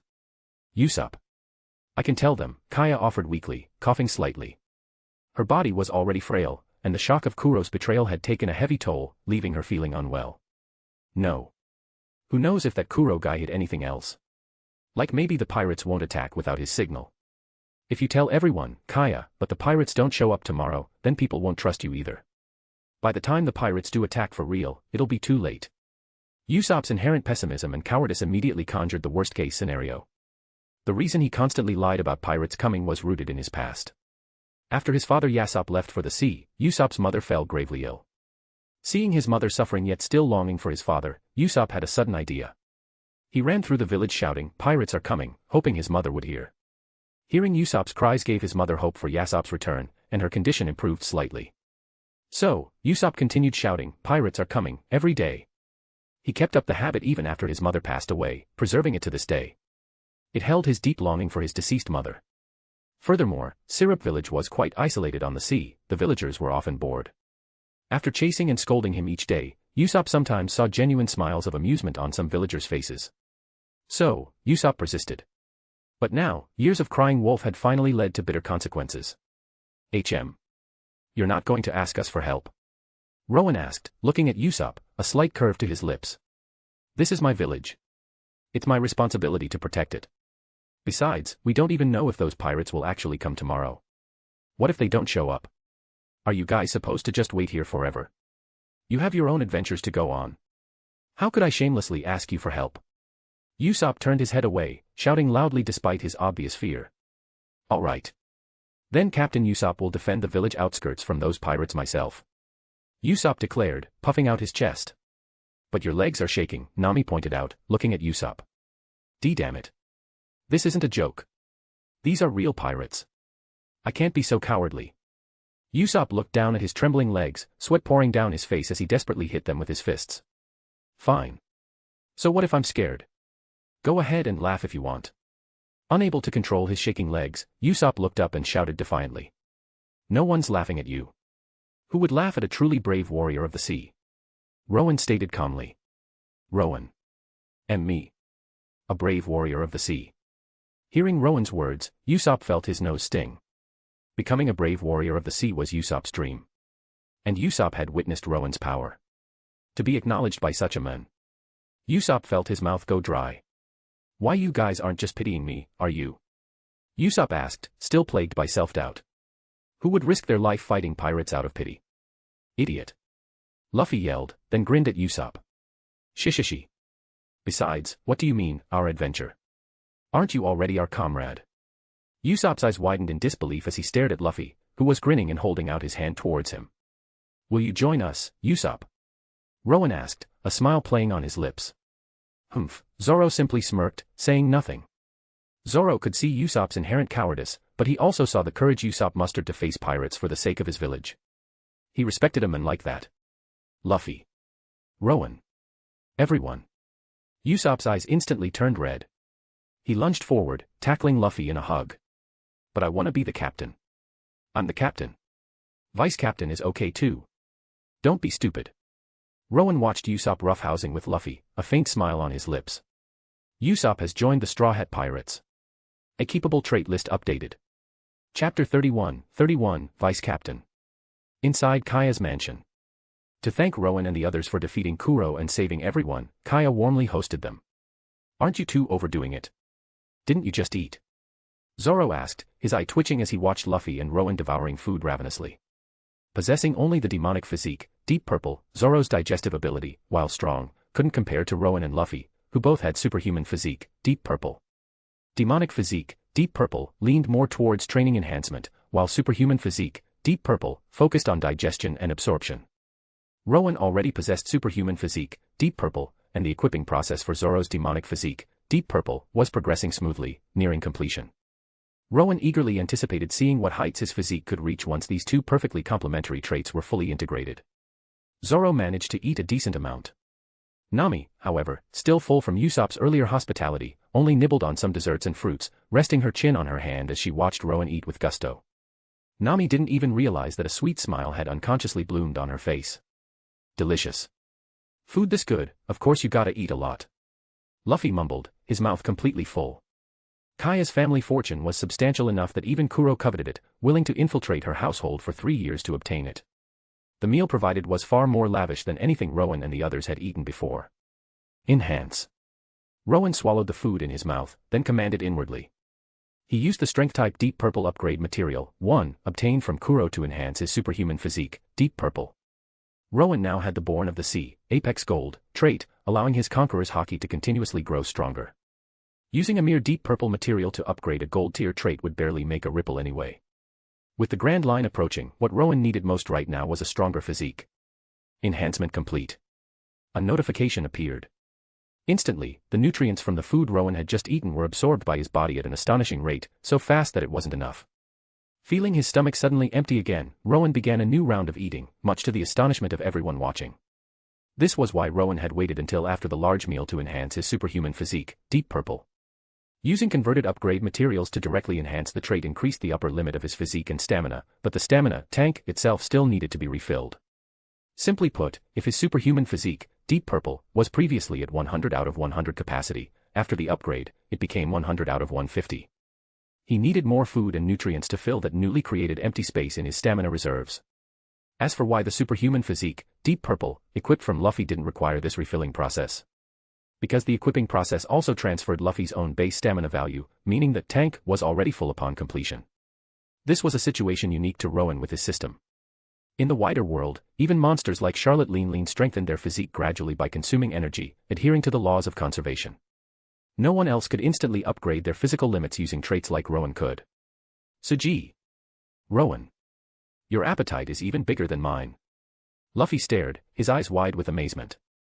He hadn't realized Rowen could eat so much before. There's plenty more, Mr. Rowen, Kaya quickly instructed the cooks to bring more food upon seeing the dwindling supply on the table. Kaya felt immense gratitude towards Rowen. If it weren't for him, she, Mary, and everyone else here would likely have been killed by Kuro. And Kaya looked at Rowen, a subtle shimmer in her eyes. Phew. Having replenished his nutrients, Rowen let out a satisfied sigh. He clenched his fist again, feeling the renewed surge of power in his body, a smile playing on his lips. After this enhancement, Rowen's raw physique was now arguably the strongest among the current Straw Hat crew. Looks like I need about 7 more deep purple tier materials to upgrade to apex purple. I see. Rowen checked the latest status of his superhuman physique, deep purple, a look of understanding crossing his face. Even within the same tier, traits could vary significantly in quality. Take apex gold combat traits, for example. The minimum threshold was Admiral level strength. This meant both an Admiral level like Zephyr in his prime, and a peak Emperor like Kaido, would both display apex gold traits. But their actual combat power was on completely different levels. If someone like Zephyr represented a 1 within the apex gold tier, then Kaido was likely a 7, or perhaps even higher. The deep purple trait plundered from Kuro was likely just barely at the entry threshold for deep purple. However, the superhuman physique, deep purple, equipped from Luffy was inherently stronger than the base deep purple threshold. Therefore, after the initial enhancement, Rowen now only needed roughly 7 base threshold deep purple materials to upgrade it fully to apex purple. By the same token, if Rowen plundered a deep purple trait that was already significantly stronger than the base threshold, like Luffy's superhuman physique, deep purple, then upon conversion, it would automatically break down into multiple base threshold deep purple materials. The quantity would depend on the quality of the plundered trait. For example, plundering a deep purple trait very close to the apex purple level might yield 8 or even 9 base deep purple materials upon conversion. This made sense. Otherwise, plundering a near apex purple trait versus a barely deep purple trait yielding the same single material would be unfair. This aligns with the laws of conservation, too. Rowen smirked slightly. Luffy. How are we supposed to find those pirates? Usopp finally asked, seeing everyone had mostly finished eating. Dunno, Luffy replied bluntly. Usopp stared, flabbergasted. What do you mean you don't know? Are we just supposed to wait here until those pirates show up? Usopp clutched his head in panic. Shishishi. Rowen will figure it out. Right, Rowen. Luffy looked cheerfully at Rowen. In Luffy's mind, thinking stuff through was Rowen's job. Rowen always figured things out anyway. Compared to Luffy, Rowen seems more like the captain, Zoro commented dryly. That's true, Nami added with a chuckle. But Rowen acknowledges me as the captain. Shishishi. Luffy grinned, completely unfazed by his crewmate's teasing. As the captain, you shouldn't rely so much on Rowen, who's a crew member. You need to have some captainly resolve. Nami lectured. Isn't Rowen the vice captain? Usopp suddenly interjected. Usopp had assumed Rowen was the vice captain. But now, it seemed that wasn't the case. Chapter 32, bonus, as expected of Rowen. Vice captain. Hearing Usopp's words, Nami, Zoro, and Luffy all turned to look at Rowen. Nami felt that Rowen had indeed been acting like the vice captain all along. Zoro had no objections either. Rowen had shown him the path forward, how to achieve his ambition. Zoro deeply admired Rowen's disposition and judgment. He was perfectly fine with Rowen becoming the vice captain. However, the final decision rested with Luffy, the captain. Zoro and Nami looked towards Luffy. Luffy blinked thoughtfully. He remembered how Rowen, right after becoming his comrade, had fully endorsed his dream of becoming Pirate King. How Rowen had chosen the epithet Sky Sovereign, deliberately mirroring Dark King Rayleigh, the Pirate King's right hand and vice captain. And during their journey so far, it was largely thanks to Rowen that he had gained Zoro and Nami as comrades. Rowen himself was incredibly reliable. The position of vice captain truly suited him. But still, Luffy felt a bit conflicted. It's still too early to talk about a vice captain, Rowen said, looking at Luffy with a slight smile.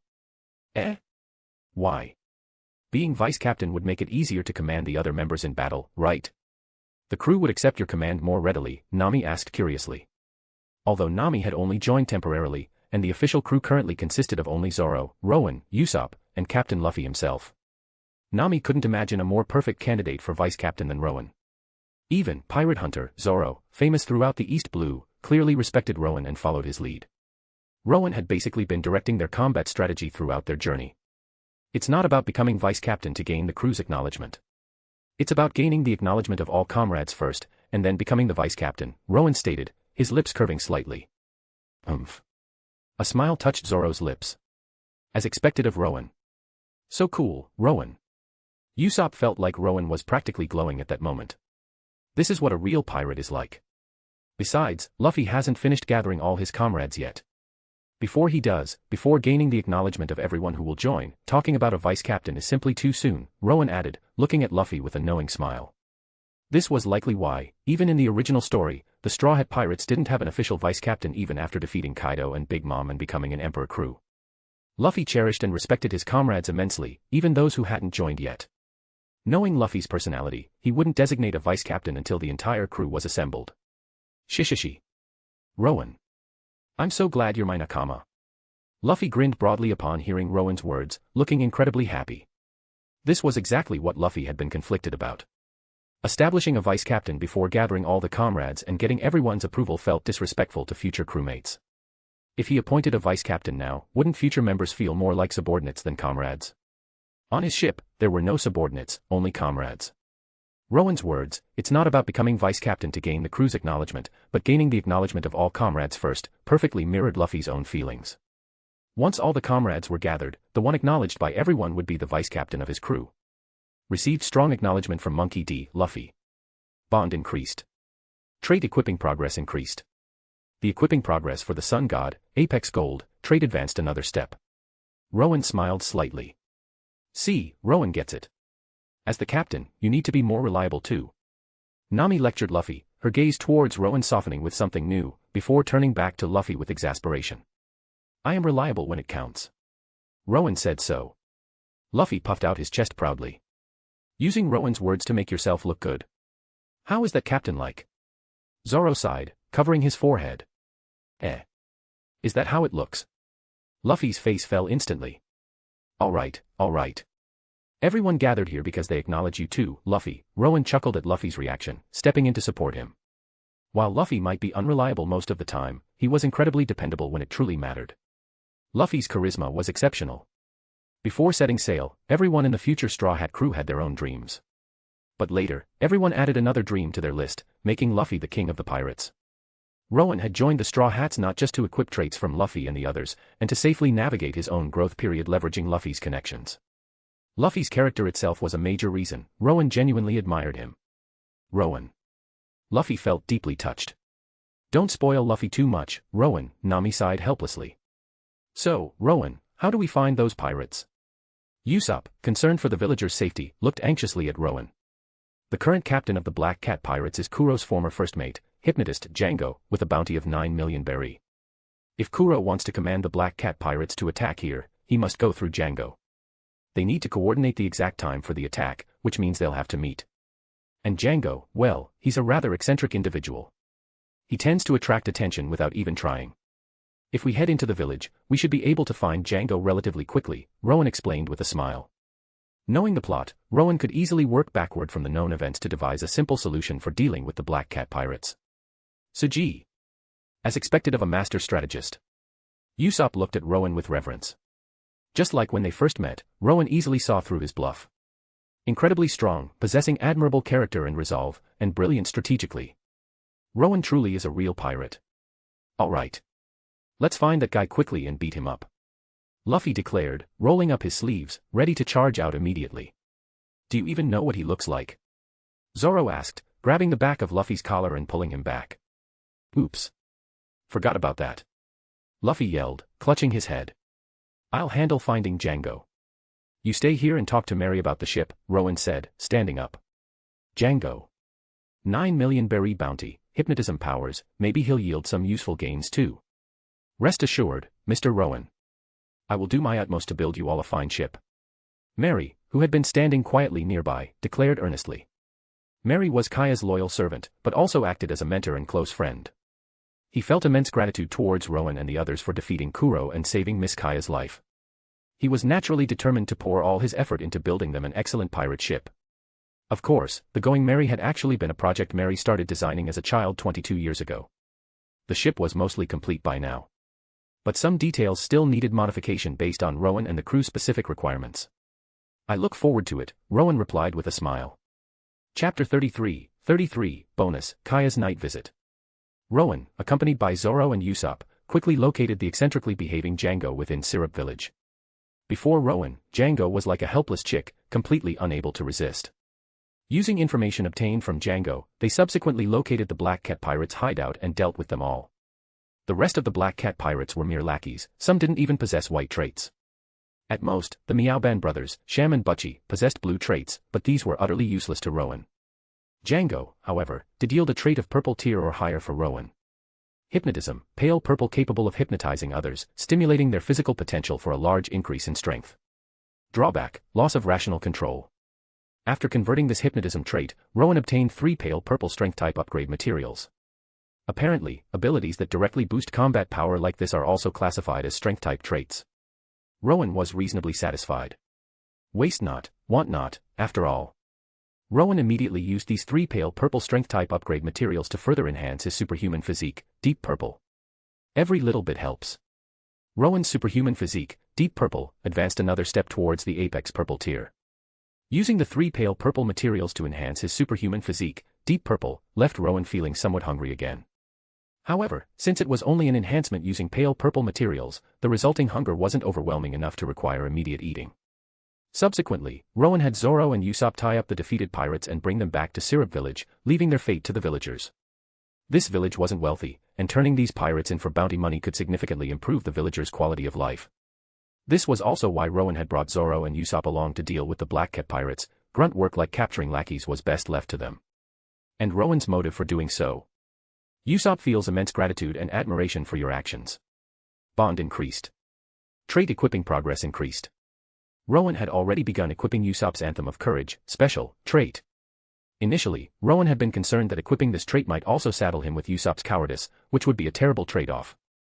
However, feedback from the system confirmed that Usopp's timid and negative personality was inherent to his nature, and equipping the trait wouldn't transfer those negative side effects. Thus, Rowen proceeded to equip the trait. This Anthem of Courage, special, trait might prove unexpectedly useful at a critical moment. As for Slingshot Sniper, Pale Purple, and Inventor, Pale Purple, they held no value for Rowen, so he didn't bother equipping them. Having dealt with these miscellaneous tasks, Rowen proceeded to eat another full meal, much to the astonishment of Zoro, the others, and even Luffy, to completely replenish his stamina. Following Kaya's arrangements, Rowen and the others each selected a guest room, deciding to rest at the mansion for the night. The Going Merry still required some final checks and minor adjustments. Meanwhile, Usopp returned home to pack his belongings, preparing to set sail for the sea with Rowen and the crew. Inside Rowen's room. Oh. HAAA. After a relaxing hot bath, Rowen leaned back against the headboard of his bed, cracking open the window slightly. He focused, feeling the sea's energy carried on the breeze drifting in from outside, using Born of the Sea, Apex Gold, to continue digesting his accumulated disposition and strengthening his conqueror's haki. While the Born of the Sea, Apex Gold, trait made sailing remarkably comfortable for Rowen, relaxing on a soft bed while feeling the sea breeze was naturally even more enjoyable. Combined with the fact that he was continuously strengthening his conqueror's haki, Rowen couldn't help but smile. Knock knock knock. Just then, a faint knocking sound came from the door. Rowen opened his eyes. Who could be knocking at this time? Though puzzled, Rowen still got up and walked towards the door. Click. Rowen opened the door and was slightly surprised by the person standing outside. Miss Kaya. Rowen looked at Kaya, then noticed the serving cart behind her, and immediately understood. The corner of his mouth twitched slightly. Mr. Rowen, you can just call me Kaya. Upon seeing Rowen, Kaya blushed slightly and then let out a small cough. Her constitution was very delicate, the sea breeze drifting in from Rowen's slightly open window made her cough involuntarily. Then you can just call me Rowen too, Kaya. Rowen first closed the door slightly, preventing the sea breeze from blowing directly on Kaya, then spoke again. It's quite late, and you're not feeling well. Is there something you needed? Seeing the serving cart behind her, Rowen had already guessed Kaya's intention. I was worried you might still be hungry, Rowen, so. Kaya blushed again, gesturing towards the serving cart beside her. Rowen's appetite had stunned even Luffy. Naturally, Kaya was astonished as well. Crucially, Rowen seemed to eat frequently. Kaya worried he might already be hungry again, so she had prepared some more food. Her constitution being weak, Mary had helped her push the cart over. She then told Mary to rest before knocking on Rowen's door herself. You really shouldn't have gone to the trouble, Kaya. Rowen felt both amused and exasperated. Possessing superhuman physique, Deep Purple, Rowen could actually control his normal food intake. To fuel daily activities, he didn't need to eat excessively. He only needed to consume massive quantities of food when actively using superhuman physique, Deep Purple, to enhance his body, or after intense battles, similar to Luffy's pattern. The reason Rowen had eaten such a terrifying amount earlier today was precisely because he had used the upgrade materials to enhance his superhuman physique, Deep Purple. Do you want to come in and rest a bit? Seeing that Kaya didn't seem ready to leave just yet, Rowen slowly offered. Kaya's constitution was too delicate, just standing outside the door for a short while seemed to visibly weaken her. Rowen subtly glanced down the corridor, noticing a figure lurking faintly in the shadows. It was Mary. Apparently, he was also worried about Kaya coming here alone. And since Kaya hadn't let Mary accompany her, it seemed visiting Rowen was purely Kaya's own decision. Then, excuse me for intruding. Kaya hesitated for a moment, then, blushing slightly and lowering her head, she accepted softly. Although unsure of Kaya's exact reason for visiting, if a young lady like her wasn't afraid, what did he have to fear? Rowen pulled the serving cart into the room, then quickly closed the window he had left open. Once the window was closed, Kaya slowly entered and took a seat on the chair inside the room. Chapter 34, Bonus, A Promise with Kaya. After entering Rowen's room, Kaya was visibly nervous and fidgety. Rowen smiled gently at her discomfort and softly pushed the door partially closed, leaving it slightly ajar. This small gesture seemed to help Kaya relax considerably. So, Kaya, was there something you needed? Rowen asked kindly, sitting down opposite her. Rowen, aren't you going to eat? Kaya, though less tense, still used the food as a way to ease her awkwardness. Of course, I'll eat, Rowen replied, feeling both amused and touched. Although Rowen wasn't actually hungry right now, he couldn't disregard Kaya's thoughtful gesture. With his superhuman physique, Deep Purple, eating an extra meal wasn't a problem, it would just take a bit longer to digest. Seeing Rowen begin to eat the food she brought, Kaya's eyes curved into smiling crescents. Thanks for the food, Rowen said, letting out a breath after finishing everything. While his superhuman physique, Deep Purple, had incredible digestive power, digestion still took time. Counting the meal Usopp treated them to earlier, Rowen had eaten 3 large meals today. The last one, in particular, had already provided enough sustenance for his body to absorb overnight. Even Rowen's stomach capacity had its limits. After this late-night snack, he felt quite full. Rowen, you're leaving tomorrow, aren't you? Kaya, having composed herself while Rowen ate, asked softly. Yes. We need to continue on towards the Grand Line, Rowen replied with a smile. The Grand Line? What's it like there? Kaya asked, her eyes filled with longing. Frail since childhood, she struggled even with normal walking, let alone venturing out onto the sea. There? Well, the magnetism, weather patterns, ocean currents, and air currents are all chaotic. It's difficult even to determine your own location. There are islands perpetually covered in ice and snow, others constantly racked by thunderstorms. And high above the clouds, there are even sky islands. Rowen explained gently, seeing the yearning in Kaya's eyes, vividly describing the wonders and perils of the Grand Line. In the East Blue, few knew more about the Grand Line than Rowen, who possessed knowledge of the future plot. Of course, Rowen hadn't personally experienced these things yet, he too eagerly anticipated the upcoming journey. Kaya gasped in amazement from time to time as Rowen painted a picture with his words. Unlike Usopp's obvious tall tales, Kaya instinctively felt that everything Rowen said was true, a girl's intuition. It's incredible. The sea is truly vast, Kaya murmured, gazing out the window. Though night had fallen, she could faintly see the distant ocean waves shimmering under the moonlight, her face full of longing. Unfortunately, I can never go out onto the sea, Kaya sighed, her expression filled with regret. Her frailness, combined with the wistful look on her face, made her appear exceptionally delicate and pitiable. That's not necessarily true, Rowen said softly, looking at Kaya's forlorn expression. Kaya looked up at Rowen, her eyes widening in surprise. But, forget going out to sea, I have trouble even walking long distances, Kaya murmured, looking down at her own delicate frame, biting her lip. The sea's secret treasures. Devil fruits. Have you heard of them, Kaya? Rowen asked gently. Devil fruits? Aren't those just things from legends? Kaya blinked curiously. Luffy ate a devil fruit. If you were to eat a Zoan-type devil fruit, your body could recover its health, Rowen explained with a smile. Kaya's condition stemmed from innate physical weakness, making her prone to illness. This was different from Trafalgar Law's Amber Lead Syndrome, which required the op fruit's specific surgical abilities to cure. A Zoan-type devil fruit, which enhances the user's physical body, would be sufficient to grant Kaya good health. While even Zoan fruits were extremely rare in the East Blue, they were relatively common and less valuable on the Grand Line. And for Rowen, obtaining a Zoan fruit was simple. With the strongest trait system, he could convert devil fruit powers into traits and plunder them. Furthermore, these plundered devil fruit traits could be given to others. Just as Blackbeard could hunt down ability users to form his own army of devil fruit users. Rowen, with his superior system, could naturally do the same. However, since others lacked the trait system, if Rowen gave a plundered devil fruit trait to someone else, they would become a true devil fruit user, gaining the power but also suffering the side effects, like being rejected by the sea and becoming unable to swim. Pros and cons, that was the nature of devil fruits. Unlike Rowen, who could use the powers via his system without any of the drawbacks. Devil fruits, those legendary treasures. Even if they truly exist, I'd never have the chance to eat one, Kaya murmured, her eyes brightening for a moment before dimming again with disappointment. When we meet again, how about I give you a devil fruit as a gift? Rowen offered with a smile.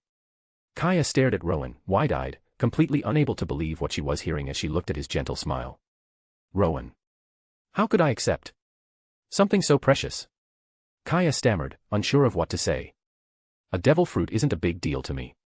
Besides, haven't you already paid me?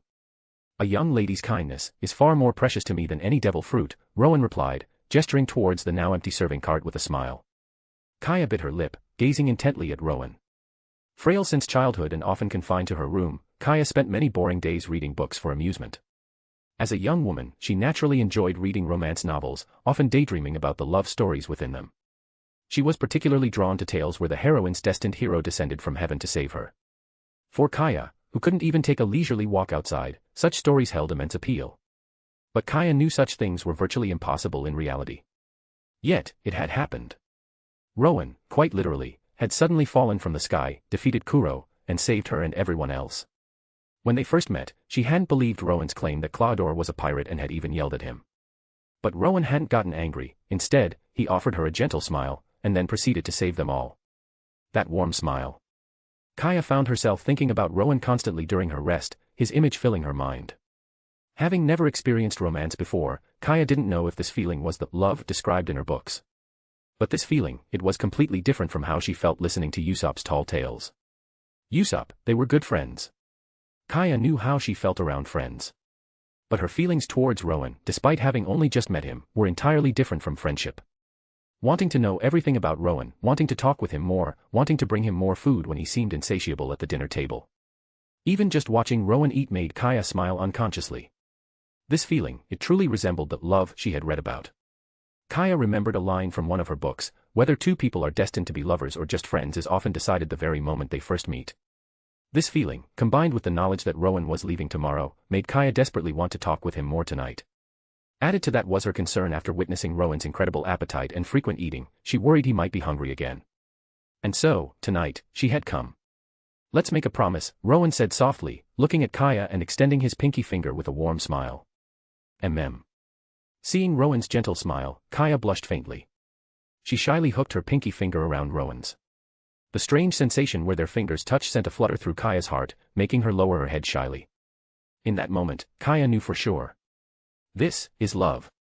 Chapter 35, Tentative Steps are Love. Setting sail. The next morning, Kaya and Mary led Rowen and the others to the harbor. Everyone, this is your ship. I've named it, the Going Merry. Merry announced, pulling back the large cloth covering the vessel. Rowen looked at the ship, the source of so much heartache for countless One Piece fans back on Earth, and a smile touched his lips. The Going Merry was a caravel, featuring a triangular lateen sail on the mizzenmast and a central rudder at the stern, easily recognizable by its sheep figurehead. She was armed with 4 cannons, one facing forward at the bow, one at the stern, and one on each side. While she couldn't compare to the massive pirate galleons, compared to the tiny, makeshift boats Rowen and the crew had been using, this was, at least, a real pirate ship. Shishishi. What an awesome ship. Luffy's face lit up with pure joy the moment he saw her. This was their crew's first official pirate ship. Finally, a decent ship. With a vessel like this, we should be able to sail the Grand Line, Nami commented happily. As a navigator, a good ship was like gaining wings. A faint smile touched Zoro's lips as well. Rowen had opened his eyes. Zoro knew his ambition could only be realized on the Grand Line. Rowen, why are you looking at me like that? Nami suddenly noticed Rowen's gaze, blinked, and felt a slight blush creep onto her cheeks. Nothing. Just thinking your smile looks really nice right now. Much happier, Rowen replied with a smile. Before, although Nami would smile, there was always a noticeable undercurrent of worry in her eyes. The burden of concern for her hometown, Kokoyashi village. But now, her smile seemed genuinely lighter, happier. Nami pressed her lips together upon hearing his words. She's happier now. Thinking back, ever since meeting Rowen again, specifically, after the fight with the buggy pirates in Orange Town, she had felt genuinely happy. Especially after Rowen's declaration that she could rely on him, and his consistent actions of protecting her in every situation. Nami felt a long-forgotten sense of security wash over her. Not since Belmir's death, not since she became a pirate-robbing thief and set out to earn that 100 million berry, had she felt this secure. It was as if she had finally found someone to lean on. Seeing this new ship, Nami instinctively started thinking from the perspective of its navigator, seemingly forgetting her earlier insistence on being only a temporary crew member. But, can days like these truly last? The thought made Nami bite her lip. No matter what you're facing, remember what I told you, Nami, Rowen said softly, gently placing his hand on her shoulder, just as he had back in Orange Town. When things get tough, lean on me. Burden me as much as you need to. I'm strong, you know. Rowen looked into Nami's eyes and smiled. No matter how strong Nami acted, she was still just an 18-year-old young woman. Her hometown suffered under Arlong's tyranny, her adoptive mother, Belmir, was murdered right before her eyes.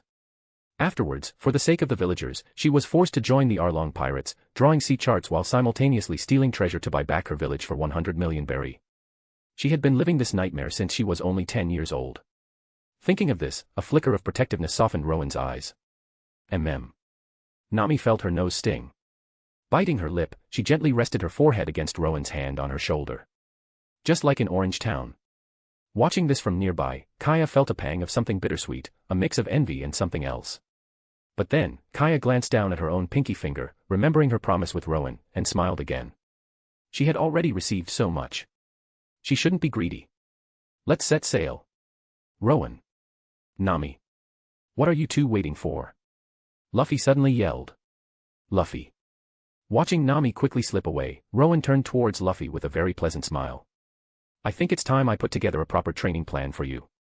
As captain, you can't be undisciplined. Rowen's smile was dazzlingly bright. Luffy had no idea what was happening. Rowen had been so lenient with him before. Only Nami, already aboard the Merry, blushed slightly. Kaya. Goodbye. Usopp yelled from the ship. Usopp. Do your best. Fulfill your dream and become a brave warrior of the sea. Kaya called back, smiling brightly and waving cheerfully at Usopp. Oh. Just watch me. Usopp puffed out his chest and yelled back. Take care, Rowen. Turning her gaze to Rowen, Kaya bit her lip, looking at him shyly. Tentative steps, this is love. Yeah. Well then, we're off, Kaya. Rowen turned back, smiled, and waved goodbye to Kaya. Rowen wasn't oblivious, he had sensed Kaya's feelings. But he had no intention of bringing her aboard. Kaya's body was simply too frail to endure the hardships of sea travel. More importantly, Kaya's gentle heart wasn't suited for the Grand Line. Even if Rowen had a devil fruit to restore her health right now, which he didn't, she still wouldn't be suited for the Grand Line. Kaya's personality wasn't built for combat. Exposing her to the Grand Line's cruelty would do her more harm than good. In the One Piece world, physical limitations, even incurable diseases, could often be overcome with devil fruits. but lacking the mindset and disposition of a true warrior or a powerful, unwavering dream like Nami's, no external means could compensate for that. Not everyone was suited for the Grand Line. Besides, Rowen's current priority was simple: get stronger. That was the foundation upon which everything else rested. Otherwise, everything he held now was merely smoke and mirrors, fleeting illusions. You can't gain anything without sacrificing something. That was a fundamental truth, a resolve and mindset required of any truly strong individual. Besides, this wasn't truly abandonment. Once Rowen stood at the pinnacle of the world, he would naturally return and take Kaya away with him. Aboard the ship, Nami watched Kaya's wistful expression and seemed to understand something. For some reason, she felt a strange pang of jealousy in her own heart. Nami recognized this feeling wasn't normal. She pressed her lips together. She had thought her reliance on Rowen was simply that of comrades leaning on each other, but this sudden feeling told her otherwise. Setting sail. Luffy yelled loudly, perched on his special seat, the sheep figurehead at the bow. Oh! Rowen and the others raised their right hands in unison, responding with smiles. Under Nami's command, the Going Merry slowly pulled away from the harbor. Rowen looked back at Kaya watching from the shore and smiled, extending his own pinky finger. Seeing this, Kaya pressed her lips together, then slowly raised her own pinky finger. Remembering their promise from the night before in Rowen's room, Kaya smiled sweetly. I'll wait for you, Rowen. Kaya's eyes shone with unwavering brightness. This was her promise with Rowen. Decided. Paimon, Ninjin, and Tamanegi huddled together. Of course. Let's go. We have to carry on the captain's greatness. Paimon declared seriously. Ninjin looked back towards Syrup Village. Pirates are coming. Tamanegi, Ninjin, and Paimon yelled in unison as they began running through the village streets. In the distance, the Going Merry slowly sailed towards the horizon. Only on the shore, Kaya remained, gazing after the ship, unwilling to leave for a long, long time. Chapter 36, bonus, just when you need a pillow, someone delivers. East Blue, somewhere on the sea. A pirate ship sailed onward. It was a caravel with a triangular lateen sail on the mizzenmast and a central rudder, easily identifiable by its sheep figurehead. Most conspicuously, the main sail proudly displayed a Jolly Roger featuring a skull wearing a straw hat. After acquiring an official ship, Usopp, with his artistic talent, had designed the Straw Hat Pirates flag. Seeing their official Jolly Roger, Luffy was overjoyed. Perched on his special seat, the sheep figurehead at the bow, he frequently turned around just to admire their crew's flag. Meanwhile, Rowen, leveraging his now enhanced physique, had put Luffy and Zoro through a grueling training regimen for 2 days. Now, he methodically continued enhancing his conqueror's haki and physique using Born of the Sea, Apex Gold, and superhuman physique, Deep Purple. With a proper ship came proper storage facilities, allowing them to stock meat, unlike their previous voyage sustained solely on apples. Superhuman physique, Deep Purple, could now continuously function, bolstering Rowen's physical development. Oh. HAAA. Having just finished swimming, Rowen now reclined on a deck chair inside the second-floor cabin, absorbing the sea's energy from the air. Even inside the cabin while sailing, the ubiquitous energy of the sea could be felt, allowing him to digest the disposition gained via Born of the Sea, Apex Gold, and continuously strengthen his conqueror's haki. His body was also digesting food, fueling his physical enhancement through superhuman physique, Deep Purple. Nearby, Nami sat at a table, drawing charts. She occasionally glanced over at Rowen, smiled faintly, then returned her focus to her work. Rowen, sometimes opening his eyes, would look at Nami, and then at the specially prepared drink she had placed beside him, a slight smile touching his lips. The drink was perfectly refreshing after a swim. A beautiful woman nearby, constantly growing stronger, life couldn't get much better than this. Whoosh. Boom. Suddenly, a loud explosion interrupted the peaceful moment. What are those two idiots up to now? Zoro grumbled, waking up on deck and rubbing his head. These past few days, Zoro's training regimen had been demonic. He already pushed himself hard, but after sparring with Rowen and Luffy a few days prior, Zoro was shocked to discover Rowen's physique was significantly stronger than his own. Consequently, Zoro had intensified his already demanding training schedule even further, sleeping only 3 hours a day and spending nearly every other waking moment training. He had been resting his eyes just now, recovering from the muscle aches and strains of his workout. Shishishi. We were testing the cannon. Usopp's a really good shot. Hit that rock on the first try. From now on, he's our crew sniper. Luffy announced cheerfully, entering the cabin with Usopp. Oh yeah. We've got a sniper now. But before we enter the Grand Line, there's still one more position we need, right? Luffy added with a grin. True. We do have this nice kitchen now. If you're willing to pay, I could handle it, Nami chimed in, glancing around the galley with a smile. Exactly. That position is absolutely essential. Zoro agreed with a grin. A cook, a vital role on any pirate ship. Nutritious food was paramount during long, arduous sea voyages, and delicious meals could soothe the crew's fatigue. Furthermore, for training purposes, having a cook plan meals could significantly enhance the quality and results of their workouts. See. Everyone agrees this role is needed on every pirate ship. Luffy declared, holding up a finger with a wide grin. A musician. Luffy exclaimed, his eyes sparkling with longing. Are you an idiot? Even Zoro couldn't help but yell this time. What do you think sailing is, you moron? Rowen, say something to this idiot. Nami transformed into her sharp-toothed angry mode. But pirates are supposed to sing, right? Luffy argued stubbornly. A cook and a musician, why not have both? Rowen suggested with a smile, seeing everyone looking at him. After acquiring a ship, what Rowen needed most now was a cook. Only with a cook, especially a skilled one, could he fully utilize the potential of his superhuman physique, deep purple, trait. The One Piece world definitely had concepts like nutritional enhancement through food. The Okama recipes from Kamabaka Kingdom, for instance, were known to greatly benefit physical training and development. Combined with Rowen's superhuman physique, deep purple, the effects would be even greater. However, Rowen had no desire to visit that island to obtain those recipes. Fortunately, there was a perfect candidate elsewhere. Sanji, the brave soul who had the audacity to infiltrate Kamabaka Kingdom in the original story. Most importantly, who didn't love delicious food. Rowen had been curious about Sanji's cooking skills since his time on Earth. Now that he was in this world, he naturally wanted to taste them firsthand. Although Luffy was currently obsessed with finding a musician and hadn't realized the importance of a cook yet, the best thing about being part of the protagonist crew was that often, just when you needed something, like a pillow when sleepy, someone conveniently delivered it. Soon, someone's first-hand experience would vividly demonstrate to Luffy the importance of a cook while sailing. Crucially, along with that lesson would come news of that man, one of the absolute pinnacles of combat strength in the One Piece world.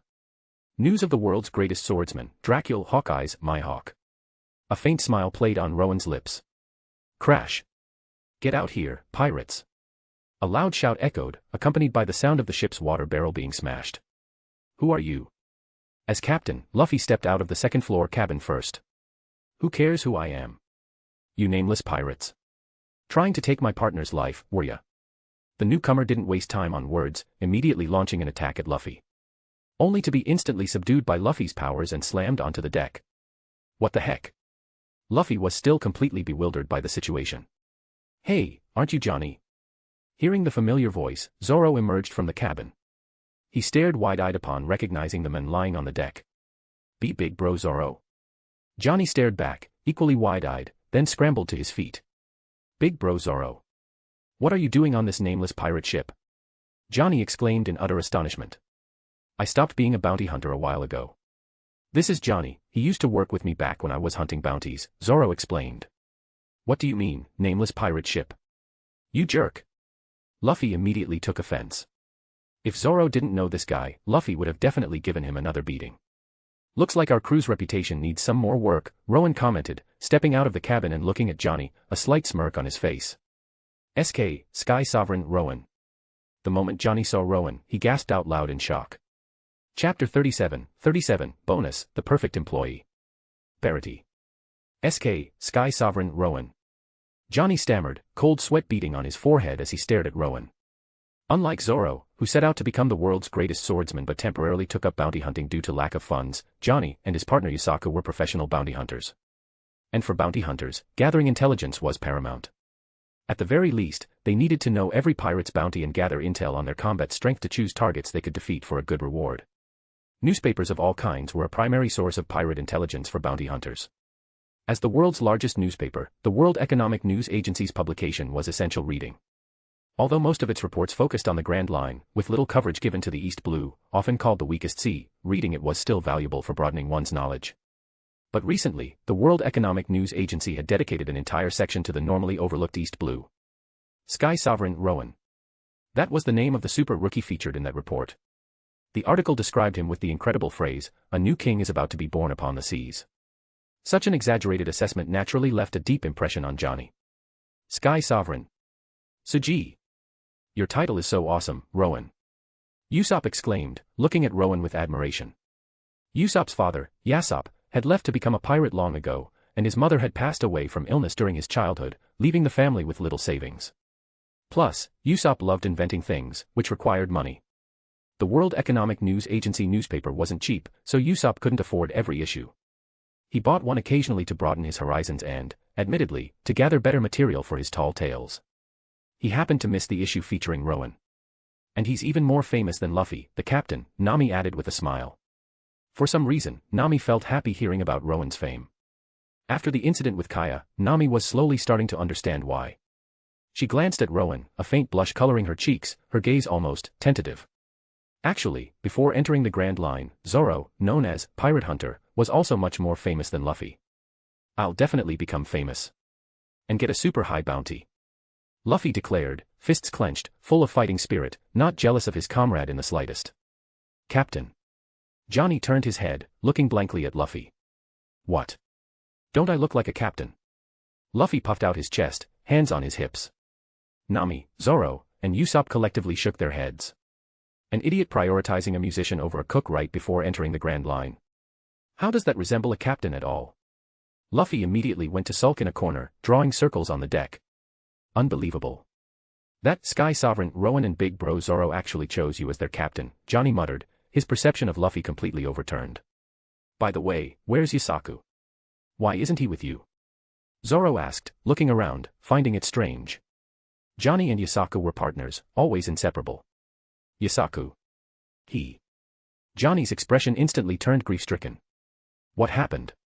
Seeing Zoro's concerned expression, Johnny carefully pulled Yusaku up from the small boat tethered alongside. Yusaku's face was deathly pale, looking like he was on the verge of dying. Yusaku was perfectly fine just a few days ago. Then suddenly he turned pale white and passed out for days. I have no idea why. His teeth are falling out, old wounds are bleeding again. I don't know what to do anymore.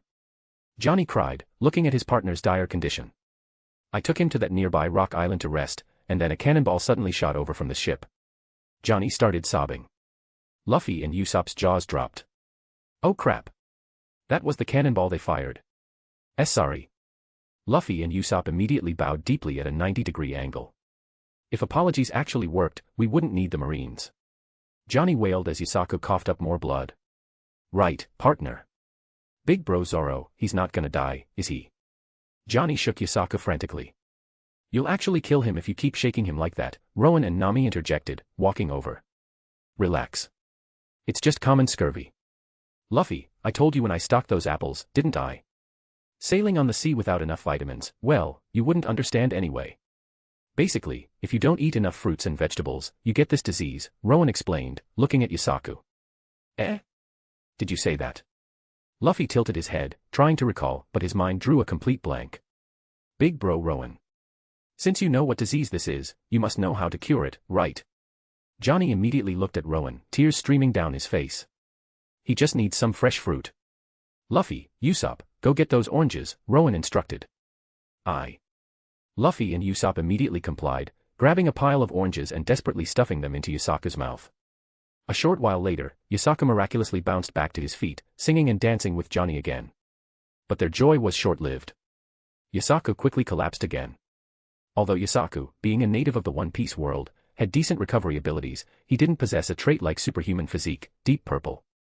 Instant full recovery was impossible, and all that jumping around just aggravated his condition. Fortunately, with a few days of rest, he would make a full recovery. Johnny finally breathed a sigh of relief. Let this be a lesson, Luffy. Never underestimate sailing, Nami said sternly, writing in her logbook while glancing at Luffy.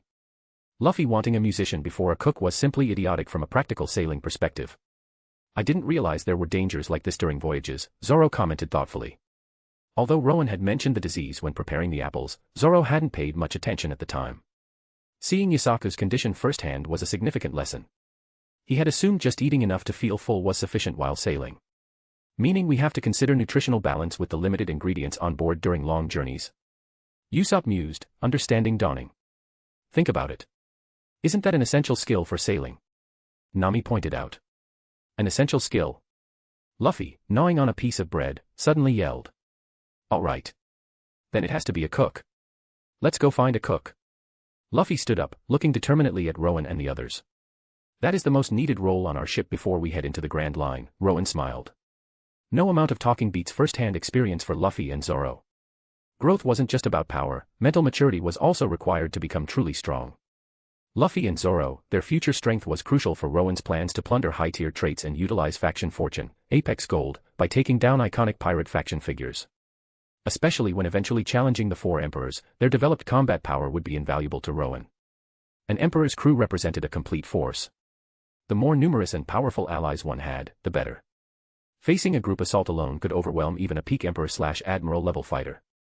Kaido's defeat after being worn down by multiple opponents on Onigashima was the perfect cautionary tale.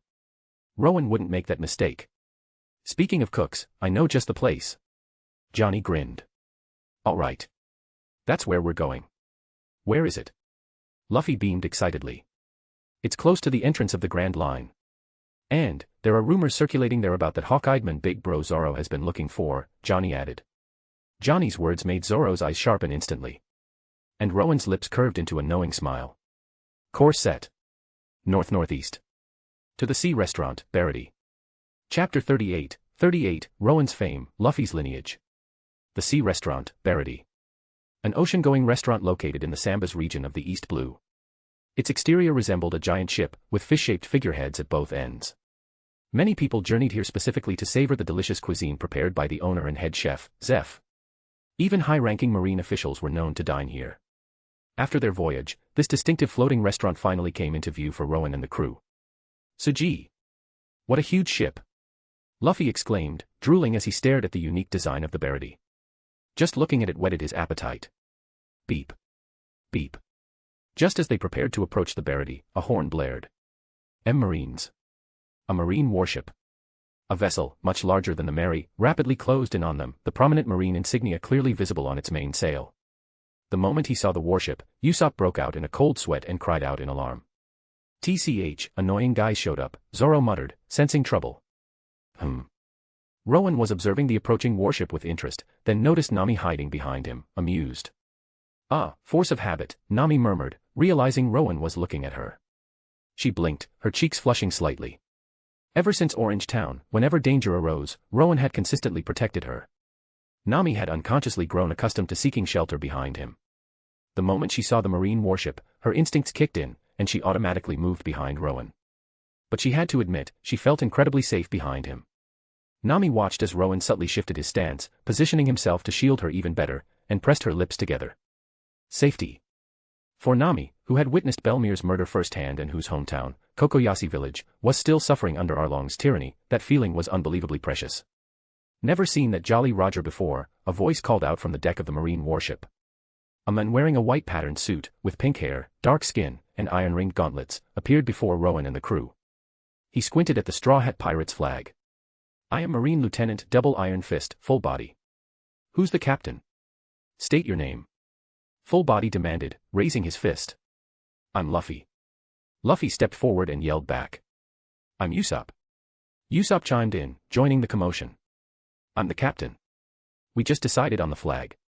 Luffy glanced at Usopp, then yelled again, asserting his captaincy. I drew the flag.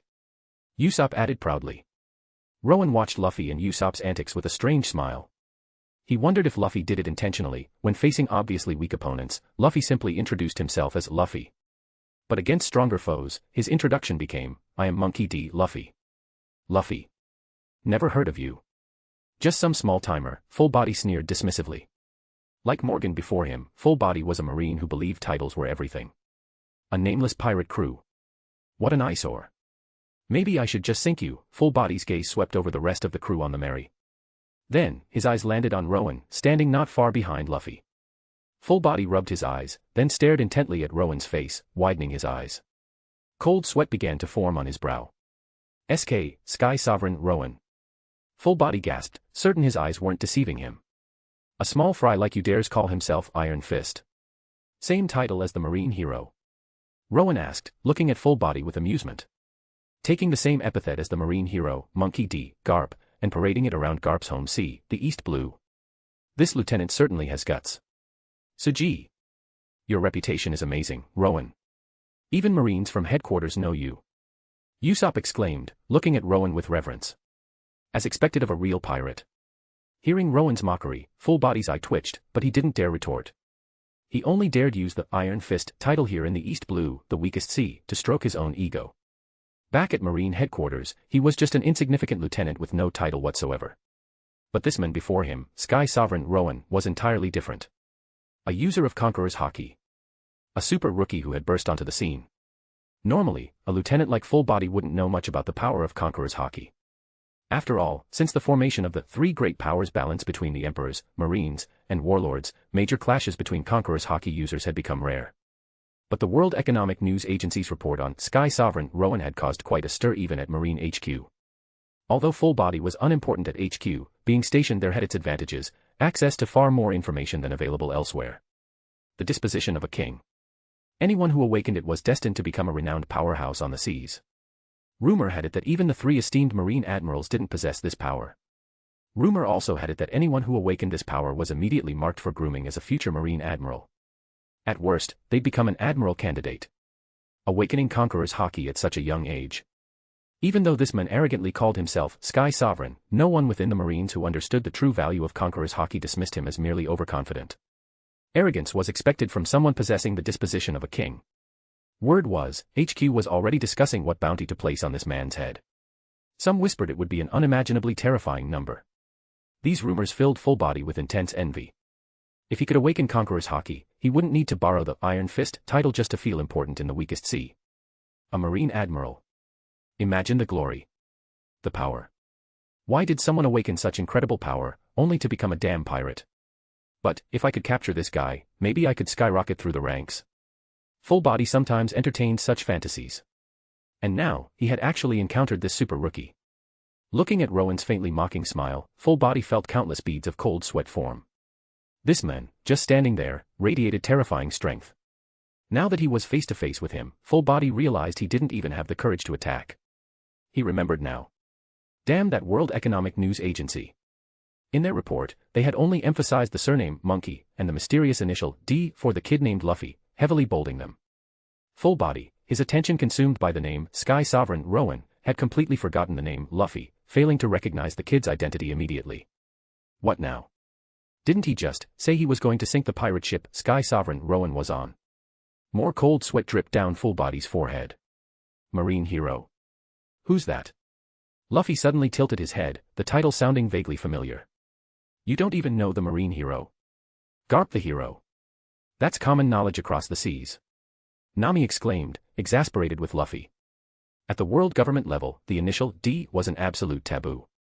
Compounded by the existence of Garp's son, the revolutionary leader Monkey D. Dragon. Official propaganda handled Garp similarly to how Gold Roger was changed to Gold Roger. Garp was publicly known only as Garp the Hero or Garp the Fist. The full name, Monkey D. Garp, was known only to a select few across the seas. Oh. You mean Gramps? Hearing the name, Luffy shivered, unpleasant memories flooding back. Gramps. Nami, Usopp, and even Zoro stared at Luffy with expressions of utter disbelief. Johnny and Yasako hugged each other tightly, gaping at Luffy in shock. Wait. My brain feels scrambled, Nami clutched her head, shaking it slightly. Garp the Hero is your grandfather. Your actual grandfather? Nami asked Luffy incredulously. Yeah. Gramps is super scary. Luffy recalled Garp's training methods, a flicker of genuine fear crossing even his normally carefree eyes. Rowen watched Luffy, amused.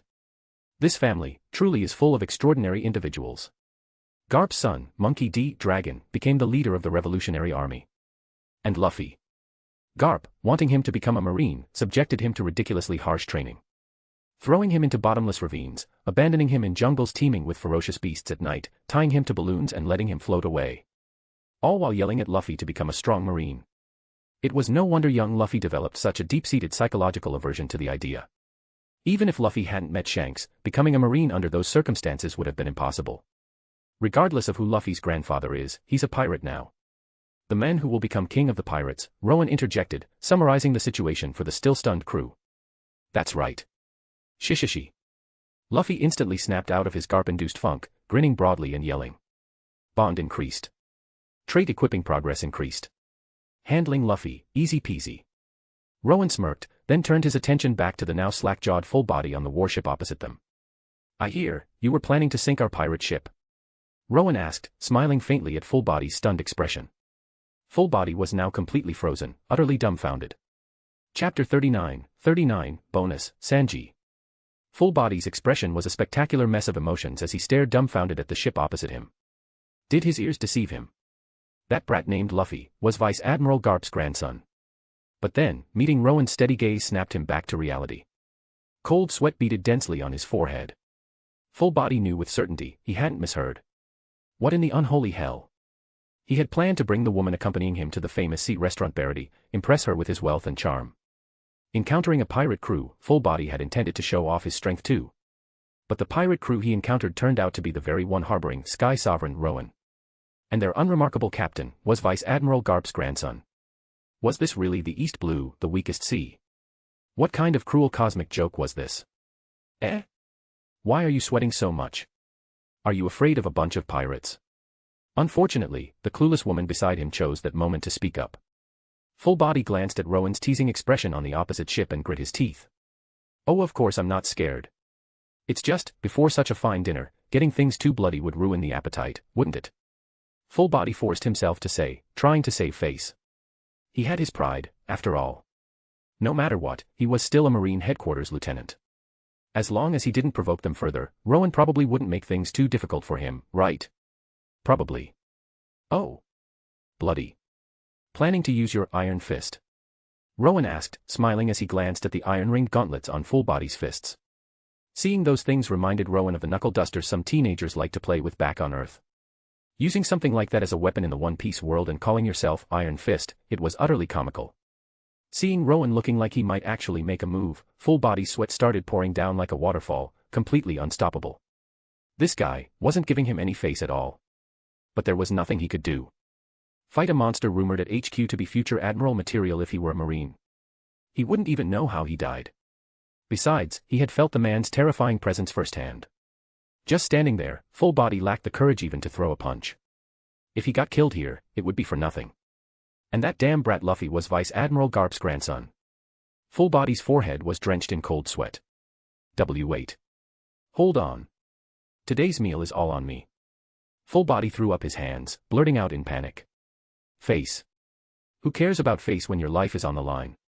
Free meal. Hearing this, Nami, still hiding slightly behind Rowen, instantly brightened. Really? Wow, you're actually a good guy. Luffy beamed, completely won over.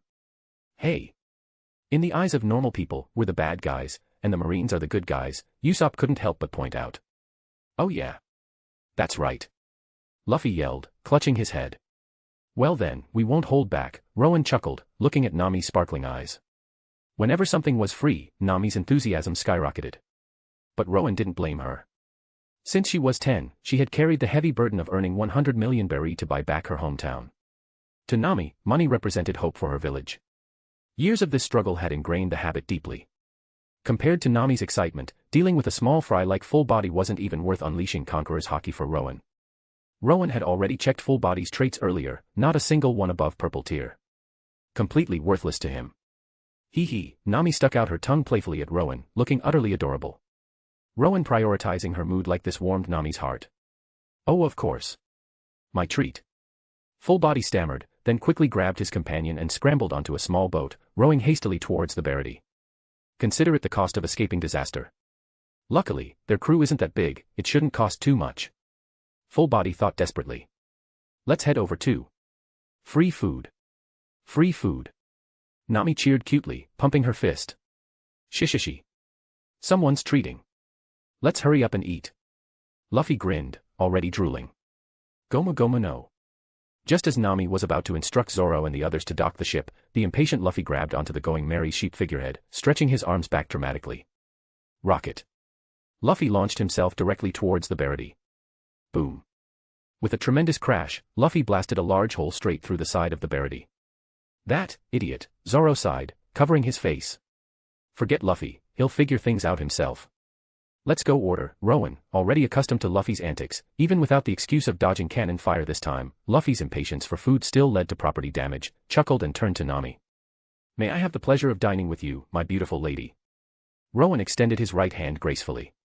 Nami felt a momentary sense of déjà vu, time seeming to rewind to her first encounter with Rowen. On the luxury liner that day, Rowen had extended his hand just like this, elegantly inviting her to dance. Of course, Nami replied, smiling sweetly as she placed her slender hand in Rowen's right hand. But the feeling is completely different now. Feeling the warmth of Rowen's palm against hers, Nami pressed her lips together thoughtfully. "Welcome, esteemed guests. Do you have a reservation?" As they entered the restaurant, a chef wearing a black uniform with a pink scarf around his neck approached them, a wide, exaggerated smile plastered on his face. "Our meal, that gentleman is paying." Rowen gestured towards the already seated full body. "Honored guests. Right this way." Seeing the Marine lieutenant didn't deny it, and even seemed somewhat afraid of this group, Patty the chef instantly smelled a big spender. His smile widened until his face nearly cramped. "The menu," Rowen said, taking a seat and glancing at the menu presented. "Yes. What would you like to order?" "Everything here is guaranteed delicious." Patty beamed. "We'll start with 5 full menu," Rowen stated calmly. Puffed. Full body, who had just taken a sip of water, sprayed it everywhere upon hearing Rowen. "F5 full menu." Patty blinked, momentarily stunned. Ordering the whole menu. He'd never encountered that before. And the prices here were quite steep. "What are you waiting for? Go get the food. Do you think a Marine headquarters lieutenant, Iron Fist, full body, would shortchange you?" Rowen directed his gaze pointedly at full body. Full body felt like his heart was bleeding money, but he didn't dare utter a word of protest.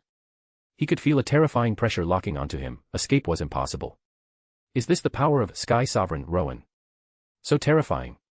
How could such a monster appear in the East Blue? And why did he have the misfortune of running into him? While his heart bled, full body resigned himself to his fate. A massive bill was inevitable. At the very least, he had to successfully impress the woman he brought here to make it somewhat worthwhile. Full body forced a smile. Just then, a man with blonde hair, wearing a black suit, and most distinctively, sporting curly eyebrows, approached full body's table carrying a bottle of red wine. It was, unmistakably, Sanji, the future cook of the Straw Hat Pirates from the original story. Check traits. Seeing Sanji, Rowen prompted inwardly. Chapter 40, bonus, you better treat her right. Sanji traits, black leg style, deep purple, modified exoskeleton, adaptive, unawakened. Black leg style, deep purple as a chef, hands are considered sacred tools, so combat relies primarily on powerful kicking techniques developed through rigorous training. Modified exoskeleton, adaptive, unawakened, a result of the Vinsmoke family's lineage factor modifications. Upon awakening the exoskeleton, the body becomes incredibly durable, possessing superhuman resilience, allowing even broken bones to heal rapidly.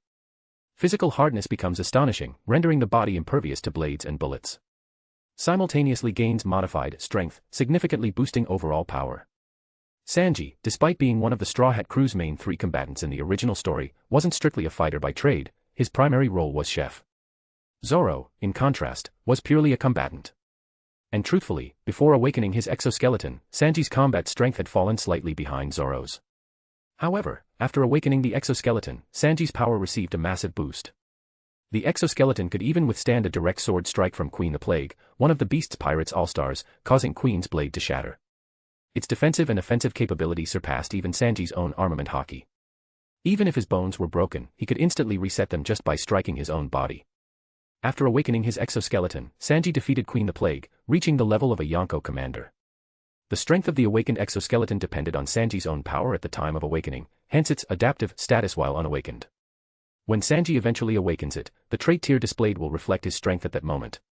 Furthermore, this modified exoskeleton trait encompassed all the Vinsmoke lineage factor modifications. Vinsmoke Judge subjected his children to 4 main modifications: strength, resilience, exoskeleton, and cold heart. Sanji's modifications, however, only retained the first 3, he didn't lose his emotions.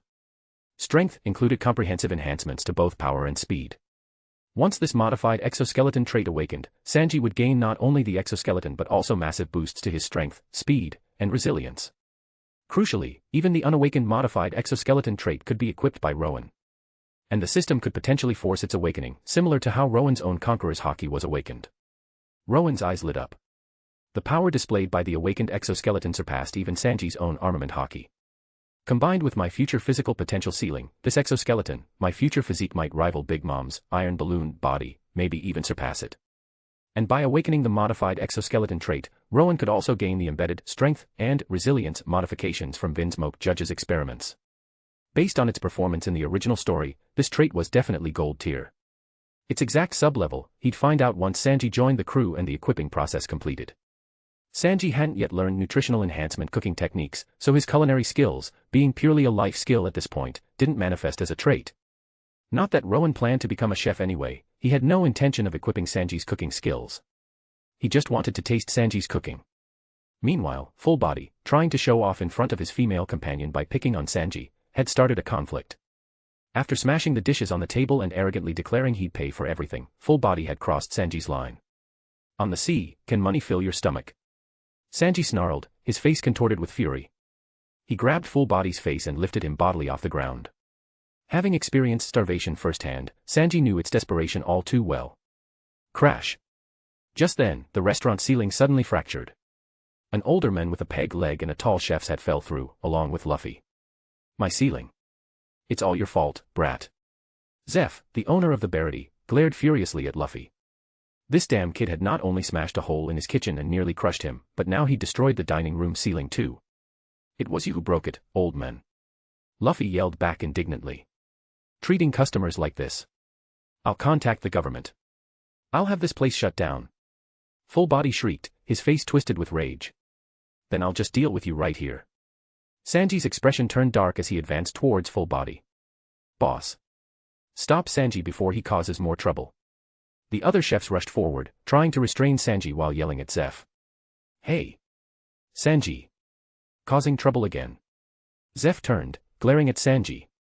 Shut up, old geezer, Sanji retorted, calming down slightly upon seeing Zeph, though his words remained disrespectful. Who are you talking to? Trying to destroy my restaurant.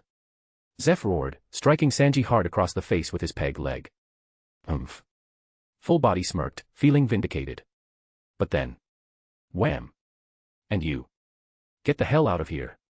Zeph's peg leg struck again, knocking Full Body to the ground. What the? Even the owners like this. Are these guys really chefs? They act more like pirates. Full Body stammered from the floor, cold sweat dripping down his face. Hey. Before you leave, remember to settle your bill, a calm voice added, making Full Body break out in even more cold sweat. What kind of rotten luck did I have today? Rowen. You guys are here. Luffy looked over at Rowen and the others, overjoyed. Pay my bill too, okay. I smashed up the kitchen and hit the old man. He says I have to work here for a year to pay it off. Luffy ran over to Rowen, pleading with clasped hands. Wasn't that entirely your own fault, you idiot? Nami snapped, instantly defensive when money was involved. The commotion attracted Sanji's attention. The moment he saw Nami, he instantly dashed over. Ah.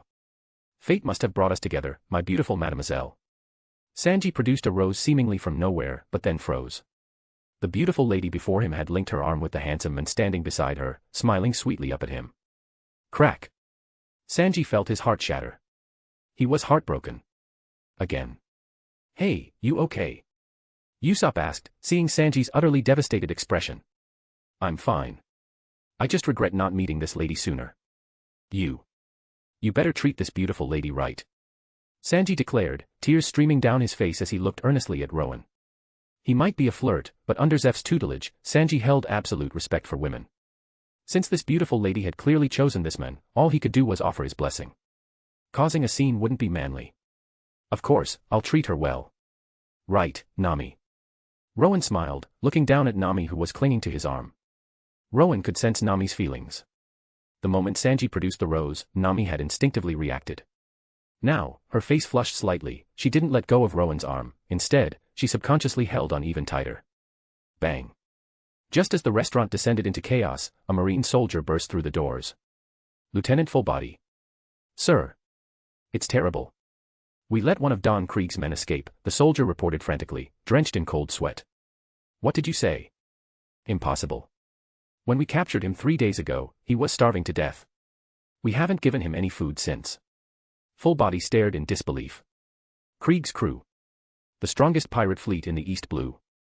Hearing the name, the other restaurant patrons instantly erupted in panicked murmurs.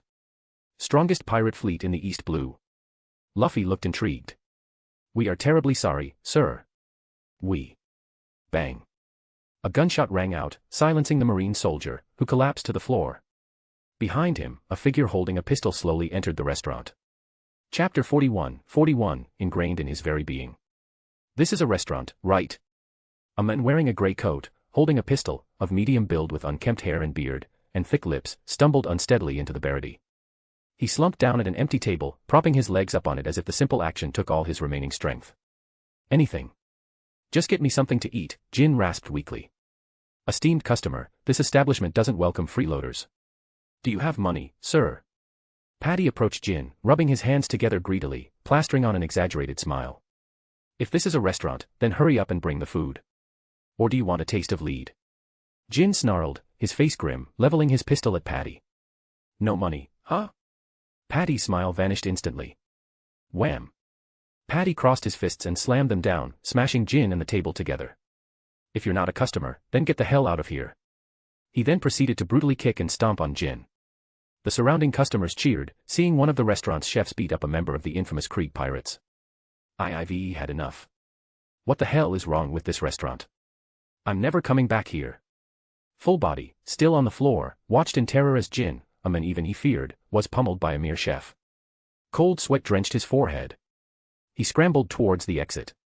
But as he reached the doorway, Full Body felt an immense pressure lock onto him again. He swallowed hard. It was coming from Sky Sovereign Rowen. Full Body immediately emptied his pockets, leaving all his money behind, then practically crawled out of the restaurant as fast as he could. Wow, this guy was actually pretty loaded, Nami commented, scooping up the money with a sweet smile. You guys have to pay your own way, though. I only covered mine and Rowen's. Nami then declared, looking pointedly at Zoro and Usopp. Huh. Zoro and Usopp, who had been watching the commotion, froze.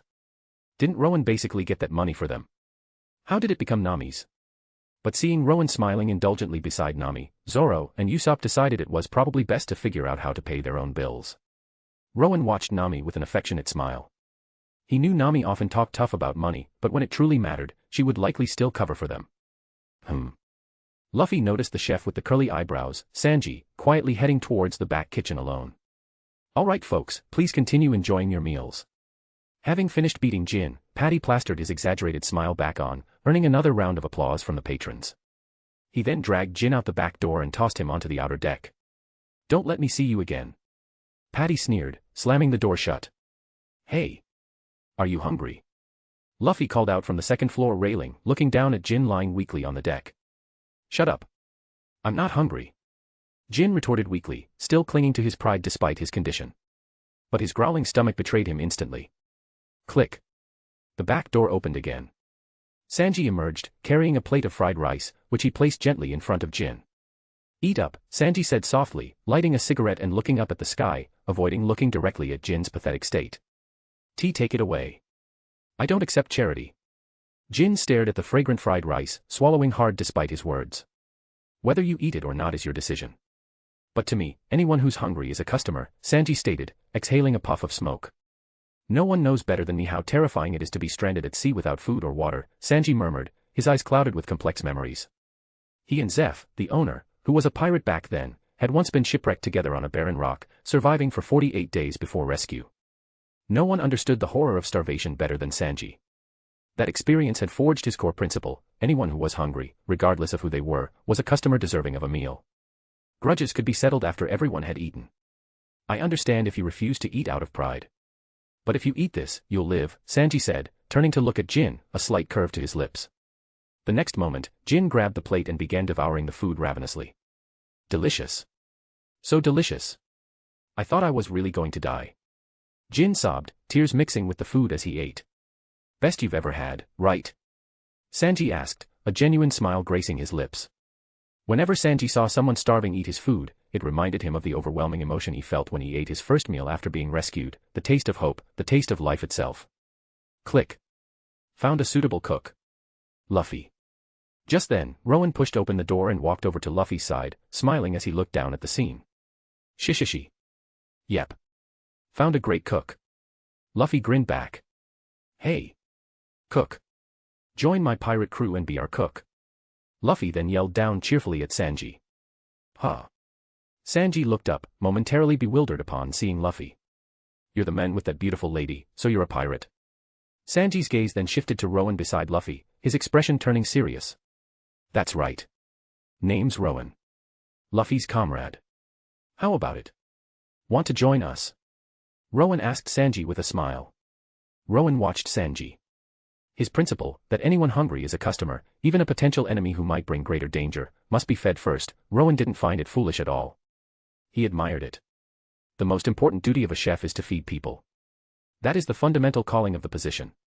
Feeding anyone who is hungry, even strangers, even potential enemies, that was Sanji's unique core principle.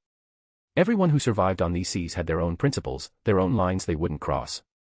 Some might seem foolish to others, but by adhering steadfastly to one's own nature, one could become truly strong. Besides, Rowen, having come from Japan where food held immense significance, understood this well.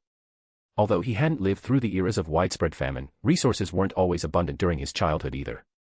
Getting to eat delicious food he craved was an occasional luxury. And the deep-seated cultural importance of ensuring everyone was fed seemed almost ingrained in the DNA of people from his homeland. When meeting someone familiar, the first question after initial greetings was always, "Have you eaten?" If not, then eating came first. Even if facing a major crisis, eating first was essential. Even if preparing to fight to the death, both sides should eat first. Just as Luffy often yelled in the original story. If you're hungry, you eat. Chapter 42, bonus, go with them. Rowen. That name sounds familiar, Sanji murmured upon hearing Rowen's name, thinking aloud. He seemed to recall some customers discussing that name recently. But for Sanji, his interests lay solely in beautiful women and cooking. He hadn't paid much attention at the time, and Rowen's potential other identities held no interest for him now. Compared to any other status Rowen might possess, what Sanji envied most was that Rowen had been chosen by that beautiful lady. I refuse, Sanji stated flatly, rejecting Luffy's invitation immediately. I refuse. Luffy yelled back, surprisingly even more vehemently than Sanji. Refuse what? Sanji looked utterly confused. I refuse your refusal. You're a good cook, so come be a pirate with me. Luffy declared seriously. Will you listen when someone's talking? Sanji snapped, transforming into his sharp-toothed angry state again. What is wrong with this straw-hatted kid's brain? You guys, you're pirates too. Why are you gathering comrades? Jin suddenly asked, painful memories seemingly surfacing as cold sweat broke out on his forehead. That's right. We're heading to the Grand Line. Luffy announced proudly, head held high. Jin's face turned deathly pale, even more so than when he was starving moments ago. Since you're still looking for a cook, your crew probably isn't large enough for the Grand Line yet, Jin stated suddenly. He's number 6, Luffy said, pointing at Sanji with a grin. Why are you including me? Sanji yelled, exasperated. I'm Jin, of the Krieg Pirates, Jin introduced himself formally. You guys don't seem like bad people. Let me give you some advice, it's best not to go to the Grand Line. You're still young, there's no need to rush. The Grand Line is just another sea, after all. You can be pirates anywhere, right? Jin looked earnestly at Luffy and Rowen. Went to the Grand Line and got your spirit broken, huh? Rowen observed, looking at Jin. It wasn't mockery, just pity. The Krieg Pirates were incredibly unlucky. They had just entered the Grand Line only to immediately encounter one of the absolute pinnacles of combat strength in the world. Warlord of the Sea, world's greatest swordsman, Hawkeye's Dracula Mihawk. And for some unknown reason, a figure of Mihawk's caliber had chased them all the way back to the East Blue. Jin couldn't refute Rowen's words. He had been utterly terrified. That man wasn't human. You've been to the Grand Line. Do you know anything about it? Luffy asked Jin eagerly. No. We know nothing. We understand nothing. That's why it's so terrifying. Jin clutched his head in anguish. They hadn't even truly experienced the Grand Line before their massive fleet was annihilated by that single man. Whatever. I'm definitely going to the Grand Line anyway, Luffy said, seeing Jin's distress and deciding not to press further, offering a grin instead. Well, I just wanted to give you some advice, Jin sighed resignedly, then stood up. Well then, goodbye, Mr. Sanji. Thank you so much. You saved my life. That fried rice was truly the best meal I've ever eaten in my life. Can I come back again sometime? Jin hopped onto the small raft he'd arrived on, looking back at Sanji with a grateful smile. Anyone who's hungry is always welcome here, Sanji replied with a smile. Hey! Chore boy! Just then, a loud shout interrupted them. Old man! Luffy tensed up, sweating nervously as Zeph appeared behind them. Being indebted to someone made Luffy incredibly nervous around Zeph. I'm really sorry, Mr. Sanji. You'll probably get yelled at for feeding someone like me for free, Jin said apologetically to Sanji. What are you talking about? Sanji calmly picked up Jin's empty plate and spoon and tossed them into the sea. No evidence, no reason to get yelled at. Now get going, Jin, Sanji said with a smirk. Shishishi, Luffy grinned. He wanted Sanji on his ship more and more. Zeph simply watched coldly. His relationship with Sanji was like father and son, and as chefs, they shared the same core principle. He wouldn't get angry just because Sanji fed a starving pirate for free. That damn brat Sanji, he's just trying to ease the pirate's conscience. Try not to get caught by the Marines again, Jin, Sanji called out with a smile as Jin unfurled his sail, preparing to leave. Thank you so much, Mr. Sanji. I'll never forget your kindness. Jin knelt on his raft, performing a deep Dajiza bow towards Sanji. Then, his sail caught the wind, and he drifted away. Say. You got invited by them, right? Sanji. Why don't you just go off and be a pirate with them? We don't need you here anymore anyway, Zeph suddenly stated gruffly. Huh. What did you say, you damned old geezer? Sanji instantly bristled, frowning deeply. All right. We got permission. Now you can come be a pirate with us. Luffy exclaimed, overjoyed. I'll say it again. I'm not becoming any damn pirate. And I'm the sous chef of this restaurant, you old fart. Sanji yelled back, his eye twitching. Zeph didn't reply, merely glanced towards Rowen. The moment Zeph saw Rowen, he hadn't recognized him immediately. Photos were just photos, after all. Recognizing someone instantly from a picture alone wasn't always easy. But the moment he heard Rowen's name, Zeph knew. The new super rookie emerging from the East Blue, the user of Conqueror's Haki, Sky Sovereign Rowen. Although Zeph's own strength and experience, even having sailed the Grand Line for a year, didn't grant him full understanding of Conqueror's Haki. He remembered the era when he sailed. The seas were chaotic then, before the current balance of marines, warlords, and emperors solidified. The older generation of powerhouses hadn't fully faded yet, and news and rumors circulated widely. The event that left the deepest impression on Zeph from that time was the legendary escape of the great pirate, Golden Lion Shiki. Rumor had it that Shiki possessed the power of Conqueror's Haki.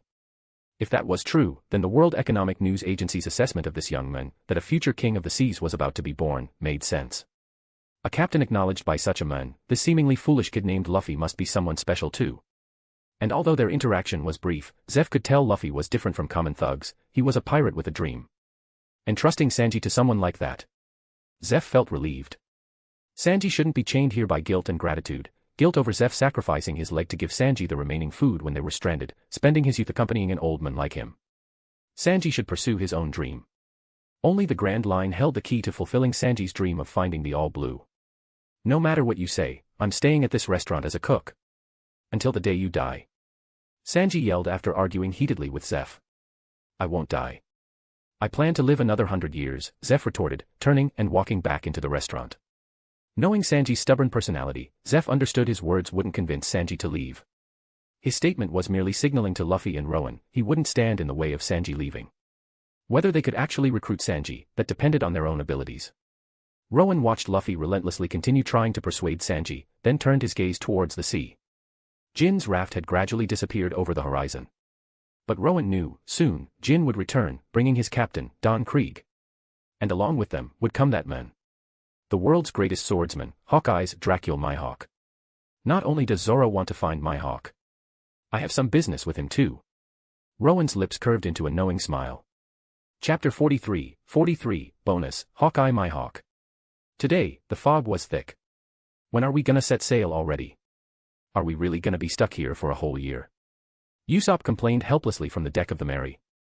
Who knows?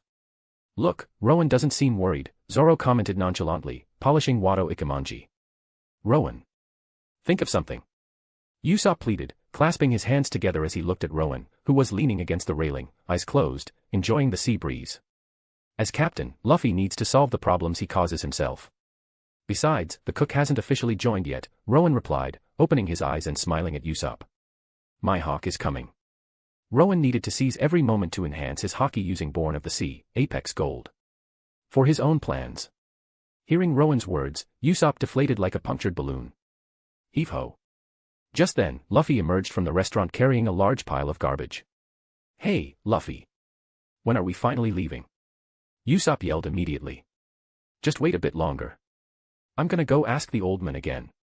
Luffy called back, his head poking out from behind the mountain of trash he was carrying. Just after speaking, Luffy heard something and looked out towards the sea. Through the thick fog, a massive ship slowly emerged.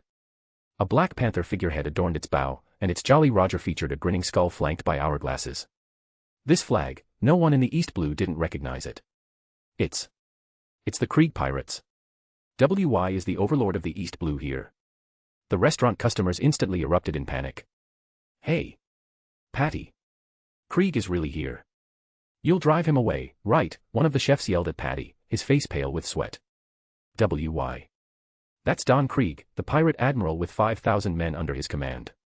Why would he come all this way just to avenge one subordinate? Patty clutched his head, remembering Jin whom he had beaten up earlier. Hey! This is bad. We gotta run. Usopp stared at the enormous galleon, clutching his head in terror. How can a ship be that huge? Nami gasped, equally stunned. But seeing Rowen step calmly in front of her, a warmth spread through Nami's chest, replacing her fear with a sense of security. Whoa! What a big ship! Luffy exclaimed, admiring the vessel. Think that Jin guy came back to repay your kindness? Luffy grinned at Sanji, who had come out upon hearing the commotion. I don't think so. But something strange, Sanji murmured, his eyes narrowing. Huh. Luffy looked confused. But the next moment, the colossal ship sailed completely out of the fog, revealing its full state to everyone. The ship is totally wrecked, Luffy observed, looking at the heavily damaged vessel. Doesn't look like cannon damage, but it doesn't look man-made either, Sanji analyzed, focusing on the most prominent damage near the center of the ship. Zoro, that gash, doesn't it look like it was made by a sword? Rowen asked, looking at the massive, clean horizontal slice across the ship's hull. A faint smile touched his lips, and his haki began to stir, almost boiling with anticipation. Made by a sword? Impossible. Zoro retorted instinctively. How could a sword possibly cut such a massive galleon in half? But looking closer, Zoro fell silent. That massive fissure, it truly did look like the mark left by a single, impossibly sharp blade. A swordsman capable of such a feat was. Remembering Johnny's words about rumors of the hawk-eyed men he sought being near here, Zoro gripped Wado Ikemanji tighter. Just then, two figures descended from the massive galleon. One was Jin, he was currently carrying a tall but extremely weakened figure. It was the so-called overlord of the East Blue, Don Krieg. Please, food and water. I have money, Krieg rasped weakly the moment he entered the restaurant. Upon learning Krieg hadn't eaten in days and was completely drained of strength, Patty, who had been terrified moments before, instantly changed his tune, yelling for Krieg to get out. Feeding a dangerous pirate like him could lead to disaster. But immediately after, Sanji emerged from the kitchen carrying a plate of fried rice, placing it before Krieg. Sanji demonstrated his principle through action, anyone hungry was his customer. However, after Krieg finished eating. Wham! With a swift elbow strike, Krieg slammed Sanji hard in the throat, catching him completely off guard and sending him crashing to the floor. Captain! That wasn't what we agreed. Mr. Sanji saved my life. Jin cried out. Crack! Jin, trying to intervene, had his arm snapped instantly by Krieg. The restaurant customers screamed and fled in terror, but Krieg didn't stop them. The Barity chefs, led by Patty, tried to subdue Krieg but were swiftly defeated. Prepare food for 100 men. My crew on board is starving. Krieg ordered coldly. Never. The Barity chefs refused, naturally unwilling. But then, they saw Sanji, whom Krieg had knocked down, slowly get back up and head towards the kitchen. What are you doing, Sanji? Patty roared. I don't have time to chat. There are 100 meals to cook, Sanji replied calmly, wiping a trickle of blood from the corner of his mouth. Ah. The chefs menacingly raised their sharp kitchen knives, pointing them at Sanji. Are you a spy for the Krieg pirates, Sanji? One chef yelled accusingly. I know he's a hopeless bastard. But I'm a cook. If someone's hungry, I feed them. Nothing else matters. Even if they attack this place afterward, the ones I fight will be well-fed bastards. Sanji stated flatly. Here. This should be enough for 100 men. Just as Sanji stood off against the other chefs, Zeph placed a massive bundle of food supplies on the floor. Your red leg, Zeph. Krieg recognized Zeph's identity, but immediately sneered. Hand over your logbook from you're sailing the Grand Line. With that logbook, I'll gather my men again, enter the Grand Line, take the One Piece, and rule these seas. Krieg demanded, glaring at Zeph. Hold on. I'm the one who's gonna be king of the pirates. Luffy, who had been watching quietly until now, immediately stepped forward upon hearing Krieg's claim, pointing angrily. Stay back, chore boy. You're no match for him. Patty yelled urgently. I can't back down from this. Not this. Luffy replied, a determined smile spreading across his face, a glimpse of his own kingly disposition. Brat. This isn't playtime, Krieg sneered condescendingly. I'm serious. Luffy retorted, standing his ground against Krieg. That's the Devil's Sea where my fleet of 5,000 men was annihilated in just 7 days. What makes a brat like you think you can survive there? Krieg roared. Since you want to die, maybe I should just finish you off right here. Krieg's shoulder armor opened, revealing hidden cannons. Luffy rolled up his sleeves, preparing to fight Krieg. Gonna fight him, Luffy. Zoro's voice came from nearby. Need some help, Luffy? Rowen asked, stepping forward, his lips curved slightly as he looked at Krieg. What exactly did this guy do to get Hawkeyes to chase him all the way here? Rowen. You guys came. Nah, it's fine. Just watch from there. Luffy replied, seeing Rowen and the others, patting his chest confidently. Anyone who claimed they'd be king of the pirates, Luffy would defeat them all. Krieg glanced at Zoro, then at Zeph. Finally, his gaze rested on Rowen. This guy, his presence, feels completely different from that chore boy. Krieg's eye twitched slightly. He retracted his weapons. Best to let his men recover their strength first. Then, overwhelm these guys with sheer numbers. I'll deal with you later. I need to feed my men first. Krieg announced, hoisting the bundle of food supplies. Anyone who wants to run, now's your chance. My goal is the Grand Line logbook and this ship. Krieg turned and headed back towards his massive galleon outside. I'm so sorry, Mr. Sanji. I never wanted things to turn out like this. After Krieg left, Jin collapsed to his knees, apologizing profusely. You don't need to apologize, we chefs just act according to our own code, Zeph stated gruffly before Sanji could reply. Boss. Why are you still defending Sanji? Sanji's going to destroy this restaurant. If he hadn't fed Krieg, none of this would have happened. The other chefs yelled angrily. All of you, shut up. Do you know what it feels like to starve nearly to death? Think hard about what makes you different from Sanji, as chefs. Zeph roared. The chefs looked bewildered, not understanding what Zeph meant. If you have time to complain, you'd better leave through the back door. Zeph pointed towards the rear exit. But this is our workplace. Besides, we have nowhere else to go. Though unsure of Zeph's meaning, the chefs still picked up their kitchen knives, ready to defend the Barity. Hey! Didn't you see the captain's power? Why are you trying to get yourselves killed? Jin yelled desperately, breaking out in a cold sweat. Hey, Jin! Just then, Sanji walked over, kicking an overturned table upright with his foot. Let me make this clear. Feeding the hungry is my justice as a cook. However, from now on, they are well-fed invaders. Even if I beat down all your comrades later, don't you dare complain, Sanji stated, leaning against the table, looking up with a grim expression. If they try to take this restaurant, even you, I'll kill without hesitation. Jin swallowed hard, stunned by Sanji's cold resolve. Saving someone just to kill them later. You're really something else, Sanji, Patty scoffed, still unable to understand Sanji's actions. Shut up, crappy cook, Sanji retorted, lighting a cigarette. See? I told you this guy was cool. Luffy pointed at Sanji, grinning at Rowen and the others. Who cares if he's cool? We need to escape. Usopp's cowardly nature flared up, his legs shaking violently. Calm down, you idiot. Didn't you just get praised by Rowen back in Syrup Village? Weren't you just boasting about wanting to become a brave warrior of the sea? Zoro tapped Usopp's head lightly with his sword sheath. I'll fight too, of course. When it really counts. Usopp stammered, his legs trembling visibly, making his words sound utterly unconvincing. Then we'll be counting on you, Usopp, Rowen said, clapping Usopp reassuringly on the shoulder with a smile. When the chips were down, Usopp really didn't fold. I'll leave it to me. Hearing the pirate he admired so much, Rowen, say that, Usopp could only stand tall, tears welling up, and force the words out. Hey, Jin. What exactly did you guys run into in the Grand Line? Luffy asked, turning his attention back to Jin, who hadn't left yet. It happened on the 7th day after entering the Grand Line. Even now, thinking back. I can't tell if it was real or just a nightmare, Jin recounted, sweat pouring down his face uncontrollably. It's unbelievable.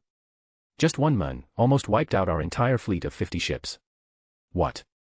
Everyone except Rowen gasped, their faces etched with shock. Even the normally unflappable Luffy's jaw dropped. The moment that man appeared, our ships started sinking, one after another. If we hadn't luckily run into a storm, even the main ship would have been completely sunk. Jin clutched his head, closing his eyes in agony. That man, with eyes that looked like they could kill you just by looking. The hawk-eyed man.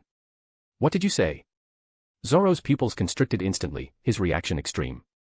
Someone capable of doing that. It must have been Hawkeye's, Zeph murmured gravely. Hawkeye's, Mihawk. Zoro gripped Wado Ikemanji tightly, his entire body trembling. You know him, Zoro. Luffy looked up at Zoro, surprised. This was the first time he had seen Zoro react so intensely. He's the man I set out to see to find, Zoro stated firmly. But, one man wiping out an entire fleet. Isn't that too exaggerated, Rowen? Usopp asked nervously, looking towards Rowen, the most knowledgeable among them, hoping for some reassurance. The Grand Line is just that kind of place. Anything can happen there, Rowen replied, the crimson-black light flickering faintly in his eyes. I think I've caught the "I'll die if I go to the Grand Line" disease. Usopp clutched his chest dramatically. NGH. Luffy bowed his head, his body trembling. Hey, Luffy. You agree we shouldn't go there either, right? Usopp misinterpreted Luffy's reaction, thinking he'd found an ally. But then. That sounds so exciting. That's exactly how it should be. Luffy yelled, pumped up with excitement. Can't you consider your own safety for even a second? Usopp snapped, transforming into his sharp-toothed angry state. But now, my goal is firmly set on the Grand Line. Just like you said, Rowen, only on the Grand Line can I achieve my ambition. I can find that man, Hawkeye's, there, Zoro declared, a feral grin spreading across his face. Isn't that just foolish? Sanji suddenly interjected. For some reason, he found this moss-headed swordsman irritating. You guys seem like the type to die first, Sanji added dismissively. You might not be wrong, but calling it foolish is unnecessary, Zoro retorted, his mouth turning downwards. He found this curly-browed cook inexplicably annoying too. The moment I decided to become the world's greatest swordsman, I cast aside life and death. The only one who gets to call that decision foolish is me, Zoro stated firmly. Me too. Luffy immediately raised his hand. As a brave warrior of the sea, me too, of course. Usopp declared, trembling all over. You're lying again, aren't you? Zoro sighed, looking helplessly at Usopp. Seriously, so stupid, Sanji muttered, looking down. Zeph smirked slightly. He could see it, Sanji was starting to feel drawn to joining their crew. Do you people have any idea what's going on? Parked right outside is the flagship of that pirate fleet Admiral, Don Krieg. Patty the chef suddenly roared. Is this really the time to be discussing dreams? Meanwhile, Don Krieg, having allowed his men to eat and regain their strength, was ordering them to seize the Barity. The next second. Slice. Krieg's massive galleon was cleanly sliced in two. The sinking of the huge ship created enormous waves, causing the Barity to rock violently. He's here. Rowan's lips curved into a knowing smile. Stepping outside the restaurant, they saw a man sitting gracefully on a small, coffin-shaped boat. He actually chased us all the way from the Grand Line to here. Don Krieg roared in disbelief and fury, staring at the men. That man is. Zeph's pupils constricted. One of the 7 warlords of the sea. The world's greatest swordsman. Hawkeye's Dracula Mihawk, Rowen stated calmly, his lips still curved in a smile. Check traits. Chapter 44, no more words needed. King vs. King. Mihawk traits, Armament Haki, Apex Gold, Observation Haki, Apex Gold, World's Greatest Swordsman, Apex Gold, Conqueror's Haki, Apex Gold. Armament Haki, Apex Gold Haki that enhances one's own defensive and offensive capabilities, and allows the user to strike the substantial bodies of Devil Fruit users. Observation Haki, Apex Gold Haki that heightens the 5 senses, potentially developing into preternatural perception. Allows sensing the presence and emotional state of nearby living beings, and can be used to anticipate and evade danger. At its peak, allows brief glimpses into the future. World's Greatest Swordsman, Apex Gold needs no further explanation. On these seas, among all who wield a sword, he stands as the undisputed strongest. Conqueror's Haki, Apex Gold Complete Mastery of Conqueror's Haki, Infusion, possessing the power to reign as an emperor on these seas. This is a true pinnacle powerhouse of these seas. The traits possessed by the world's greatest swordsman, Hawkeye's Dracula Mihawk. Seeing the blinding array of gold, Rowan's lips curled into a smile tinged with excitement. Mihawk's strength was, without a doubt, Emperor/Admiral level. Just as expected, this man had fully mastered infused Conqueror's Haki. Later in the original story, the main reason Buggy managed to become an emperor was precisely because of this man standing before him. Mihawk was also the only member of an emperor's crew, Cross Guild, whose bounty surpassed that of the emperor, Buggy, himself. As for Crocodile, his significantly lower bounty later on clearly indicated that, in the eyes of the Marines, Crocodile's strength wasn't considered top tier, he hadn't reached the pinnacle level of the world's strongest. The Marines even explicitly stated Crocodile's high bounty was primarily due to acknowledgement of his strategic threat.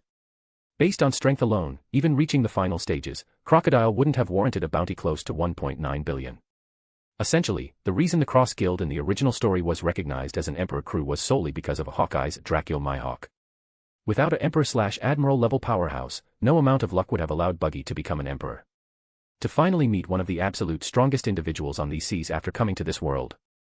Rowen felt the Conqueror's Haki within him stir, almost boiling with anticipation. Hawkeye's Mihawk. Zoro, who had quickly moved to Rowen's side, was visibly trembling. Not from fear, but from excitement. And nervousness. After all, Zoro had only just set out to sea. He lacked the disposition and experience he would gain later. Facing the world's strongest, the very men he had set out to challenge, Zoro couldn't help but feel overwhelmingly tense. Rowen. I moved the ship to a safe spot. Nami called out, having maneuvered one of the smaller boats alongside the Barity's outer deck where Rowen stood. Thanks for your hard work, Rowen replied, suppressing the simmering Conqueror's Haki within him and offering Nami a smile. Nami, true to her developing reliance on Rowen, hadn't abandoned them like her original counterpart might have to face Arlong alone. Bastard. What grudge do we have with you? Why are you attacking us like this? At that moment, one of Don Krieg's pirates, completely breaking down, screamed hysterically at Mihawk. Just killing time, Mihawk replied nonchalantly. Don't screw with us, the pirate roared, raising two pistols and firing at Mihawk. With imperceptible speed, the black blade strapped to Mihawk's back, Yoru, was drawn. Despite being a massive sword, it moved with impossible grace in Mihawk's hands. Clink. Clink. The two bullets instantly ricocheted, their trajectories altered. Rowen's eyes narrowed. Mihawk's swordsmanship, unlike Zoro's powerful, wide-open style, was a perfect fusion of hardness and softness. Ordinary bullets without Haki infusion were like dust motes before Yoru, one of the 12 supreme-grade swords, renowned as the world's strongest black blade. Especially when wielded by the world's greatest swordsman. Yet Mihawk hadn't simply cut the bullets, he had used the razor edge of his blade to deflect them, subtly changing their path without destroying them. This demonstrated absolute, pinpoint control over every inch of his blade. Capable of cleaving mountains, yet also deflecting bullets with finesse. Such mastery of both power and precision, in close combat, it would be an absolute nightmare for any other swordsman or fighter. Swordsmen, even great swordsmen, might launch terrifying flying slashes, but their true killing techniques lay in close-quarters combat. Haki and stamina were finite, even for Emperor/Admiral level fighters. Infusing massive amounts of Haki into wide-ranging flying slashes would be incredibly draining. This was likely why the slash Mihawk launched during the Summit War could be blocked by Diamond Jozu. It probably lacked significant Haki infusion and was merely a probing attack. Furthermore, flying slashes, being ranged attacks detached from the swordsman, inevitably lost some power compared to a direct strike from the blade itself. Witnessing Mihawk display such terrifying skill with just a casual flick of his wrist. Rowen pulled Nami behind him, the crimson-black light in his own eyes beginning to simmer intensely. But I aimed right at him, the pirate grunt stammered in disbelief. He deflected them. He used the edge of his sword to gently change the bullets' paths, Zoro stated gravely, stepping forward. Without further words, Zoro began walking towards Mihawk. Hey! Who are you? The pirate who had shot at Mihawk yelled. Click. Zoro drew Wado Ikemanji from its sheath at his waist. The sight of his 3 swords instantly drew the attention of everyone present. 3 swords. Could it be? One of Don Krieg's pirates murmured, breaking into a cold sweat. I've never seen such a soft sword before, Zoro commented, looking at Mihawk, a feral grin spreading across his face. A sword wielded solely with brute force lacks depth, Mihawk replied calmly, turning his gaze towards Zoro. That ship. Did you cut it with this sword too? Zoro asked, glancing at the massive galleon cleanly sliced in 2. Indeed, Mihawk replied simply. I see. So you really are the strongest. Zoro's grin widened with excitement. I set out to sea, to meet you. Zoro untied the bandana from his arm and tied it around his head, signifying his intention to fight with his full strength. Your goal? Mihawk asked, showing a flicker of interest. To be the strongest. Zoro declared, his own unique disposition radiating from his smile. How foolish, Mihawk replied, a faint, almost imperceptible smile touching his lips. You seem bored. Let's have a match. Zoro pointed Wado Ikemanji directly at Mihawk. That guy. It's Pirate Hunter, Zoro, one of Krieg's pirates yelled. So he's Zoro? Sanji looked surprised. This moss-headed guy was the famous Pirate Hunter of the East Blue. Pirate Hunter. Don Krieg narrowed his eyes.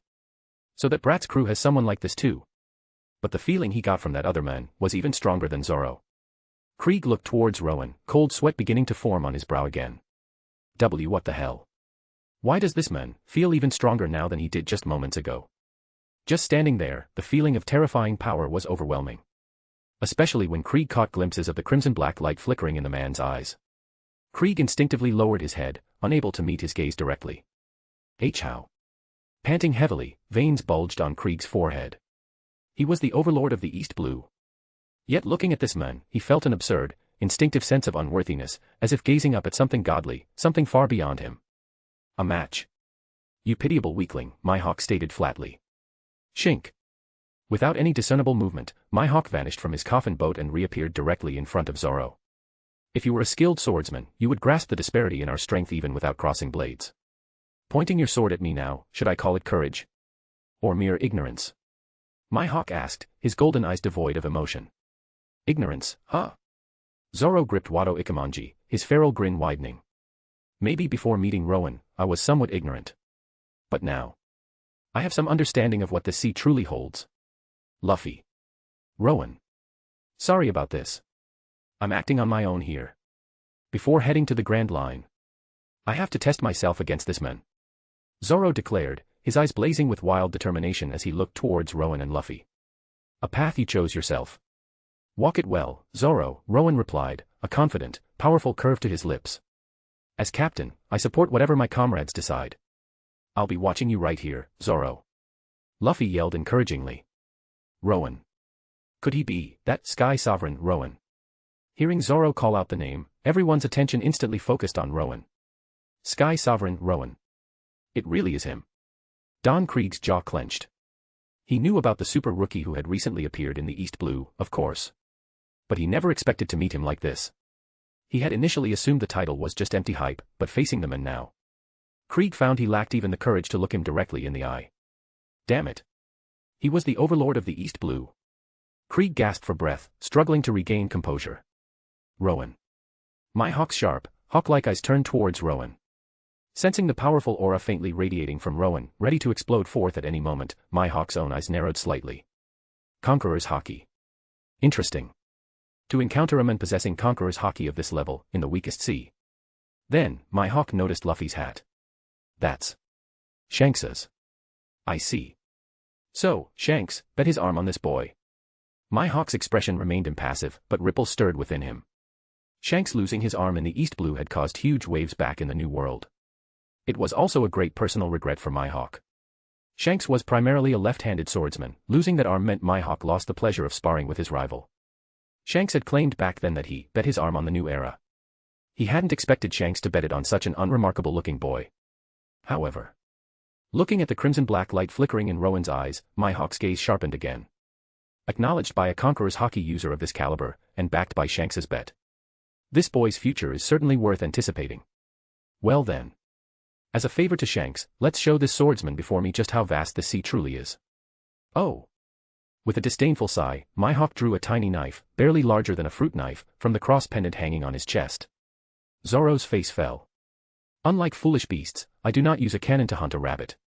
Apologies, but I don't seem to have anything smaller than this, Mihawk stated calmly. There's a limit to how much you can underestimate someone. Zoro roared, thoroughly enraged. Clenching Wado Ikemanji between his teeth and gripping a sword in each hand, he charged ferociously towards Mihawk. Three-sword style, Onigiri, Demon Slash. Clang. The next instant, Zoro's signature three-sword style technique was effortlessly blocked by Mihawk using only the small knife. Everyone present, except Rowen, was utterly stunned. The pirate hunter Zoro, blocked by a tiny fruit knife. Can't move. What's happening? How can the gap be so vast?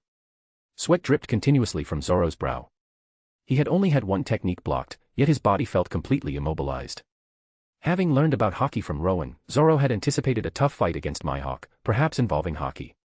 But he never imagined the difference in strength would be this immense. Forget Haki, the man hadn't even drawn a proper sword, just a small knife. The world's strongest can't be this far away. Zoro roared mentally, his composure shattering. He launched a frantic barrage of attacks at Mihawk. But his wild, disordered slashes were all parried with casual grace by Mihawk using only the small knife, as if taking a leisurely stroll. Soon, Zoro was completely toyed with by Mihawk until he was utterly exhausted. Weakling. What burden do you carry? What do you aspire to achieve through strength? Mihawk asked calmly, watching Zoro, completely drained but still swinging his swords feebly before finally collapsing from exhaustion. Calling Big Bro weak.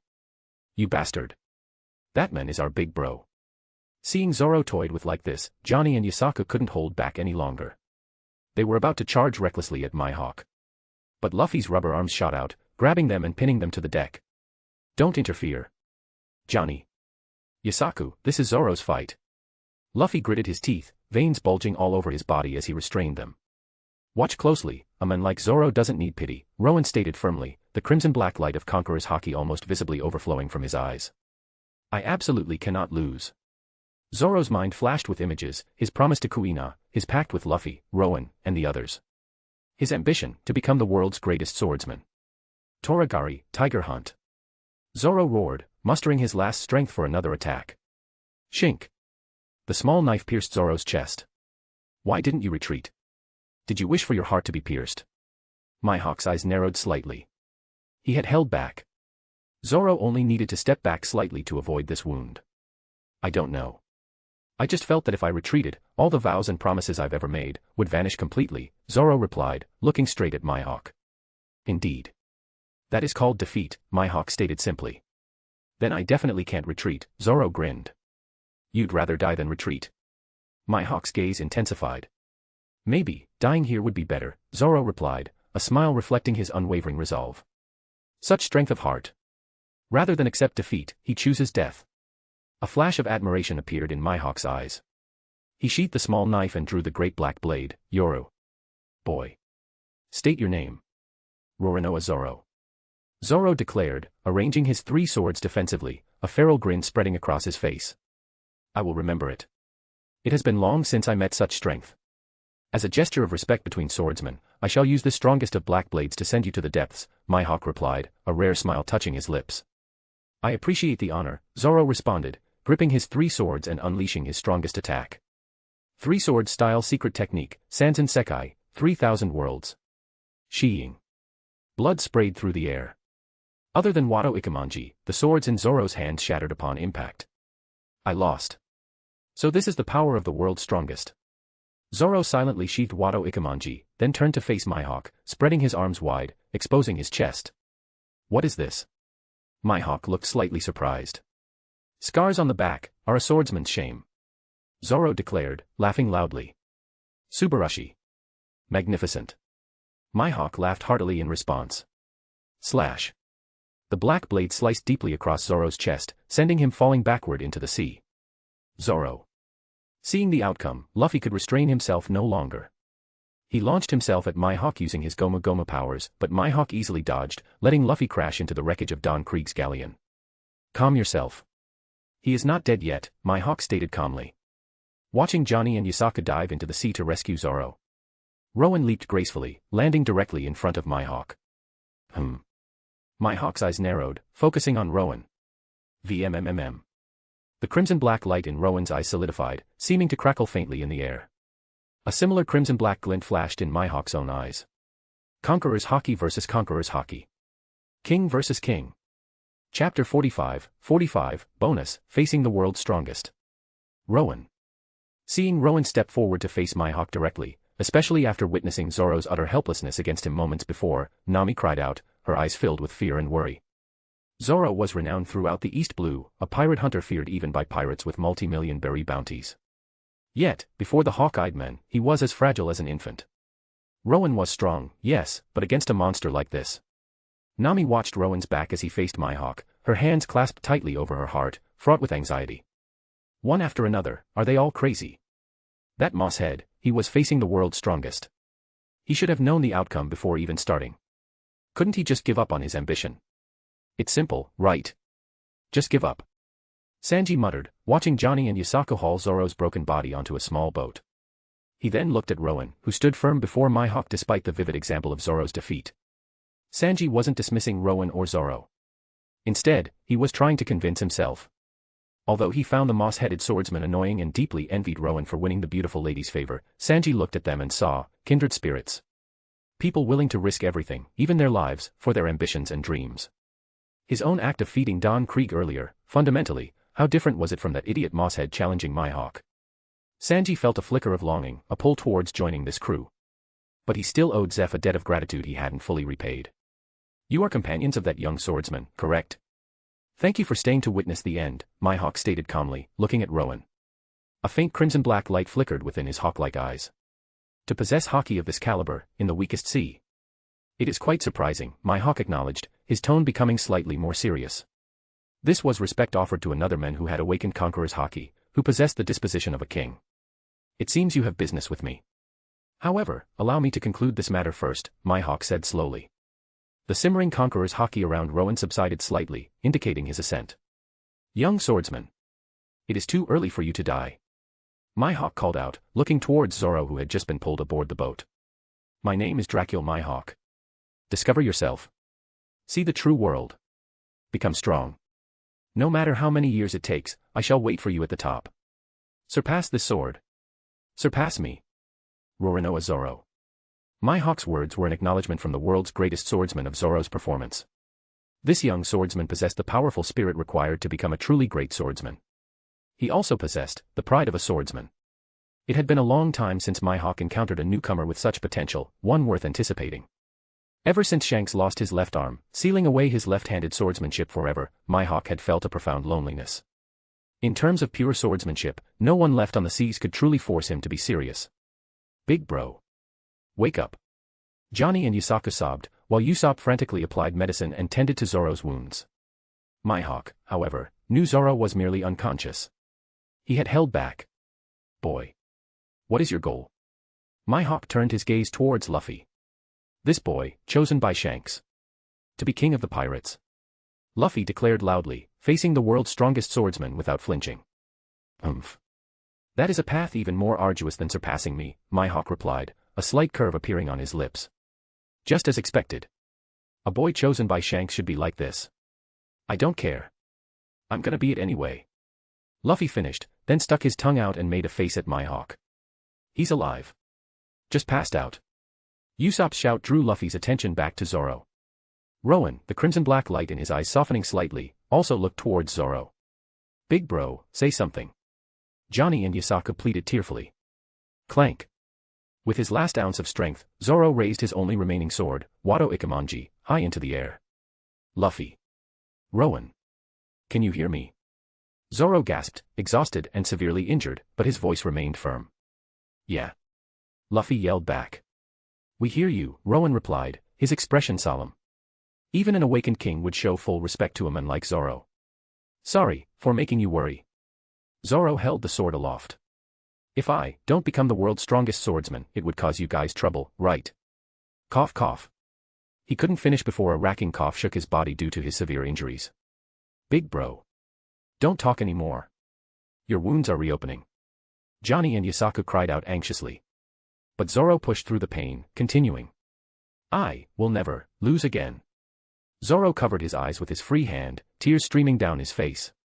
This incredibly tough man, who could endure 20 days of starvation without showing weakness, shed tears of humiliation after suffering such a crushing defeat. It also signified. Zoro's ambition would continue. Until I defeat him, and become the world's greatest swordsman. I absolutely will never lose again. Zoro roared.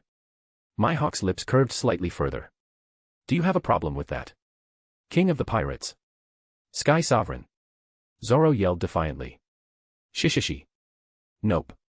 Luffy grinned widely, overjoyed. Rowen didn't answer verbally. He simply smiled, then the crimson-black light in his eyes flared intensely as he turned back to face Mihawk. His actions would be his answer to Zoro. Sky Sovereign. Is that your title? Quite arrogant, Mihawk commented. You are not a swordsman. What business do you have with me? Mihawk asked calmly. How about you do me a favor? Measure my disposition, Rowen replied, a confident, powerful curve to his lips. Encountering a man like Mihawk, standing at the absolute pinnacle of the seas, how could Rowen not want to gauge his own current disposition, to understand the gap between himself and such a peak powerhouse? And given Mihawk's connection to Shanks, he was the most suitable target for such a measurement. Hearing Rowen's words, and following his subtle gesture towards Luffy's hat, Mihawk understood. This young man knows about my relationship with Shanks. Then this favor, indeed, must be granted. Disposition, you say? Very well, Mihawk agreed, the crimson-black light within his own hawk-like eyes beginning to flash intensely. And also. Rowen continued before Mihawk could finish. Let my comrade know what kind of power he needs to attain before he can challenge you again. Rowen laughed, and incredibly, faint arcs of crimson-black lightning began to crackle around his body. Without the power of infused Conqueror's Haki, defeating Mihawk completely was impossible. Hearing this, and seeing the crimson-black lightning flickering around Rowen, Mihawk's eyes suddenly narrowed. Have you been to the Grand Line? No, to the New World. Mihawk asked gravely. This young man had not only awakened Conqueror's Haki, but he also knew it could be infused into attacks, knew it was the most domineering power on these seas. Otherwise, why would he say such a thing? In the East Blue, even the first half of the Grand Line, forget Conqueror's Haki, most didn't even know about armament Haki. No, even in the New World, only a very small number of top-tier powerhouses understood the true nature of Conqueror's Haki. Never been. But my comrades and I are about to conquer it, Rowen replied boldly. Though I do not know how you learned the truth about Conqueror's Haki, since you know, what is the point of displaying such power to that young swordsman? This power is innate. Without the aptitude, it cannot be awakened, Mihawk stated, his sharp eyes fixed on Rowen. Aside from Rowen with his system, even Mihawk couldn't know for certain if Zoro possessed the disposition of a king. Therefore, Mihawk's earlier words to Zoro, telling him to get stronger and surpass him, referred purely to swordsmanship. Without infused Conqueror's Haki, even if Zoro's skill eventually equaled Mihawk's, he would have no chance of truly winning. Mihawk had simply intended to plant a seed, to see if this young swordsman's skill might one day reach a level where they could spar for enjoyment, allowing Mihawk to briefly alleviate his boredom. Of course, in such a spar, Mihawk wouldn't use his own infused Conqueror's Haki. He will awaken such power, of course, Rowen stated, a supremely confident curve to his lips. He is, after all, a man acknowledged by me, Rowen. Rowen laughed boldly. The wreckage of Don Krieg's ship around them seemed to tremble and crumble slightly under the pressure of his aura. Standing upon the sea, empowered by his Born of the Sea trait, and unleashing his Conqueror's Haki, even Mihawk could not ignore Rowen now. Mihawk's pupils constricted sharply. This is, already capable of causing tangible physical effects on the surroundings. After awakening, Conqueror's Haki initially only affected weaker wills, causing them to faint. With further strengthening, it could exert physical force on the environment. Eventually, one could learn to infuse it into attacks, and finally, complete mastery of infused Conqueror's Haki granted the power to become one of the absolute strongest on the seas. This young man before him was already walking the correct path, the path towards the absolute pinnacle of this world. And Mihawk wasn't sure if his sharp eyes were deceiving him, but in this young man, he thought he saw a faint shadow of the men whose execution he had once witnessed, the Pirate King. Extreme confidence, extreme dominance, just standing there, he seemed like the radiant center of the sea itself. Although this young man's Haki was far weaker than the Pirate King's, the potential, the nascent form, was unmistakably there. The weakest sea, the East Blue, has produced such a young man. Waves stirred within Mihawk's usually calm heart. Zoro is the man who will become the world's greatest swordsman. Rowen declared, laughing boldly. Zoro, still covering his eyes, felt fresh tears flow uncontrollably. Rowen. He would never lose again. A genuine smile touched Mihawk's lips. Interesting. The next moment. VMM. Boom. Rowen's eyes narrowed intensely. The crimson-black light within them solidified, erupting outwards like a raging storm. Boom. Mihawk's hawk-like eyes narrowed in response. His own Conqueror's Haki roared forth to meet the challenge. Two storms of pure will collided midair. Crackle. Boom. Crimson-black lightning tore through the atmosphere, two opposing forces clashing violently. A tempestuous vortex of power erupted, centered between Rowen and Mihawk, raging outwards. Aya. Luffy, standing closest to the clash, was instantly blown away by the sheer force of the colliding Haki storms. Chapter 46, Supreme King Haki Clash. Awakening. Fusion traits. Amidst the yelling, Luffy immediately used his rubber powers, stretching his arms to grab onto the Baradi's railing and pull himself back aboard the restaurant ship. Rumble. The terrifying storm generated by the clashing Haki lifted the wreckage of Don Krieg's galleon right out of the sea, tossing debris high into the air. Thump. Thump. Thump. As the tempest swept past, the remaining Krieg pirate grunts' pupils constricted in terror. Their eyes rolled back, and they all collapsed, unconscious. Then, they too were swept up by the raging vortex and blown away. High above, even the clouds began to recede, frantically pulling away from the space directly above Rowen and Mihawk. This was a clash between two kings. Nothing, not even the clouds, could presume to remain above them. Conqueror's Haki. Clash. What's happening? Sanji braced himself against the buffeting winds, staring wide-eyed at the epicenter of the collision, cold sweat dripping down his face. Many of the chefs around him couldn't withstand the impact either and had fainted. What is this power? Conqueror's Haki. So this is the power of Conqueror's Haki. Truly astounding. Zeph, who had heard legends but never witnessed it firsthand, stared with undisguised shock. Conqueror's Haki. Sanji murmured the term. Conqueror's Haki. So, it's not just for knocking out weaklings, it can be used as raw power too. Is this what you wanted to show me, Rowen? Zoro gritted his teeth, his body shielded by Usopp, Johnny, and Yasaka from the worst of the Tempest's effects due to his injuries. But a feral grin spread across Zoro's face. This power. He would obtain it too. With power like this, he could challenge Hawkeye's again, right? As for whether he could obtain it, Zoro had no doubts. Rowen said he could, so he would. Otherwise, how could he live up to Rowen's acknowledgement? Ha!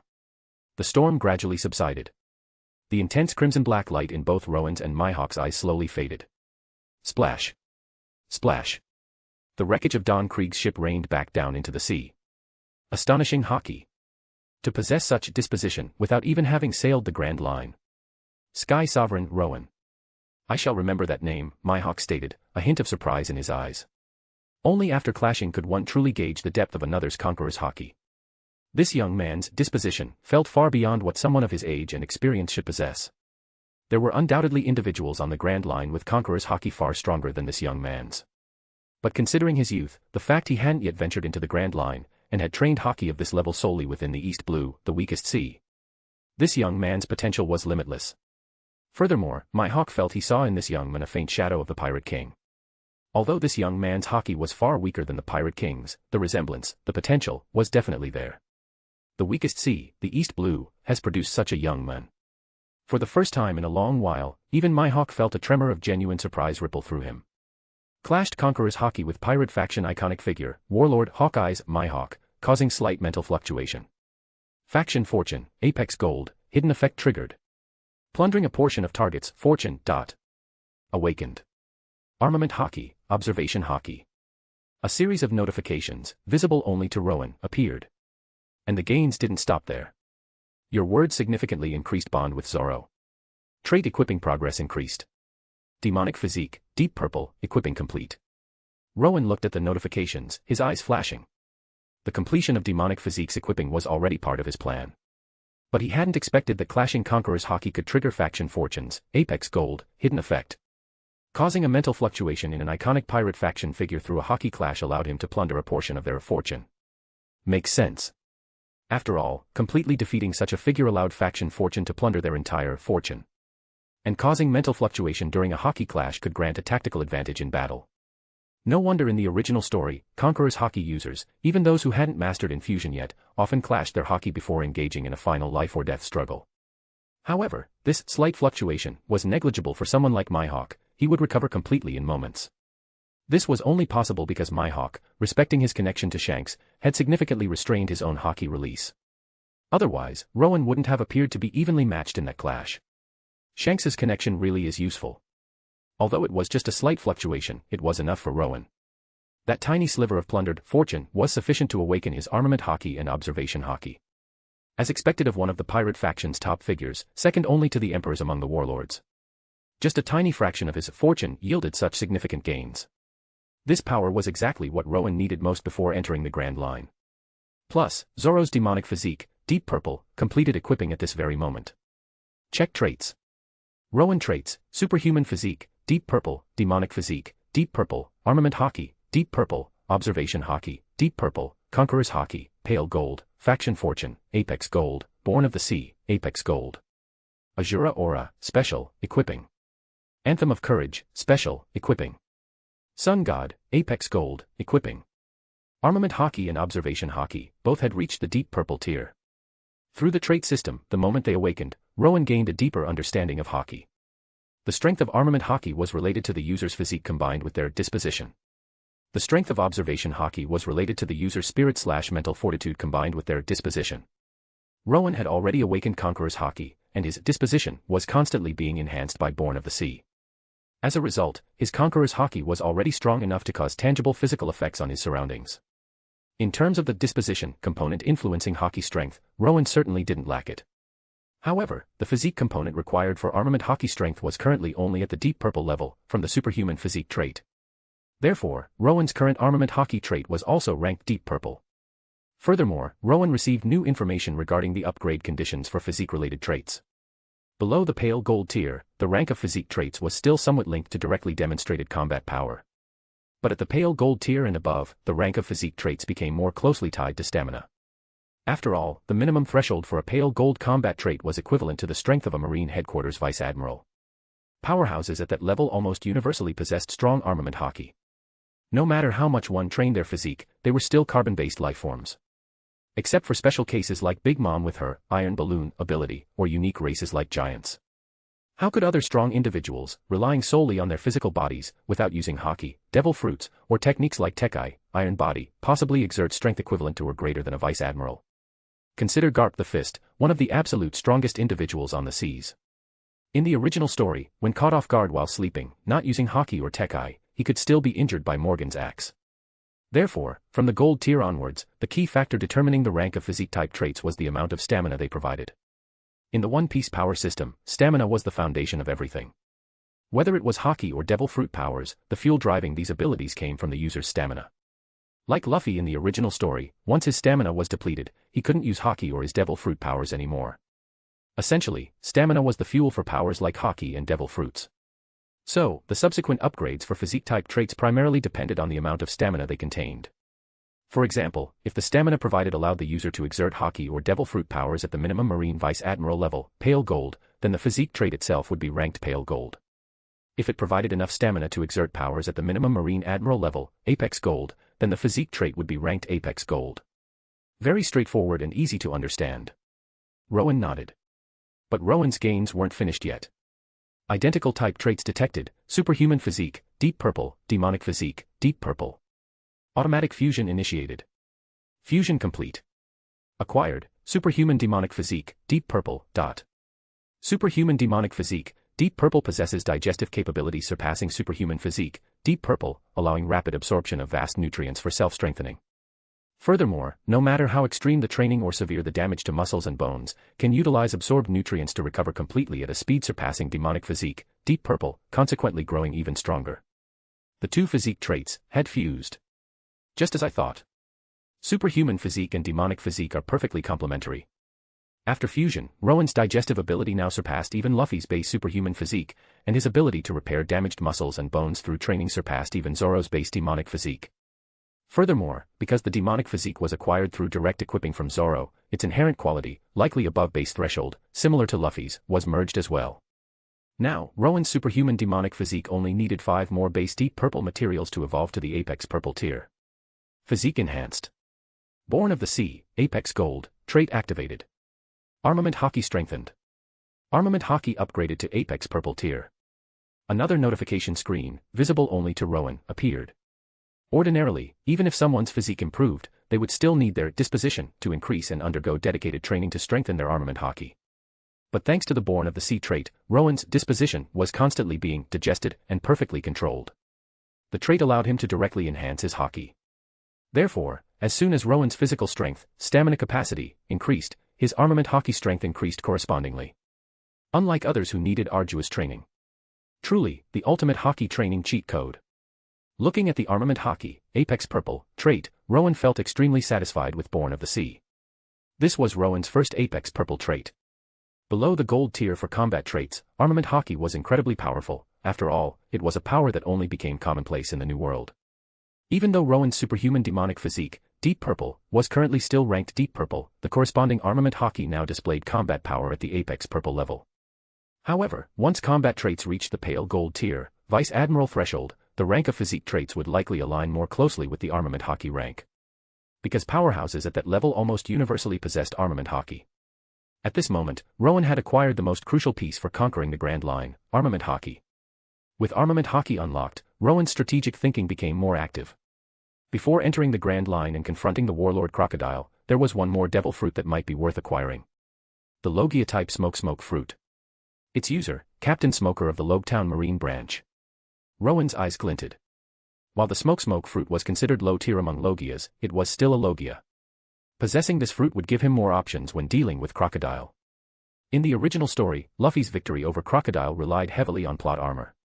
Rowen preferred to hold his destiny firmly in his own hands. Simply by being near Mihawk, he had plundered a minuscule amount of fortune, which triggered the awakening of his armament and observation haki. While Crocodile couldn't compare to Mihawk, he was still one of the 7 warlords, an iconic figure of the pirate faction. By thoroughly defeating him and plundering his entire fortune, Rowen wondered just how much benefit the faction fortune, Apex Gold, trait would provide.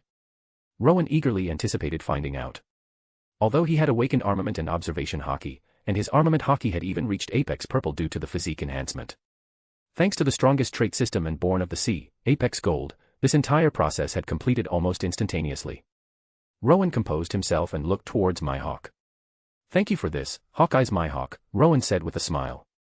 Although Mihawk had acted primarily out of respect for Shanks, without him, Rowen wouldn't have finished equipping Zoro's demonic physique trait. Nor would he have awakened his armament and observation haki. Since Mihawk had shown him a face, Rowen wouldn't begrudge a simple "thank you." "I did not expect to encounter young people like you in the East Blue. I look forward to meeting you again on the Grand Line," Mihawk replied with a faint smile, assuming Rowen was thanking him for measuring his disposition and showing the young swordsman the nature of the sea's most domineering power. He had been bored for far too long since Shanks lost his arm. Providing some nourishment for these budding sprouts of the new era, perhaps it would make the future more interesting. With that, Mihawk turned to leave.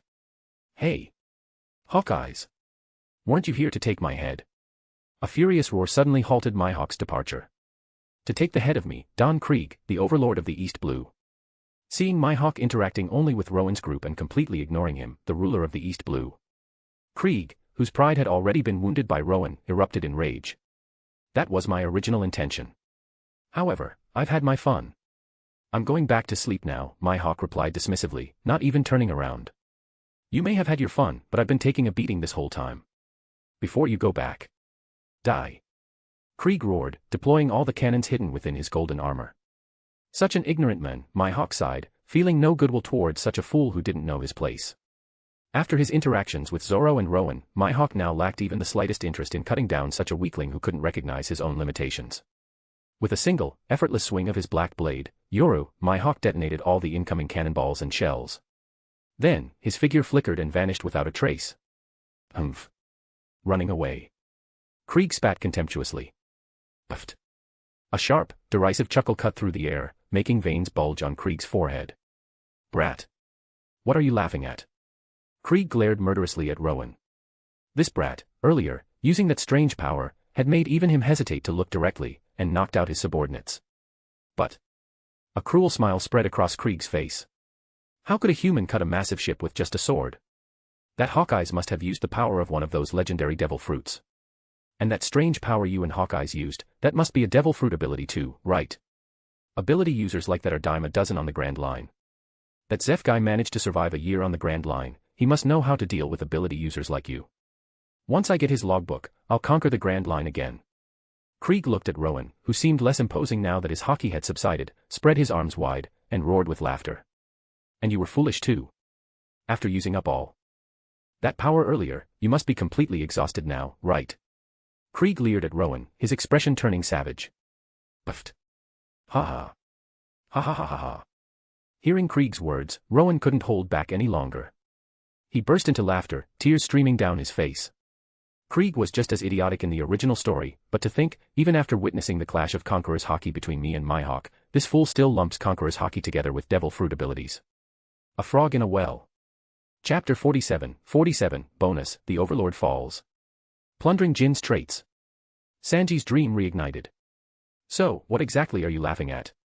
Krieg roared, thoroughly enraged, pointing his arsenal of weapons directly at Rowen. "Ha ha ha. Sorry. You're just too good at making me laugh," Rowen replied, wiping away tears of mirth from the corner of his eye. "But if you want to fight me, you should be prepared to lose everything."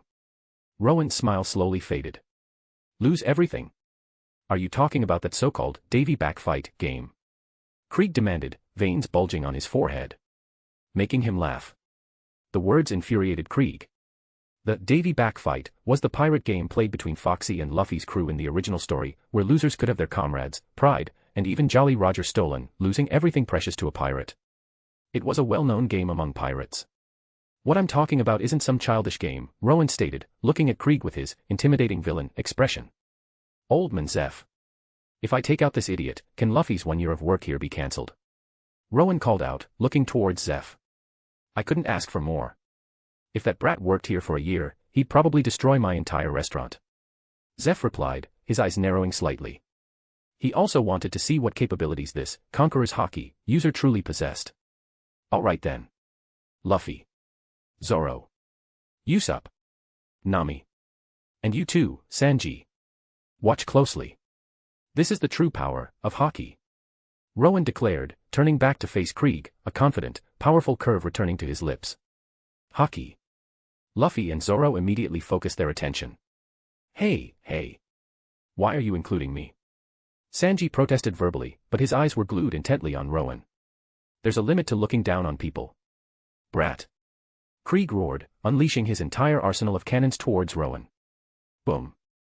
A massive explosion erupted, engulfing Rowen in dust and smoke. Humph. Serves you right. Krieg laughed triumphantly. Hey, so-called overlord of the East Blue, is this toy all you rely on? Krieg's pupils constricted as he stared intently into the settling dust.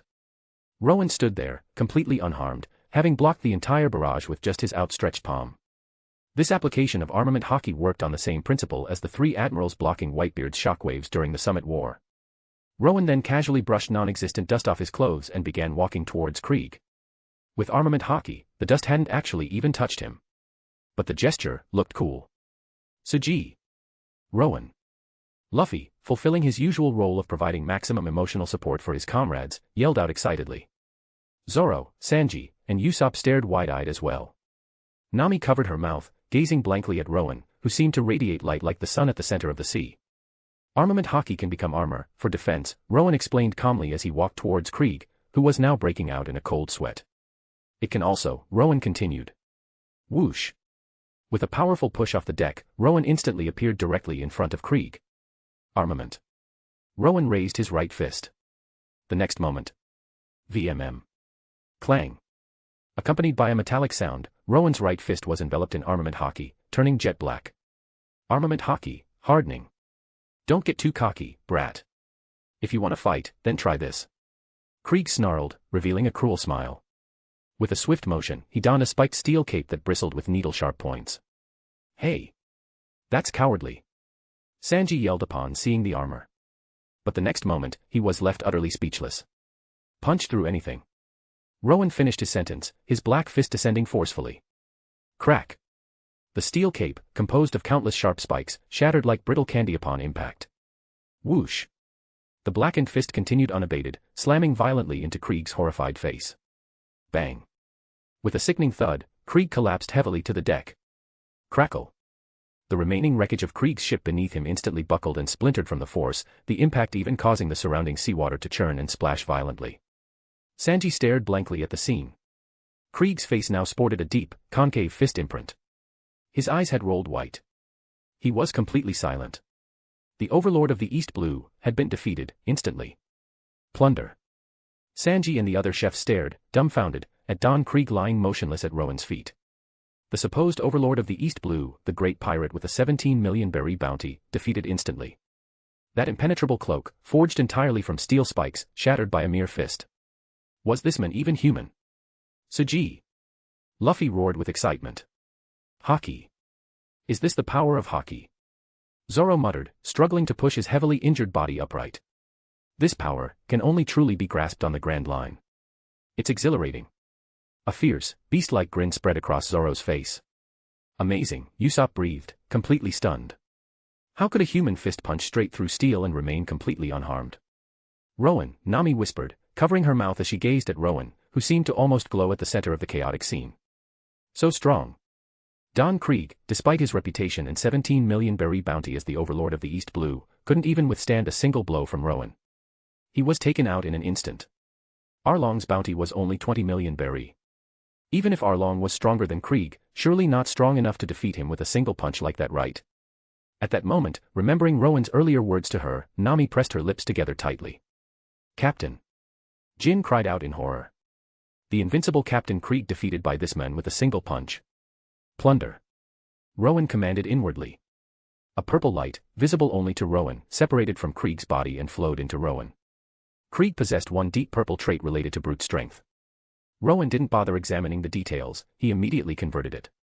Krieg's combat prowess relied heavily on external equipment, his only notable personal attribute was his raw physical power. After conversion, Rowen obtained one deep purple strength type upgrade material. A decent gain. Gurgle. Under the horrified gazes of Jin, Sanji, and the other chefs. Don Krieg, the supposed overlord who had rampaged across the East Blue relying on brute force and weaponry, his superhumanly robust body suddenly began to deflate. His prominent muscles rapidly atrophied, leaving him utterly powerless. When Rowen plundered a strength-type trait, both the associated power and the physical attributes supporting it were absorbed as nourishment for Rowen's own strength. They were stripped away completely. Why you? What did you do? Jin rushed to Krieg's side, staring in horror at the bizarre and terrifying transformation, then looked fearfully at Rowen. I told you. If you fight me, you must be prepared to lose everything, Rowen replied, adopting his intimidating villain expression. Jin fell silent.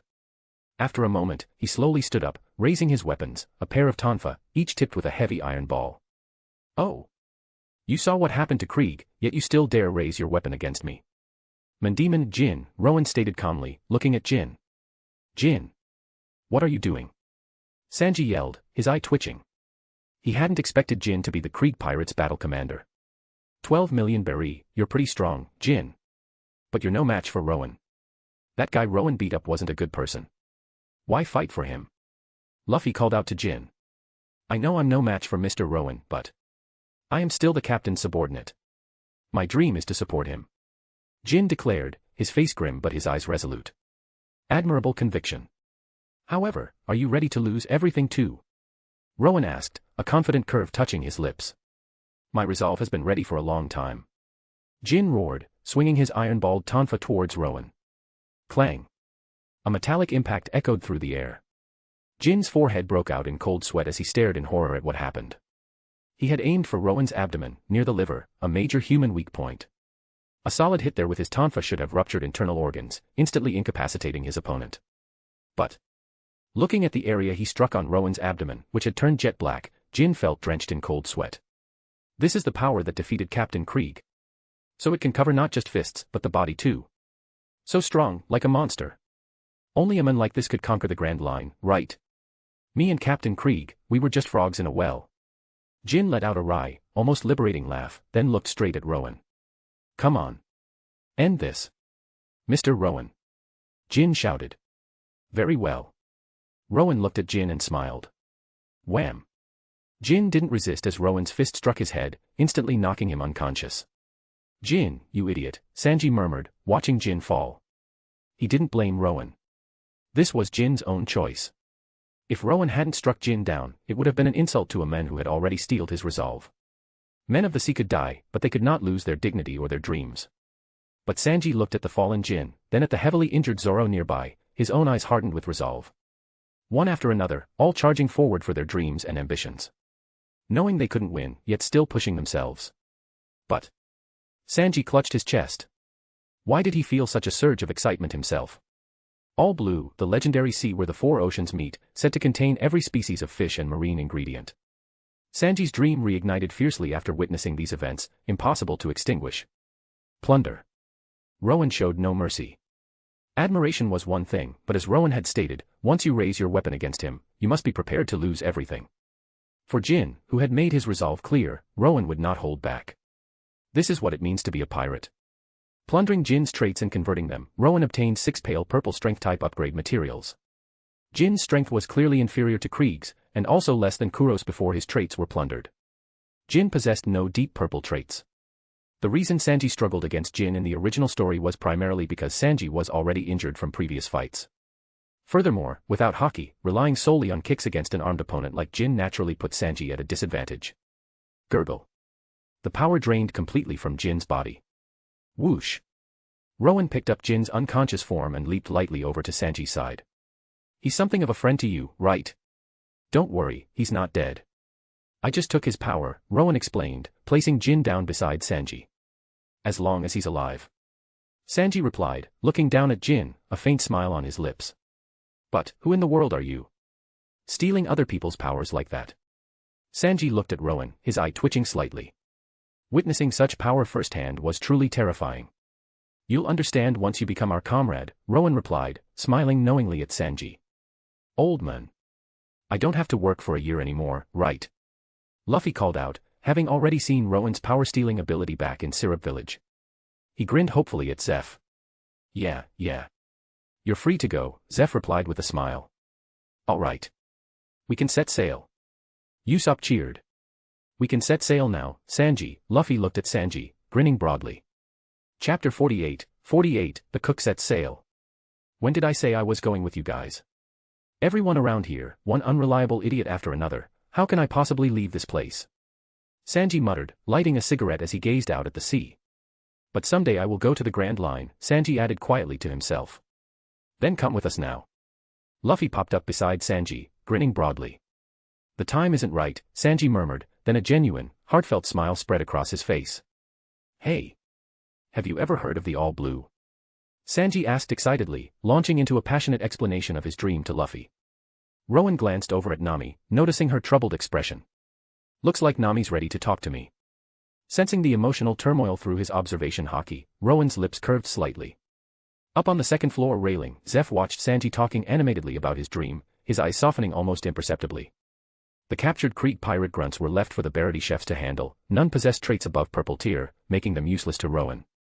However, from Pearl, the Krieg pirate's second unit commander, whom Sanji fought in the original story before Jin finished him, Rowen did manage to plunder and convert one pale purple trait. Adding that to Jin's 6 pale purple combat traits and the 3 from Django, Rowen now possessed a total of 10 pale purple strength type upgrade materials. Since Rowen's armament haki strength was now directly linked to his physique.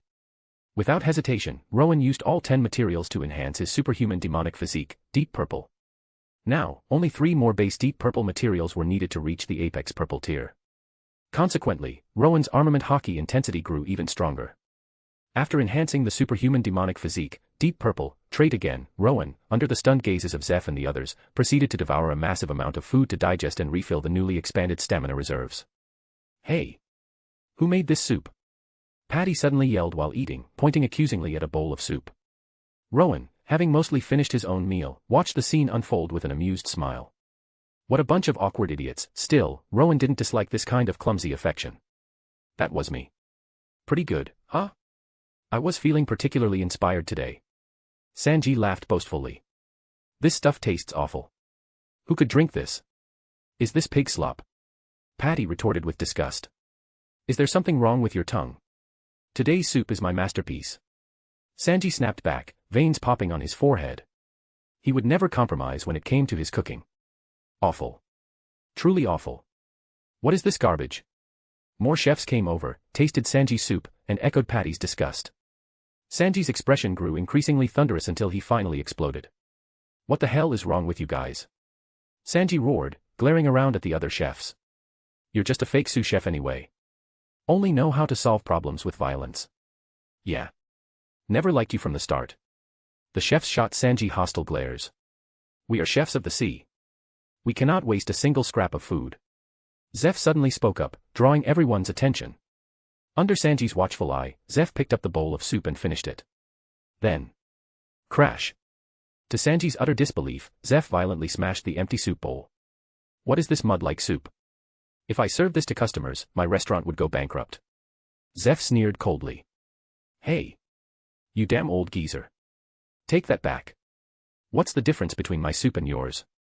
Having his cooking insulted by the person he respected most was unbearable. Sanji lunged forward, grabbing Zeph's collar, yelling furiously. Talk cooking with me. You've got another billion years to go, brat. I'm a man who's cooked on seas all over the world. Zeph retorted, punching Sanji hard and knocking him down. Sanji clutched his cheek, stunned. After a moment, he slowly pushed himself back up. Damn it.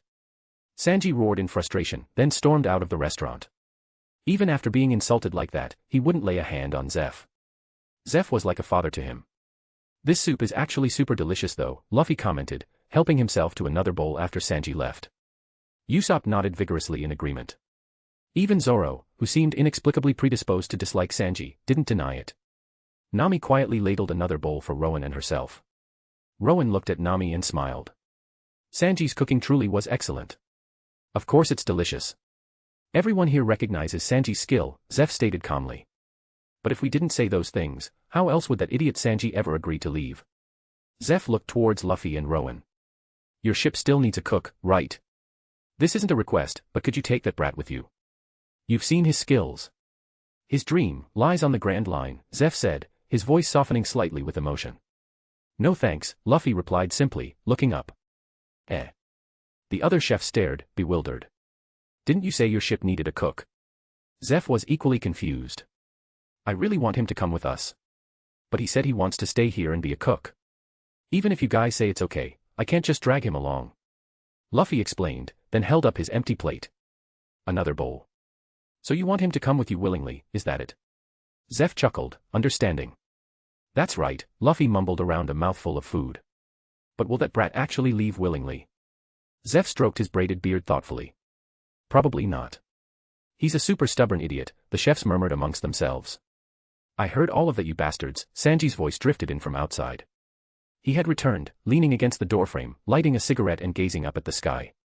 Well, we're heading out now. Thanks for the hospitality. Having finished eating, Rowen's group prepared to leave. Luffy grinned broadly. Hey. Wait up. Just then, Sanji approached them, carrying his packed bags.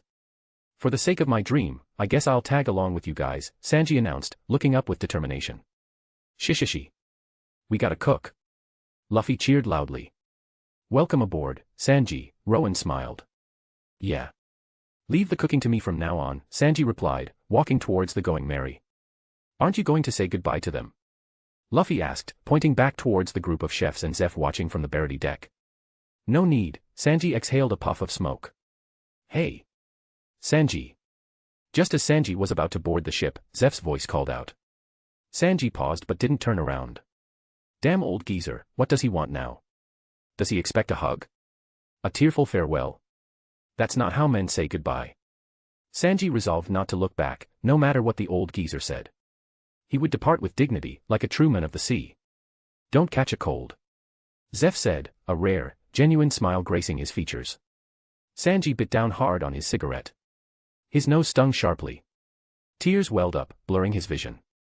Yueawa. He spun around, dropping to his knees on the deck, bowing deeply towards Zeph. Owner Zeph. For all these long years, thank you for everything. I'll never forget your kindness for as long as I live. Sanji choked out, tears streaming freely down his face. Rowen watched this iconic scene unfold, a smile playing on his lips.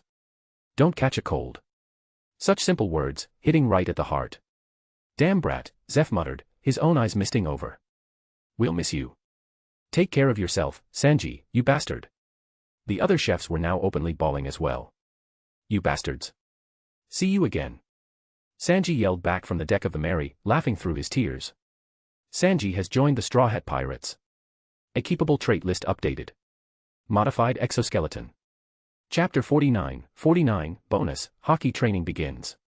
Get beat up, Mosshead vs Curlybrows. Somewhere in the East Blue, aboard the Going Merry. The ship sailed onward. Yasaku and Johnny had already parted ways with Rowen and the crew.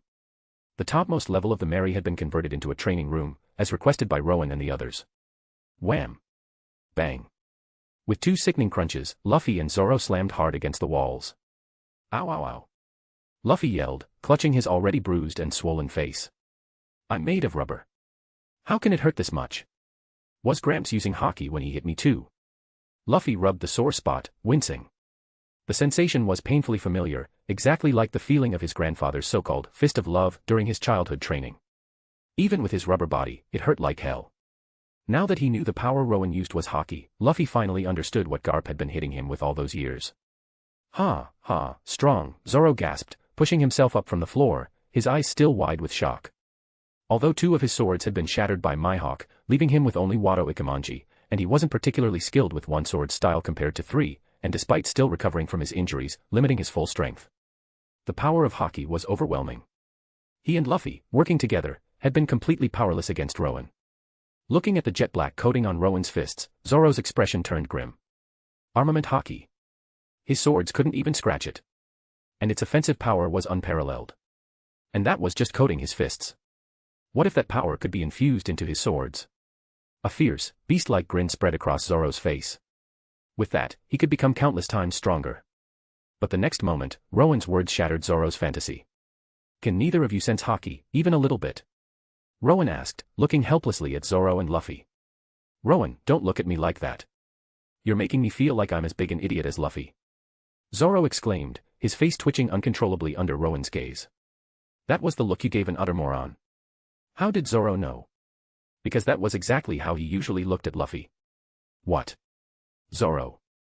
I just wasn't serious yet. Stung by Zoro's words, Luffy instantly leaped up, yelling defiantly, and charged towards Rowen again. Take my full power. Gomu Gomu no. Smack. Zoro's eye twitched as he watched Luffy scream, getting punched straight into the wall by Rowen, becoming embedded so deeply it took a while to wiggle free. What an idiot. But why was he, just like that idiot, completely unable to sense the Haki Rowen spoke of? Seeing Rowen's slightly exasperated sigh, Zoro's face twitched even more violently. Am I really that dense? Let's take it slow. Can't rush this, Rowen sighed, looking at Zoro and Luffy. He had hoped to teach these two, get them to learn Haki before reaching Logtown, so they could help out against Smoker. But now it seemed, teaching Haki to Luffy and Zoro, who had only just set out to sea, was proving much harder than expected. Of course, Rowen's idea of teaching was arguably even worse than Rayleigh's notoriously hands-off approach. How could Rowen possibly know how to teach Haki? Others, even after awakening armament Haki and meeting the requirements for disposition and physique, still needed dedicated training to strengthen it.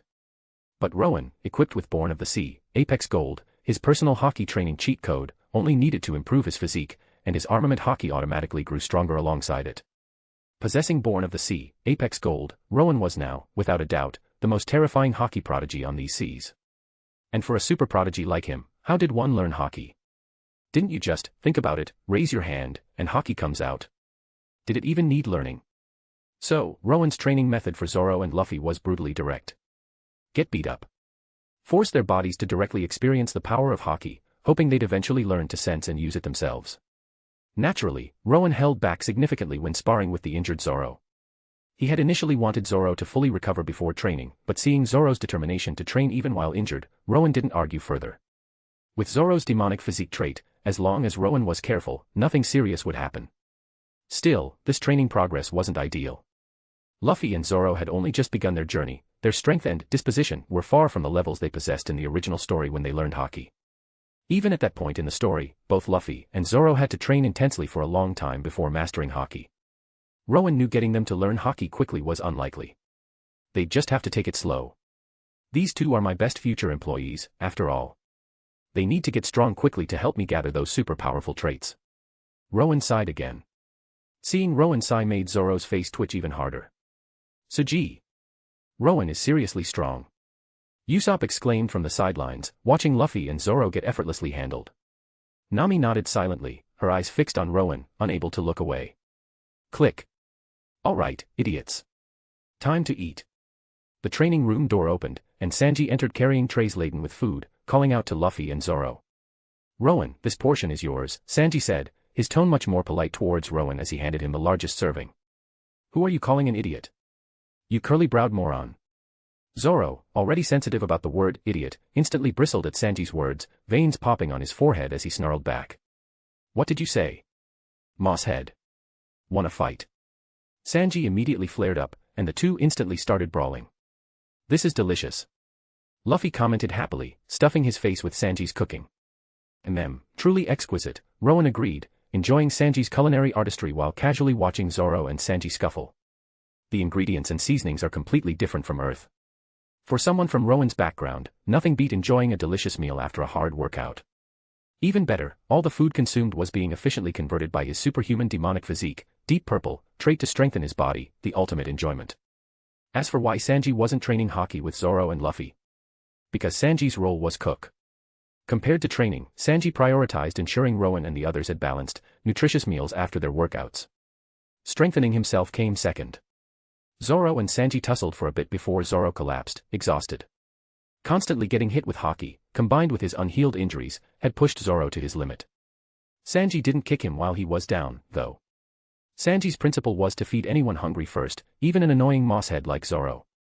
Now, Zoro was ravenously devouring Sanji's cooking. Damn cook is annoying, but his skills are undeniable. Zoro thought grudgingly between bites. Delicious, right? Moss Head. Make sure you eat every last bite, Sanji commented, lighting a cigarette and smirking slightly as he watched Zoro inhale his food, alongside Rowen and Luffy who were also praising his cooking.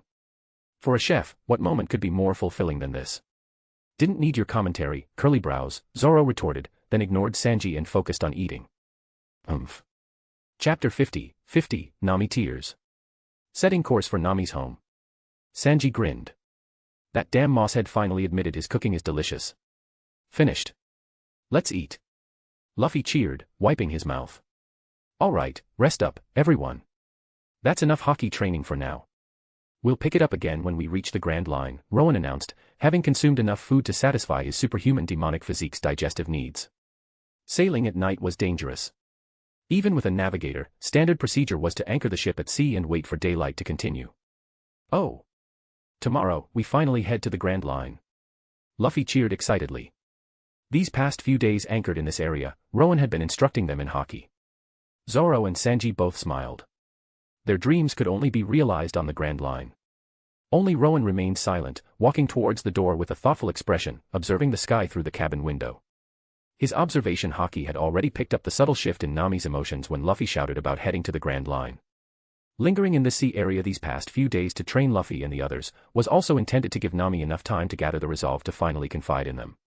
Looks like there's still some trait harvesting to do before reaching the Grand Line. Rowen smiled faintly and headed towards the bathroom. After a comfortable hot bath, Rowen sat on his bed, letting out a relaxed sigh. But, as expected of hockey, even training observation hockey is surprisingly brutal. Rowen's expression turned serious. While his conqueror's hockey intensity grew stronger daily thanks to Born of the Sea, Apex Gold. His armament hockey and observation hockey still required strengthening his physique and spirit, respectively. Improving armament hockey was straightforward, thanks to Born of the Sea, Apex Gold, Rowen only needed to enhance his physique, and his armament hockey would strengthen automatically. As for observation hockey, through sparring, beating up, Luffy and Zoro, combined with feedback from the system, Rowen had figured out how to improve it. The strength of observation hockey depended on a combination of one's spirit, mental fortitude, and disposition. Here, spirit could be understood as an extension of the user's five senses, allowing them to perceive the presence, emotions, and movements of enemies. After awakening observation hockey, enhancing the five senses through training strengthened the hockey itself. Furthermore, the five senses played a more significant role in determining observation hockey's strength compared to disposition. Essentially, observation hockey acted as an amplifier and manifestation of the user's five senses. And enhancing this manifested sensory perception, aside from rare geniuses, typically required engaging in life-or-death battles against opponents of at least equal strength. Yes, unlike armament hockey, observation hockey did have geniuses. For example, Katakuri, though only Yonko commander level, had trained his observation hockey to its absolute peak, achieving something many Emperor/Admiral level fighters couldn't, briefly seeing into the future. This ability to glimpse the future was essentially an evolution of observation hockey, a manifestation and extension of the user's sixth sense. Additionally, some individuals were born with unique, innate forms of observation hockey that couldn't even be obtained through training. For those who weren't geniuses like Katakuri, improving their manifested five senses required life-or-death combat against equally strong opponents. It made sense. Even people on Earth experienced heightened senses during moments of extreme danger or tension. By pushing oneself into perilous life-or-death situations, a strong individual who had awakened observation hockey could sharpen this manifested sensory perception. But engaging in life-or-death combat against equally matched opponents, one wrong move, and you could genuinely die. Those who survived were tempered by the experience, their manifested senses grew stronger, forging more powerful observation hockey. And even then, natural talent played a role. Some hotheads might be strong but possess poor manifested senses, Emperor Big Mom being a prime example. Truly a brutal, survival of the fittest power system. Even the supporting hockey, observation, required conditions for improvement even more bloody and harsh than armament hockey. No wonder there were many users of armament hockey on the seas, some, like Zephyr Blackarm, in his prime, reached admiral level relying solely on armament. But those who could train observation hockey to its absolute peak, capable of briefly seeing the future, were so few. Rowen chuckled at the thought. For Rowen, with his strongest trait system, there was another way to improve observation hockey, directly upgrading it with materials. Reaching the level of seeing the future was just a matter of time for Rowen. But he wasn't in a rush for that yet. In the first half of the Grand Line, situations requiring ultra-advanced observation hockey were rare. Rowen's current priority remained strengthening his physique. Knock knock. As Rowen was contemplating, a soft knock came at his door. Having already awakened observation haki, Rowen knew who was outside even without opening the door, simply by sensing their presence. Click. Opening the door, Rowen offered a gentle smile to the figure standing outside. Come in, Nami. Rowen stepped aside. Did you know I was coming, Rowen? Nami asked, biting her lip upon hearing his words. Of course. I can clearly sense every little change in your emotions, Rowen replied, smiling kindly at Nami. With observation haki, combined with his knowledge of the plot and the groundwork he'd laid over the past few days, predicting Nami would come to him was simple. Rowen. Nami murmured, biting her lip again, her eyes filled with emotion. Rowen cares about me that much. Nami, you. Oof. Just as Rowen started to say something more, he felt a warmth press against his chest. Nami had thrown herself into his arms, her shoulders trembling slightly. Rowen gently stroked her orange hair. You've been through a lot, Nami, Rowen said softly. He could feel a dampness spreading on his chest. Nami bit her lip, then lifted her tear-streaked face. Seeing her like this, looking so vulnerable yet beautiful, tugged at Rowen's heartstrings.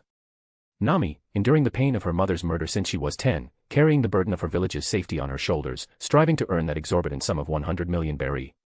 100 million berry. In the East Blue, the highest bounty belonged to Arlong, at a mere 20 million. For a 10-year-old girl, that burden was like an impossibly heavy mountain. Yet Nami, through her own efforts, and notably, through her kindness, choosing only to steal from evil pirates, had nearly accomplished this incredible feat. Nami, truly had suffered immensely. Rowen. Help me. Nami whispered, her voice choked with emotion. For the first time since her mother Belmere was killed, she allowed herself to show the vulnerability of a young woman in need. Rowen's simple words, "You've been through a lot," had completely broken down her defenses. Rowen gently wiped away Nami's tears. Then, his eyes hardened, filled with a cold fury. He stepped out of the room, his voice booming through the ship in a deafening roar. Of course. His eyes blazed with chilling intensity. Thump. Thump. Thump. Lights immediately flickered on in 4 other cabins. Luffy, Zoro, Usopp, and Sanji quickly emerged onto the deck, fully dressed and ready for action. Nami. Where are we going? Luffy demanded, rolling up his sleeves, his serious business expression firmly in place. Just tell us who, Rowen. We heard your voice. We're ready to fight, Zoro stated grimly, drawing Wado Ikemanji slightly. Ha. Sanji exhaled a stream of smoke, his face set in a cold, determined mask. Usopp said nothing, but his legs, which usually trembled uncontrollably whenever trouble arose, were now perfectly steady. Nami. Let's go. The ones who hurt you were coming for their lives. We're pirates, after all. Rowen declared, his expression chillingly fierce. This was the first time since arriving in this world that Rowen had felt truly enraged. Kokoyashi village, Nami whispered, her eyes red but resolute, finally naming the place.